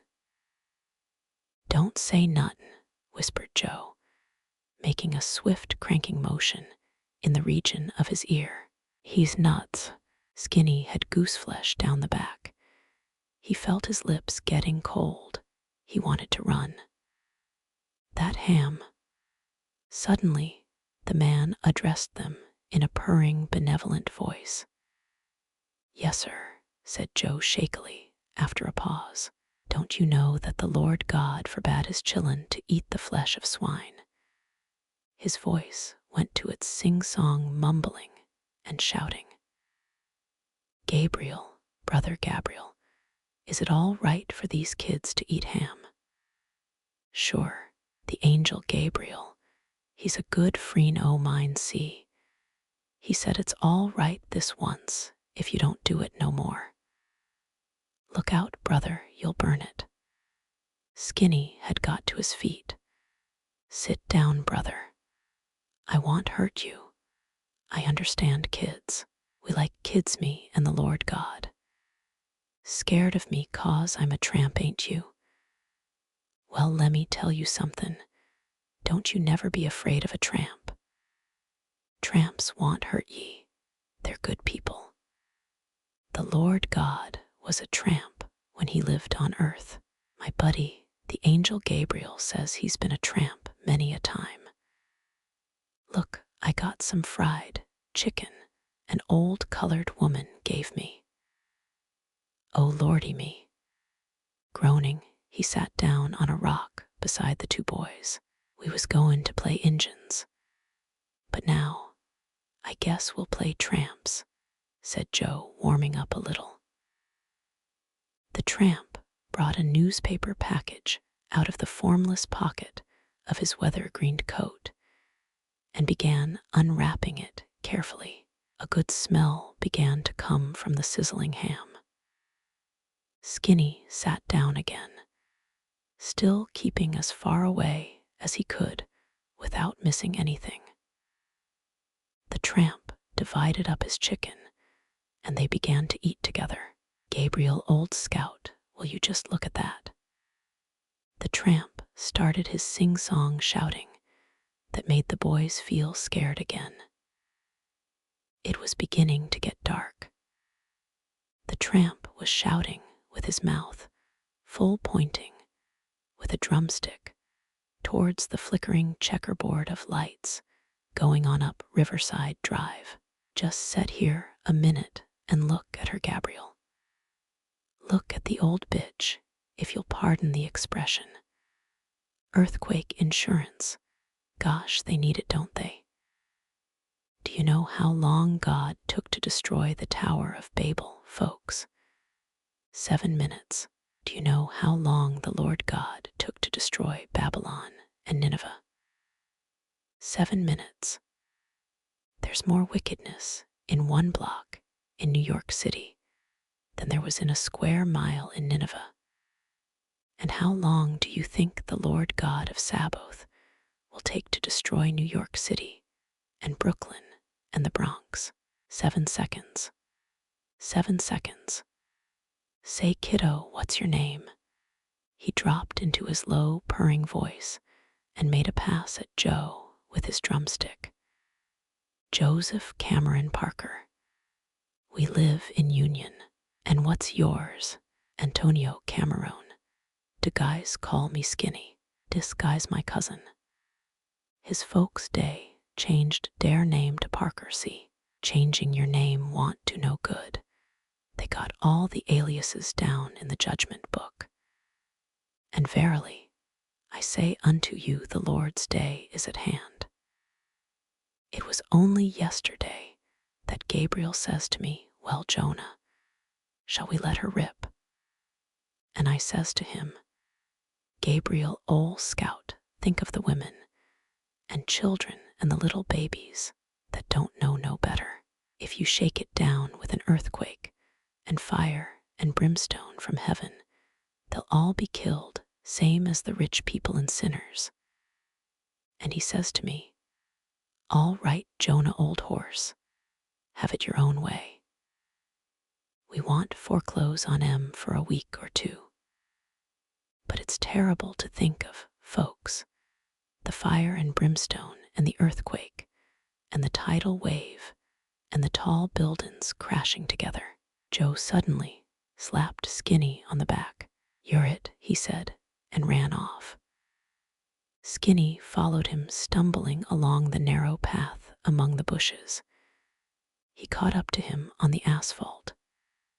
Jez, that guy's nuts, he called. Shut up, can't ye? Snapped Joe. He was peering back through the bushes. They could still see the thin smoke of their little fire against the sky. The tramp was out of sight. They could just hear his voice calling, Gabriel, Gabriel. They ran on breathless towards the regularly spaced safe arc lights and the street. Jimmy Herf stepped out from in front of the truck. The mudguard just grazed the skirt of his raincoat. He stood a moment behind an L stanchion while the icicle thawed out of his spine.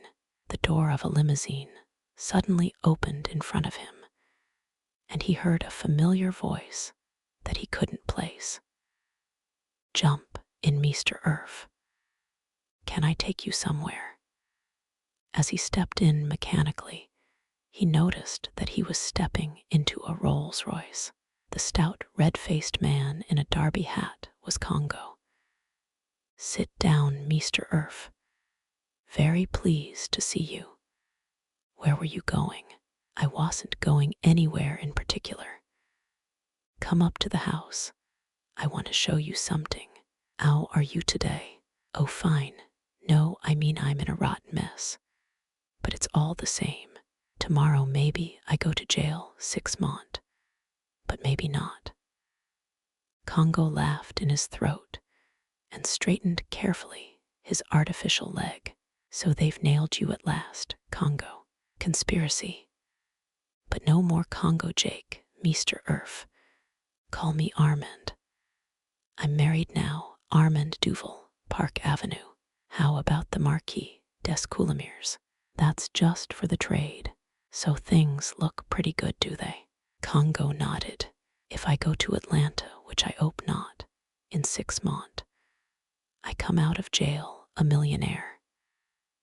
Mr. Herf, if you need money, just say the word. I lend you $1,000. In 5 years, even you pay it back. I know you. Thanks. It's not exactly money I need. That's the hell of it. How's your wife? She's so beautiful. We're getting a divorce. She served the papers on me this morning. That's all I was waiting in this goddamn town for." Congo bit his lips. Then he tapped Jimmy gently on the knee with his forefinger. "In a minute, we'll get to the ooze. I give you one very good drink." "Yes, wait," Congo shouted to the chauffeur as he walked with a stately limp, leaning on a gold-knobbed cane, into the streaky marble hallway of the apartment house. As they went up in the elevator, he said, "Maybe you stay to dinner." "I'm afraid I can't tonight, Armand. I have one very good cook. When I first come to New York maybe 20 years ago, there was a feller on the boat. This is the door, C.A.D. Armand Duval. Him and me ran away toadster, and always he say to me, 'Armand, you never make a success. Too lazy. Run after the little girls too much.' Now he's my cook, first-class chef, cordon bleu, eh? Life is one funny ting, Mr. Herf." "Gee, this is fine," said Jimmy Herf, leaning back in a high-backed Spanish chair in the black walnut library, with a glass of old bourbon in his hand. I mean Armand, if I'd been God and had to decide who in this city should make $1 million and who shouldn't, I swear you're the man I should have picked. Maybe by the missus come in. Very pretty, I show you." He made curly motions with his fingers round his head. Very much blonde hair. Suddenly he frowned. "But Mr. Herf, if Dara is anything any time I can do for you, money or like dat, you let me know, eh? It's 10 years now, you and me, very good frien." One more drink. On his third glass of bourbon, Herf began to talk. Congo sat listening with his heavy lips a little open, occasionally nodding his head. "The difference between you and me is that you're going up in the social scale, Armand, and I'm going down. When you were a mess boy on a steamboat, I was a horrid little chalk-faced kid living at the Ritz. My mother and father did all this Vermont marble black walnut grand Babylonian stuff. There's nothing more for me to do about it. Women are like rats, you know. They leave a sinking ship. She's going to marry this man Baldwin, who's just been appointed district attorney. They're said to be grooming him for mayor on a fusion reform ticket. The delusion of power, That's what's biting him.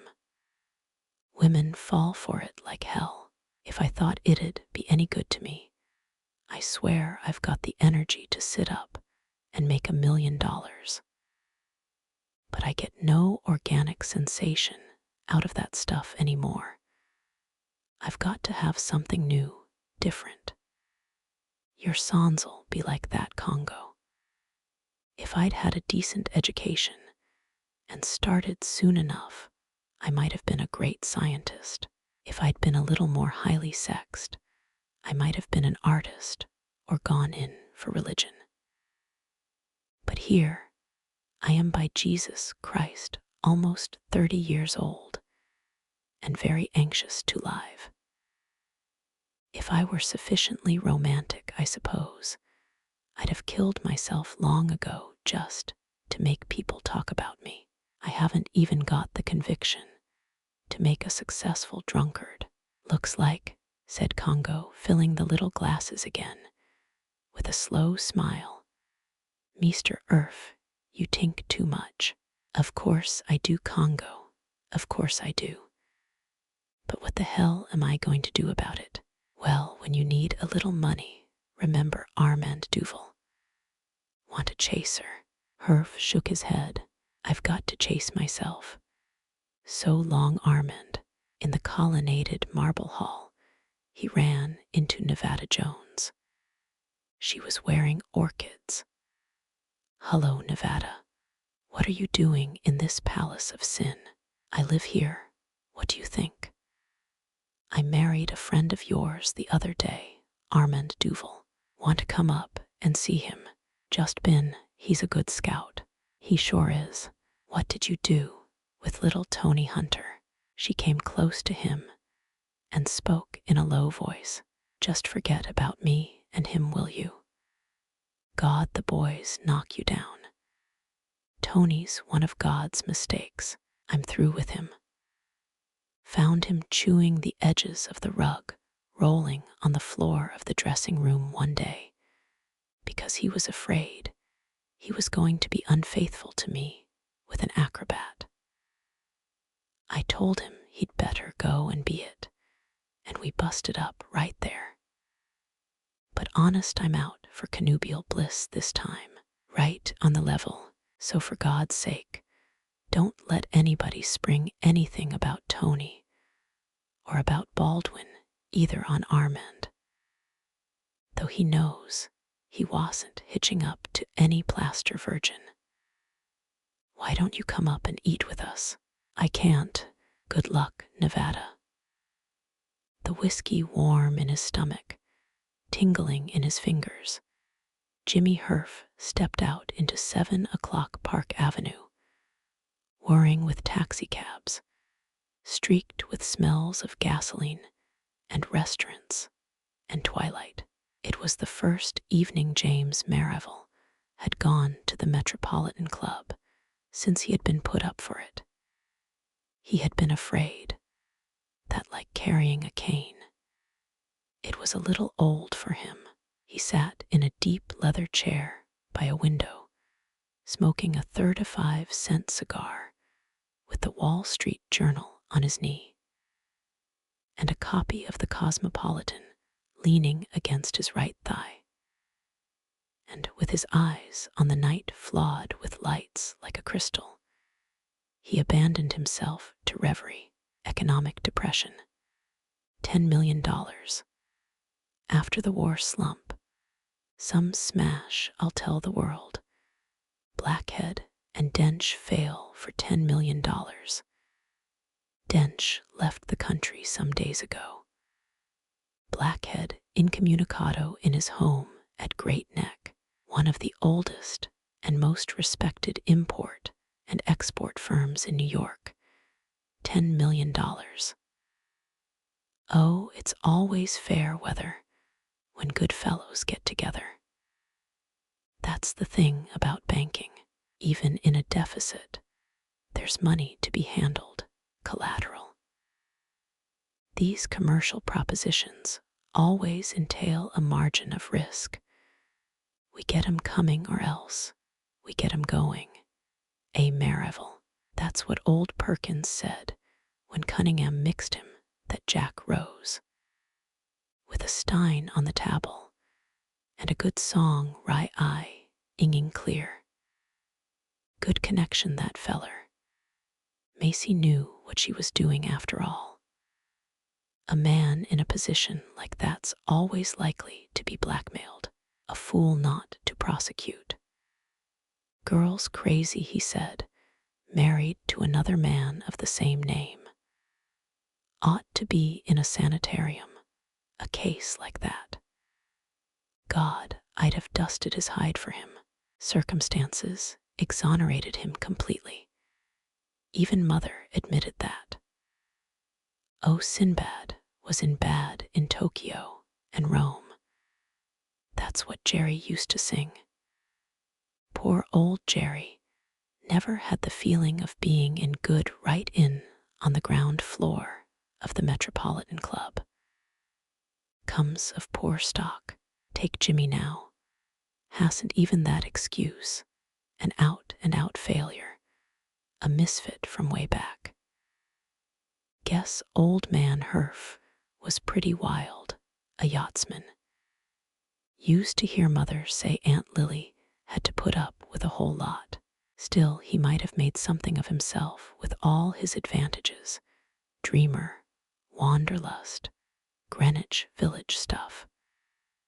And Dad did every bit as much for him as he did for me. And this divorce now, adultery with a prostitute like as not, probably had syphilis or something. $10 million failure. Failure. Success. $10 million success. 10 years of successful banking. At the dinner of the American Bankers Association last night, James Merivale, president of the bank and trust company, spoke in answer to the toast, 10 years of progressive banking.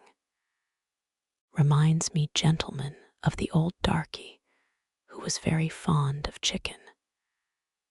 But if you will allow me a few serious words on this festive occasion, flashlight photograph, there is a warning note I should like to sound.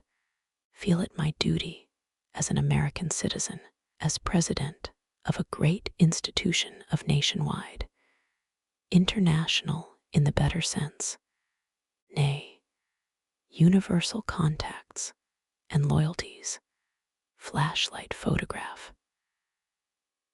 At last making himself heard above the thunderous applause, James Merivale, his stately steel-gray head shaking with emotion, continued his speech. Gentlemen, you do me too much honor. Let me only add that in all trials and tribulations, be calmed amid the dark waters of scorn, or spurning the swift rapids of popular estimation, amid the still small hours of the night, and in the roar of millions at noonday, my staff, my bread of life, my inspiration has been my triune loyalty to my wife, my mother, and my flag. The long ash from his cigar had broken and fallen on his knees. James Merivale got to his feet and gravely brushed the light ash off his trousers. Then he settled down again, and with an intent frown began to read the article on foreign exchange in the Wall Street Journal. They sit up on 2 stools in the lunch wagon. Say, kid, how the hell did you come to sign up on that old scow? Wasn't anything else going out east? Well, you sure have dished your gravy this time, kid. Cap'n's a dopehead. First officer's the damnedest crook. Out o' Sing Sing. Crew's a lot o' bohunks. The old tub ain't worth the salvage of her. What was your last job? Night clerk in a hotel. Listen to that cookie. Jesus Christ, a meaty look at a guy who'll give up a good job clerkin' in a swell hotel in New York City to sign on as mess boy. on Davy Jones' own steam yacht. A fine sea cook you're going to make. The younger man is flushing. How about that hamburger? He shouts at the counterman. After they have eaten, while they are finishing their coffee, he turns to his friend and asks in a low voice, "Say, Rooney, was you ever overseas in the war? I made St. Nazaire a couple o' times. Why, I dunno. It kinder gave me the itch. I was 2 years in it. Things ain't been the same. I used to think all I wanted was to get a good job and marry and settle down. And now I don't give a damn. I can keep a job for 6 months or so, and then I get the almighty itch, see? So I thought I ought to see the Orient a bit."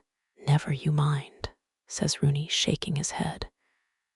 "You're going to see it. Don't you worry about that. What's the damage?" the young man asks the counterman. "They must have caught you young. I was 16 when I enlisted." He picks up his change and follows Rooney's broad, shambling back into the street. At the end of the street, beyond trucks and the roofs of warehouses, he can see masts and the smoke of steamers and white steam rising into the sunlight. "Pull down the shade," comes the man's voice from the bed. "I can't, it's busted." "Oh hell, here's the whole business down." Anna almost bursts out crying when the roll hits her in the face. "You fix it," she says, going towards the bed. "What do I care? They can't see in," says the man, catching hold of her, laughing. "It's just those lights," she moans, wearily letting herself go limp in his arms. It is a small room the shape of a shoebox, with an iron bed in the corner of the wall, opposite the window. A roar of streets rises to it, rattling up a V-shaped recess in the building. On the ceiling, she can see the changing glow of electric signs along Broadway, white, red, green, then a jumble like a bubble bursting, and again white, red, green. "Oh, Dick, I wish you'd fix that shade. Those lights give me the willies." "The lights are all right, Anna. It's like Bane in a theater. It's the gay white way, like they used to say. That stuff's all right for you out-of-town fellers, but it gives me the willies." "So you're workin' for Madame Saubrine now, are you, Anna? You mean I'm scabbin'? I know it. The old woman threw me out, and it was get a job or croak. A nice girl like you, Anna, could always find a boyfriend. God, you buyers are a dirty lot. You think that because I'll go with you, I'd go wid anybody. Well, I wouldn't. Do you get that? I didn't mean that, Anna. Gee, you're awful quick tonight. I guess it's my nerves. This strike and the old woman throwing me out and scabbing up at Saubrine's. It'd get anybody's goat. They can all go to hell for all I care. Why won't they leave you alone? I never did nothing to hurt anybody in my life. All I want is for Em to leave me alone and let me get my pay and have a good time now and then. God, Dick, it's terrible. I don't dare go out on the street for fear of meetin' some of the girls of my old local. Hell, Anna, things ain't so bad.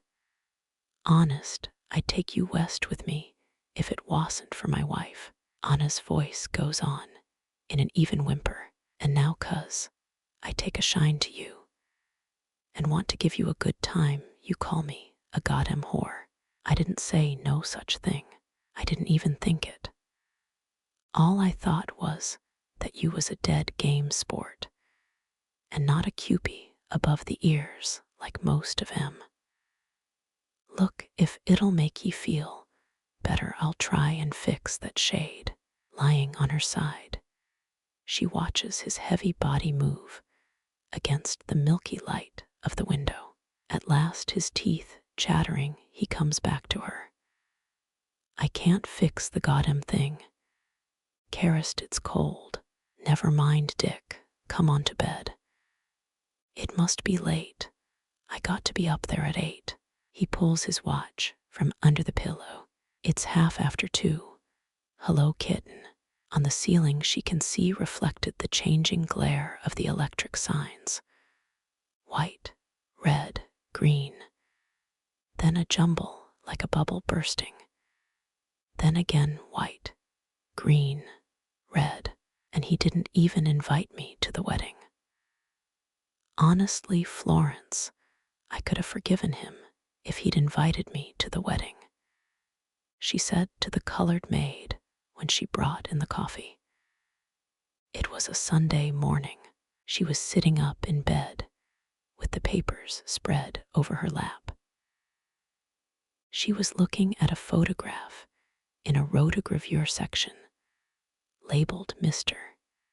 and Mrs. Jack Cunningham hop off for the first lap of their honeymoon on his sensational seaplane Albatross, VII. He looks handsome, don't he? He Sue is Miss. But wasn't there anything you could do to stop him, Miss? Not a thing. You see, he said he'd have me committed to an asylum if I tried. He knows perfectly well a Yucatan divorce isn't legal. Florence sighed. Menfolk Sue do dirt to us poor girls. Oh, this won't last long. You can see by her face she's a nasty, selfish, spoiled little girl. And I'm his real wife before God and man. Lord knows I tried to warn her. Whom God has joined, let no man put asunder. That's in the Bible, isn't it? Florence, this coffee is simply terrible this morning. I can't drink it. You go right out and make me some fresh. Frowning and hunching her shoulders, Florence went out the door with the tray. Mrs. Cunningham heaved a deep sigh and settled herself among the pillows. Outside, church bells were ringing. Oh, Jack, you darling, I love you just the same, she said to the picture. Then she kissed it. Listen, dearie, the church bells sounded like that the day we ran away from the high school prom and got married in Milwaukee. It was a lovely Sunday morning. Then she stared in the face of the second Mrs. Cunningham. Oh, you, she said, and poked her finger through it. When she got to her feet, she found that the courtroom was very slowly, sickeningly going round and round. The white fish-faced judge with nose glasses, faces, cops, uniformed attendants, gray windows, yellow desks, all going round and round in the sickening close smell. Her lawyer with his white hawk nose, wiping his bald head, frowning, going round and round until she thought she would throw up. She couldn't hear a word that was said. She kept blinking to get the blur out of her ears. She could feel Dutch behind her, hunched up with his head in his hands. She didn't dare look back. Then, after hours, everything was sharp and clear, very far away. The judge was shouting at her from the small end of a funnel, his colorless lips moving in and out like the mouth of a fish. And now, as a man and a citizen of this great city, I want to say a few words to the defendants. Briefly, this sort of thing has got to stop. The unalienable rights of human life and property, the great men who founded this republic, laid down in the Constitution, have got to be reinstated. It is the duty of every man in office and out of office to combat this wave of lawlessness by every means in his power. Therefore, in spite of what those sentimental newspaper writers who corrupt the public mind and put into the head of weaklings and misfits of your sort the idea that you can buck the law of God and man and private property, that you can wrench by force from peaceful citizens what they have earned by hard work and brains, and get away with it in spite of what these journalistic hacks and quacks would call extenuating circumstances. I am going to impose on you 2 highwaymen the maximum severity of the law. It is high time an example was made. The judge took a drink of water. Francie could see the little beads of sweat standing out from the pores of his nose. It is high time an example was made, the judge shouted.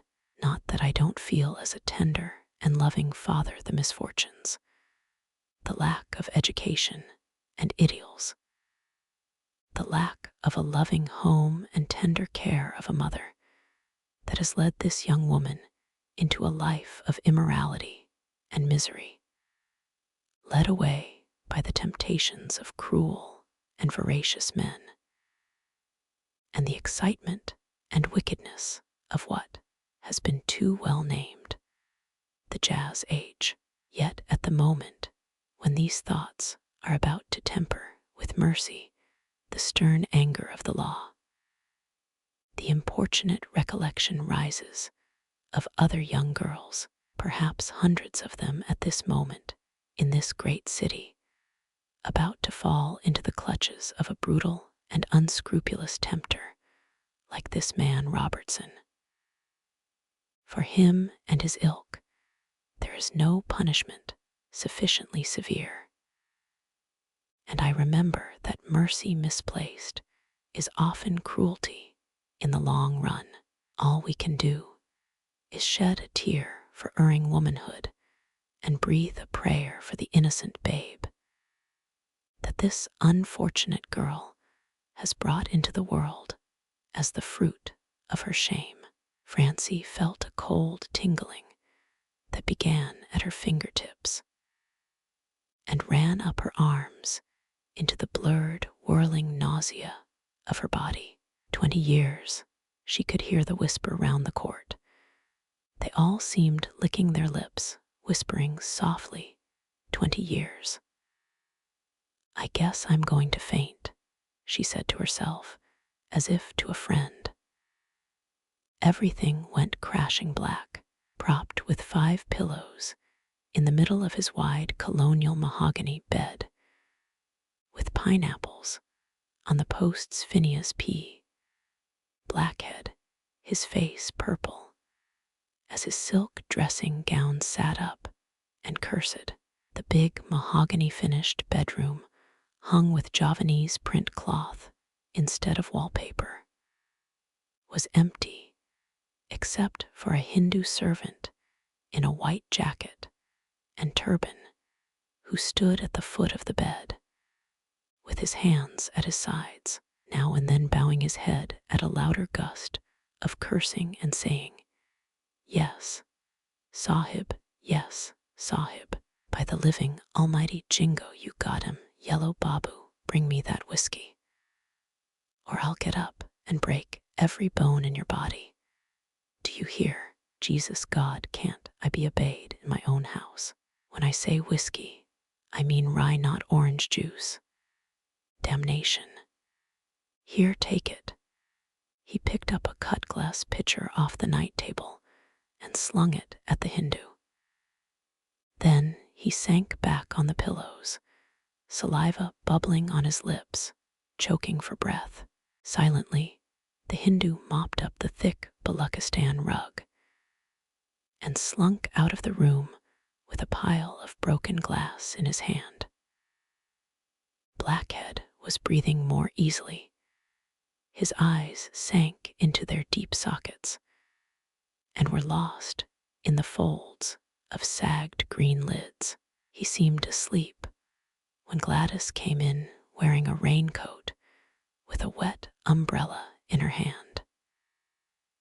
She tiptoed to the window and stood looking out at the gray, rainy street and the old tomb-like brownstone houses opposite.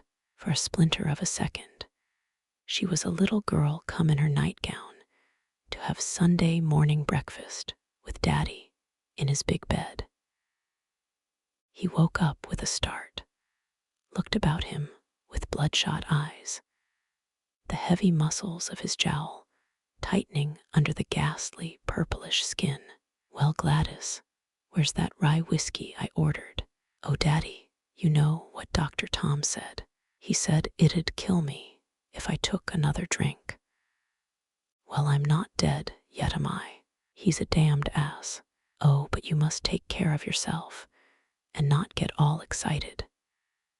She kissed him and put a cool, slim hand on his forehead. "Haven't I got reason to get excited if I had my hands on that dirty lily-livered bastard's neck? We'd have pulled through if he hadn't lost his nerve. Serve me right for taking such a yellow sop into partnership. 25, 30 years of work, all gone to hell in 10 minutes. For 25 years my word's been as good as a banknote. Best thing for me to do's to follow the firm to Tophet. To hell with me. And by the living jingo, you, my own flesh, tell me not to drink. God Almighty. Hey, Bob, where's that goddamn office boy gone? Hey, come here, one of you sons of bitches. What do you think I pay you for?" A nurse put her head in the door. "Get out of here," shouted Blackhead. "None of your starched virgins around me."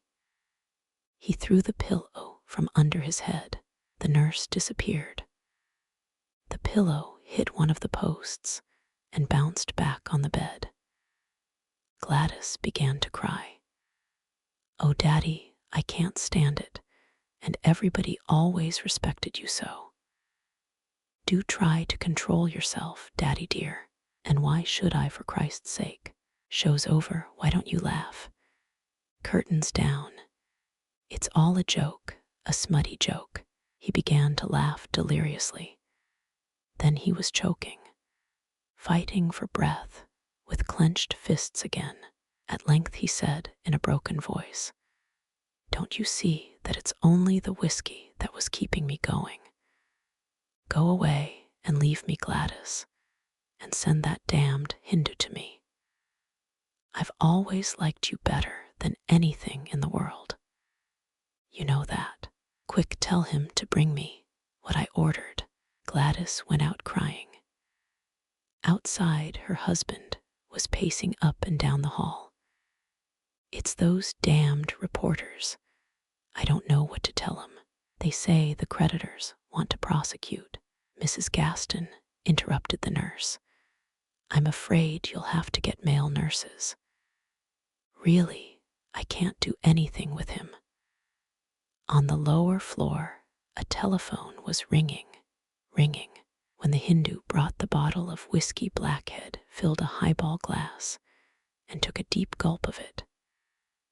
"Ah, that makes you feel better. By the living jingo it does. Achmet, you're a good fellow. Well, I guess we'll have to face the music and sell out." "Thank God Gladys is settled. I'll sell out every goddamn thing I've got. I wish that precious son-in-law wasn't such a simp. Always my luck to be surrounded by a lot of capons. By gad, I'd just as soon go to jail if it'll do 'em any good. Why not? It's all in a lifetime. And afterwards, when I come out, I'll get a job as a bargeman or watchman on a wharf. I'd like that. Why not take it easy after tearing things up all my life? Achmet." "Yes, Sahib," said the Hindu with a bow. Blackhead mimicked him. "Yes, Sahib. You always say yes, Achmet. Isn't that funny? He began to laugh with a choked, rattling laugh. I guess that's the easiest way. He laughed and laughed. Then suddenly he couldn't laugh anymore. A perking spasm went through all his limbs. He twisted his mouth in an effort to speak. For a second, his eyes looked about the room, the eyes of a little child that has been hurt before it begins to cry, until he fell back limp, his open mouth biting at his shoulder. Achmet looked at him coolly for a long time. Then he went up to him and spat in his face. Immediately, he took a handkerchief out of the pocket of his linen jacket and wiped the spittle off the taut ivory skin. Then he closed the mouth and propped the body among the pillows and walked softly out of the room. In the hall, Gladys sat in a big chair reading a magazine. Sahib much better. He sleep a little bit maybe. Oh, Achmet, I'm so glad, she said, and looked back to her magazine. Ellen got off the bus at the corner of 5th Avenue and 53rd Street. Rosy twilight was gushing out of the brilliant west, glittered in brass and nickel, on buttons, in people's eyes. All the windows on the east side of the avenue were aflame. As she stood with set teeth on the curb, waiting to cross, a frail tendril of fragrance brushed her face. A skinny lad with tow hair stringy under a foreign-looking cap was offering her arbutus in a basket. She bought a bunch and pressed her nose in it. May woods melted like sugar against her palate. The whistle blew, gears ground as cars started to pour out of the side streets. The crossing thronged with people. Ellen felt the lad brush against her as he crossed at her side. She shrank away. Through the smell of the arbutus she caught for a second the unwashed smell of his body, the smell of immigrants, of Ellis Island, of crowded tenements, under all the nickel-plated, gold-plated streets, enameled with May.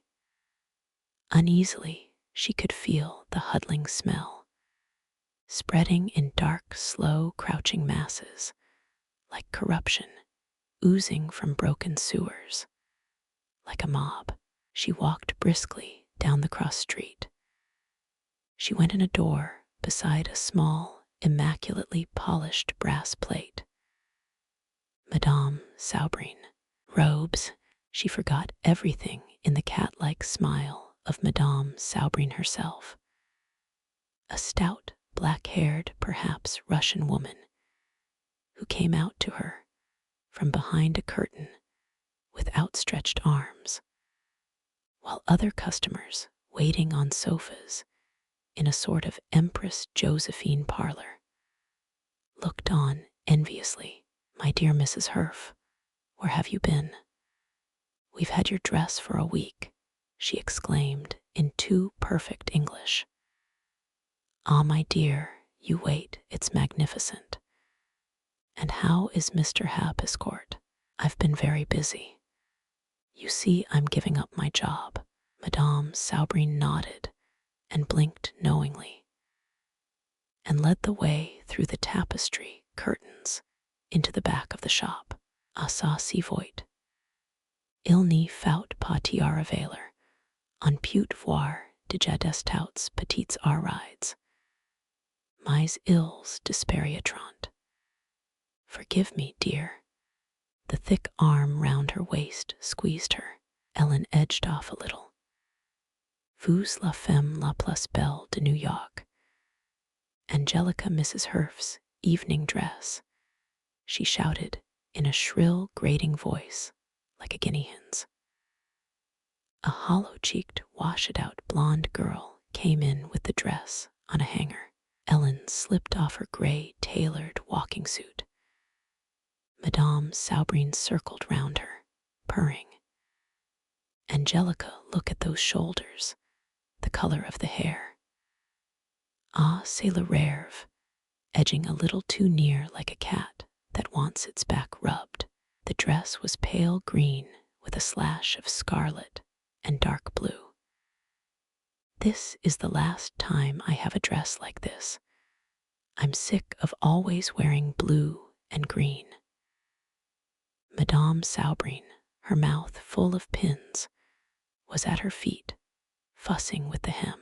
Perfect Greek simplicity, well-girdled like Diana. Spiritual with spring, the ultimate restraint of an Annette Kellerman holding up the lamp of liberty, the wise virgin. She was muttering through her pins. She's right, Ellen was thinking. I am getting a hard look. She was looking at herself in the tall pier glass. Then my figure'll go, the menopause haunting beauty parlors, packed in Bensilla, having your face raised. Regardes-moi ça, cherry, said the dressmaker, getting to her feet and taking the pins out of her mouth. C'est le chef d'oeuvre de la maison, Saubrine. Ellen suddenly felt hot, tangled in some prickly web. A horrible stuffiness of dyed silks and crepes and muslins was making her head ache. She was anxious to be out on the street again. I smell smoke. There's something the matter, the blonde girl suddenly cried out. S.H., S.H., S.H., hissed Madame Saubrine. They both disappeared through a mirror-covered door. Under a skylight in the back room of Saubrine's, Anna Cohen sits sewing the trimming on a dress with swift, tiny stitches. On the table in front of her, a great pile of tulle rises full of light like beaten white of egg. Charlie, my boy, oh Charlie, my boy, she hums, stitching the future with swift, tiny stitches. If Elmer wants to marry me, we might as well. Poor Elmer. He's a nice boy, but so dreamy. Funny, he'd fall for a girl like me. He'll grow out of it. Or maybe in the revolution, he'll be a great man. Have to cut out parties when I'm Elmer's wife. But maybe we can save up money and open a little store on Avenue A in a good location. Make better money there than uptown. La Parisienne modes. I bet I could do as good as that old bitch. If you was your own boss, there wouldn't be this fightin' about strikers and scabs. Equal opportunity for all. Elmer says that's all applesauce. No hope for the workers, but in the revolution. Oh, I'm just wild about Harry. And Harry's just wild about me. Elmer in a telephone central in a dinner coat, with ear tabs, tall as Valentino, strong as Doug. The revolution is declared. The Red Guard is marching up Fifth Avenue.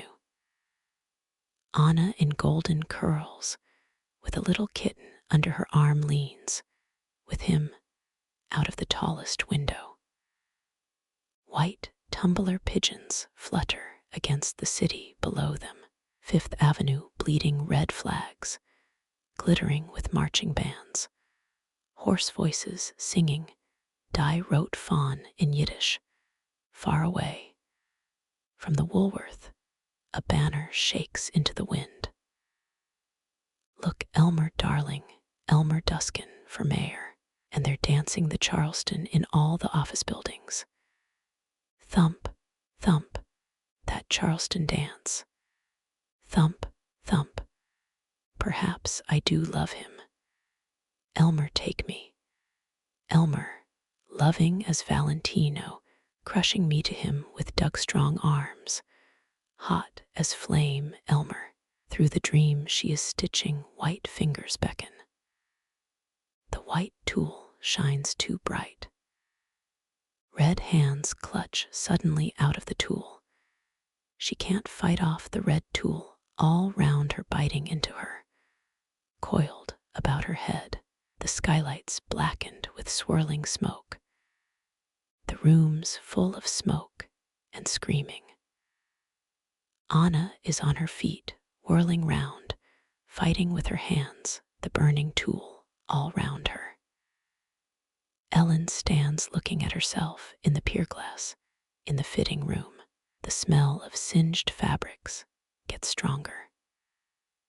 After walking to and fro nervously a little while, she goes through the glass door, down a passage hung with dresses, ducks under a cloud of smoke, and sees through streaming eyes the big workroom.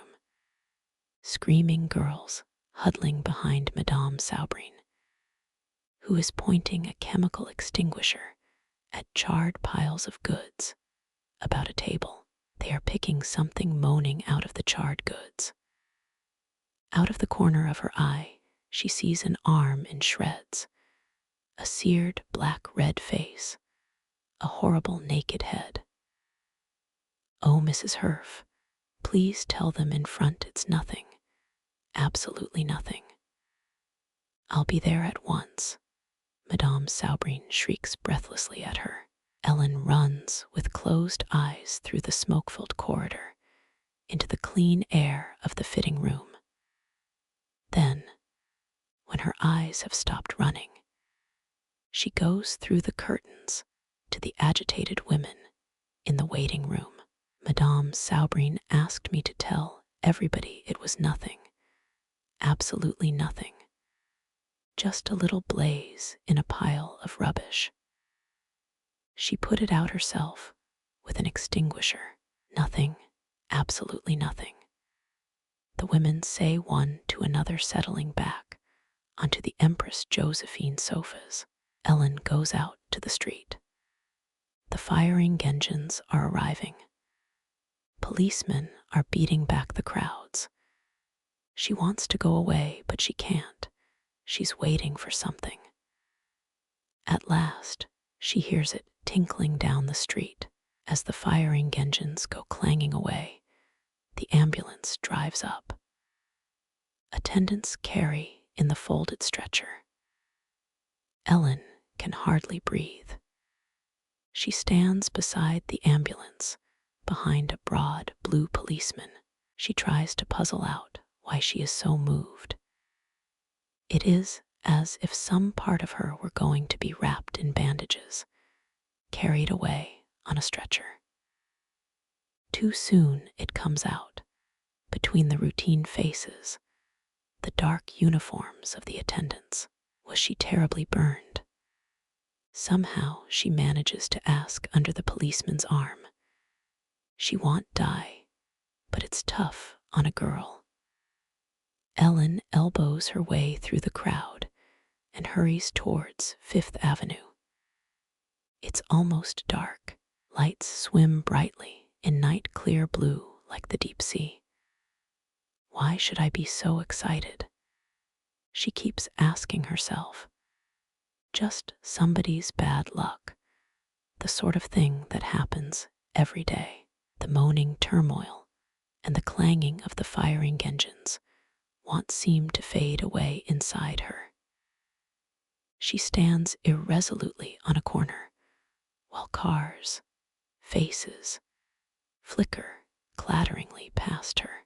A young man in a new straw hat is looking at her out of the corners of his eyes, trying to pick her up.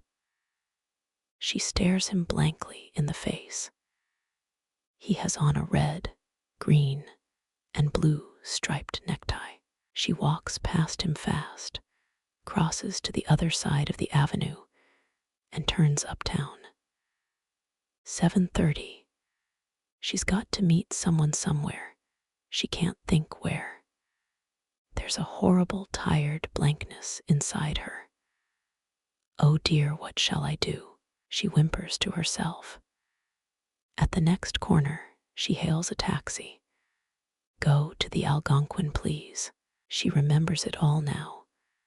At 8 o'clock, she's going to have dinner with Judge Shamire and his wife. Ought to have gone home to dress. George'll be mad when he sees me come breezing in like this. Likes to show me off all dressed up like a Christmas tree, like an F&B walking, talking doll. Damn him. She sits back in the corner of the taxi with her eyes closed. Relax. She must let herself relax more. Ridiculous to go round always keyed up so that everything is like chalk shrieking on a blackboard. Suppose I'd been horribly burned, like that girl, disfigured for life. Probably she can get a lot of money out of old Saubrine, the beginning of a career. Suppose I'd gone with that young man with the ugly necktie who tried to pick me up. Kidding over a banana split in a soda fountain, riding uptown, and then down again on the bus, with his knee pressing my knee and his arm round my waist, a little heavy petting in a doorway. There are lives to be lived if only you didn't care. Care for what? For what? The opinion of mankind, money, success, hotel lobbies, health, umbrellas, Anita biscuits.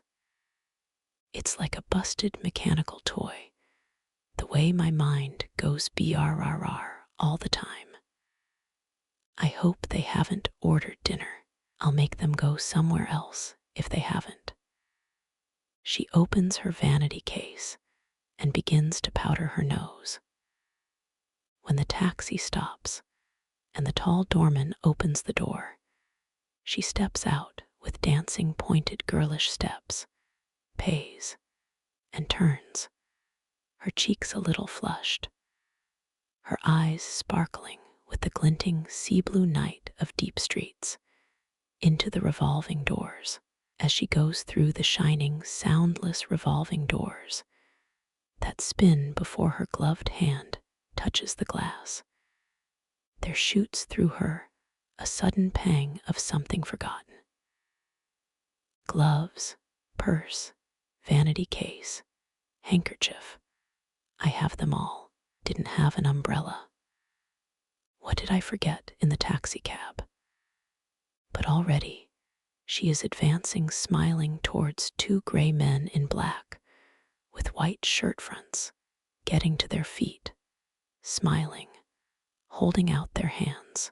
Bob Hildebrand in dressing gown and pajamas walked up and down in front of the long windows, smoking a pipe. Through the sliding doors into the front came a sound of glasses tinkling and shuffling feet and laughing and running wild, grating hazily out of a blunt needle on the phonograph. Why don't you park here for the night? Hildebrand was saying in his deep, serious voice. Those people'll fade out gradually. We can put you up on the couch. No thanks, said Jimmy. They'll start talking psychoanalysis in a minute, and they'll be here till dawn. But you'd much better take a morning train. I'm not going to take any kind of a train. Say, Herf, did you read about the man in Philadelphia who was killed because he wore his straw hat on the 14th of May?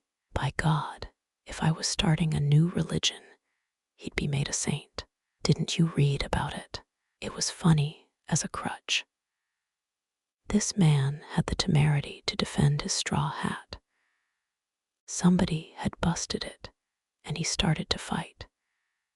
And in the middle of it, one of these street corner heroes came up behind him and brained him with a piece of lead pipe. They picked him up with a cracked skull, and he died in the hospital. Bob, what was his name? I didn't notice. Talk about the unknown soldier. That's a real hero for you, the golden legend of the man who would wear a straw hat out of season. A head was stuck between the double doors. A flush-faced man with his hair over his eyes looked in. "Can't I bring you fellers a shot of gin? Whose funeral is being celebrated anyway? I'm going to bed." "No gin for me," said Hildebrand grouchily. "It's the funeral of Saint Aloysius of Philadelphia, virgin and martyr. The man who would wear a straw hat out of season," said Herf. "I might sniff a little gin. I've got to run in a minute. So long, Bob. So long, you mysterious traveler. Let us have your address. Do you hear?" The long front room was full of gin bottles, ginger ale bottles, ashtrays crowded with half-smoked cigarettes, couples dancing, people sprawled on sofas. Endlessly, the phonograph played Lady, Lady Be Good. A glass of gin was pushed into Herf's hand. A girl came up to him. "We've been talking about you. Did you know you were a man of mystery?" "Jimmy," came a shrill, drunken voice. "You're suspected of being the prepared bandit. Why don't you take up a career of crime, Jimmy?" said the girl, putting her arm round his waist. "I'll come to your trial. Honest, I will. How do you know I'm not?" "You see," said Francis Hildebrand, who was bringing a bowl of cracked ice in from the kitchenette. "There is something mysterious going on." Herf took the hand of the girl beside him and made her dance with him. She kept stumbling over his feet.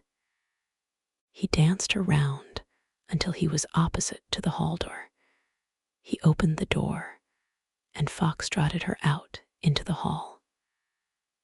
Mechanically, she put up her mouth to be kissed. He kissed her quickly and reached for his hat. "Good night," he said. The girl started to cry. Out in the street, he took a deep breath. He felt happy, much more happy than Greenwich Village kisses. He was reaching for his watch when he remembered he had pawned it. The golden legend of the man who would wear a straw hat out of season. Jimmy Herf is walking west along 23rd Street, laughing to himself. "Give me liberty," said Patrick Henry, putting on his straw hat on the 1st of May, "or give me death." And he got it. There are no trolley cars. Occasionally a milk wagon clatters by. The heartbroken brick houses of Chelsea are dark. A taxi passes trailing a confused noise of singing. At the corner of 9th Avenue, he notices two eyes like holes in a triangle white of paper. A woman in a raincoat beckons to him from a doorway. Further on, two English sailors are arguing in drunken Cockney. The air becomes milky with fog as he nears the river. He can hear the great, soft, distant lowing of steamboats. He sits a long time waiting for a ferry in the seedy, ruddy-lighted waiting room. He sits smoking happily. He can't seem to remember anything. There is no future but the foggy river and the ferry looming big with its lights in a row like a darky smile. He stands with his hat off at the rail and feels the river wind in his hair. Perhaps he's gone crazy. Perhaps this is amnesia, some disease with a long Greek name. Perhaps they'll find him picking dewberries in the Hoboken tube. He laughs aloud, so that the old man who came to open the gates gave him a sudden sidelong look. Cuckoo bats in the belfry. That's what he's saying to himself. Maybe he's right.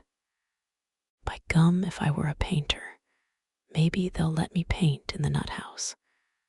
I'd do Saint Aloysius of Philadelphia with a straw hat on his head instead of a halo, and in his hand the lead pipe, instrument of his martyrdom, and a little me praying at his feet, the only passenger on the ferry. He roams round as if he owned it. My temporary yacht. By Jove, these are the doldrums of the night, all right, he mutters. He keeps trying to explain his gaiety to himself. It's not that I'm drunk. I may be crazy, but I don't think so. Before the ferry leaves a horse and wagon comes aboard, a broken-down spring wagon loaded with flowers, driven by a little brown man with high cheekbones. Jimmy Herf walks round it, behind the drooping horse with haunches like a hat-rack. The little warped wagon is unexpectedly merry, stacked with pots of scarlet and pink geraniums, carnations, alyssum, forced roses, blue lobelia. A rich smell of Maytime earth comes from it, of wet flower pots and greenhouses. The driver sits hunched with his hat over his eyes.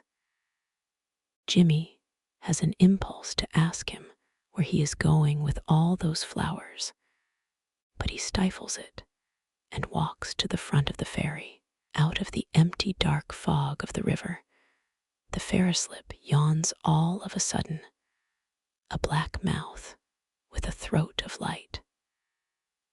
Herf hurries through cavernous gloom and out to a fog-blurred street.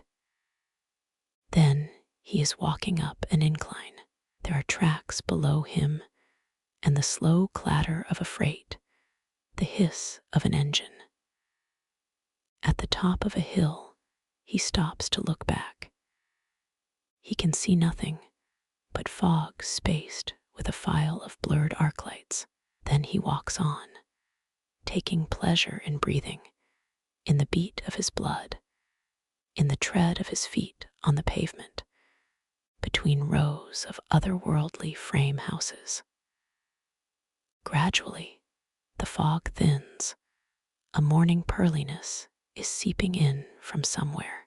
Sunrise finds him walking along a cement road between dumping grounds full of smoking rubbish piles. The sun shines redly through the mist on rusty donking engines, skeleton trucks, wishbones of Fords, shapeless masses of corroding metal. Jimmy walks fast to get out of the smell. He is hungry. His shoes are beginning to raise blisters on his big toes. At a crossroad where the warning light still winks and winks is a gasoline station. Opposite it, the lightning bug lunch wagon.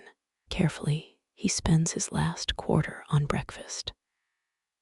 That leaves him 3 cents for good luck, or bad for that matter. A huge furniture truck, shiny and yellow, has drawn up outside. "Say, will you give me a lift?" he asks the red-haired man at the wheel. "How fur ye goin'?" "I dunno, pretty far."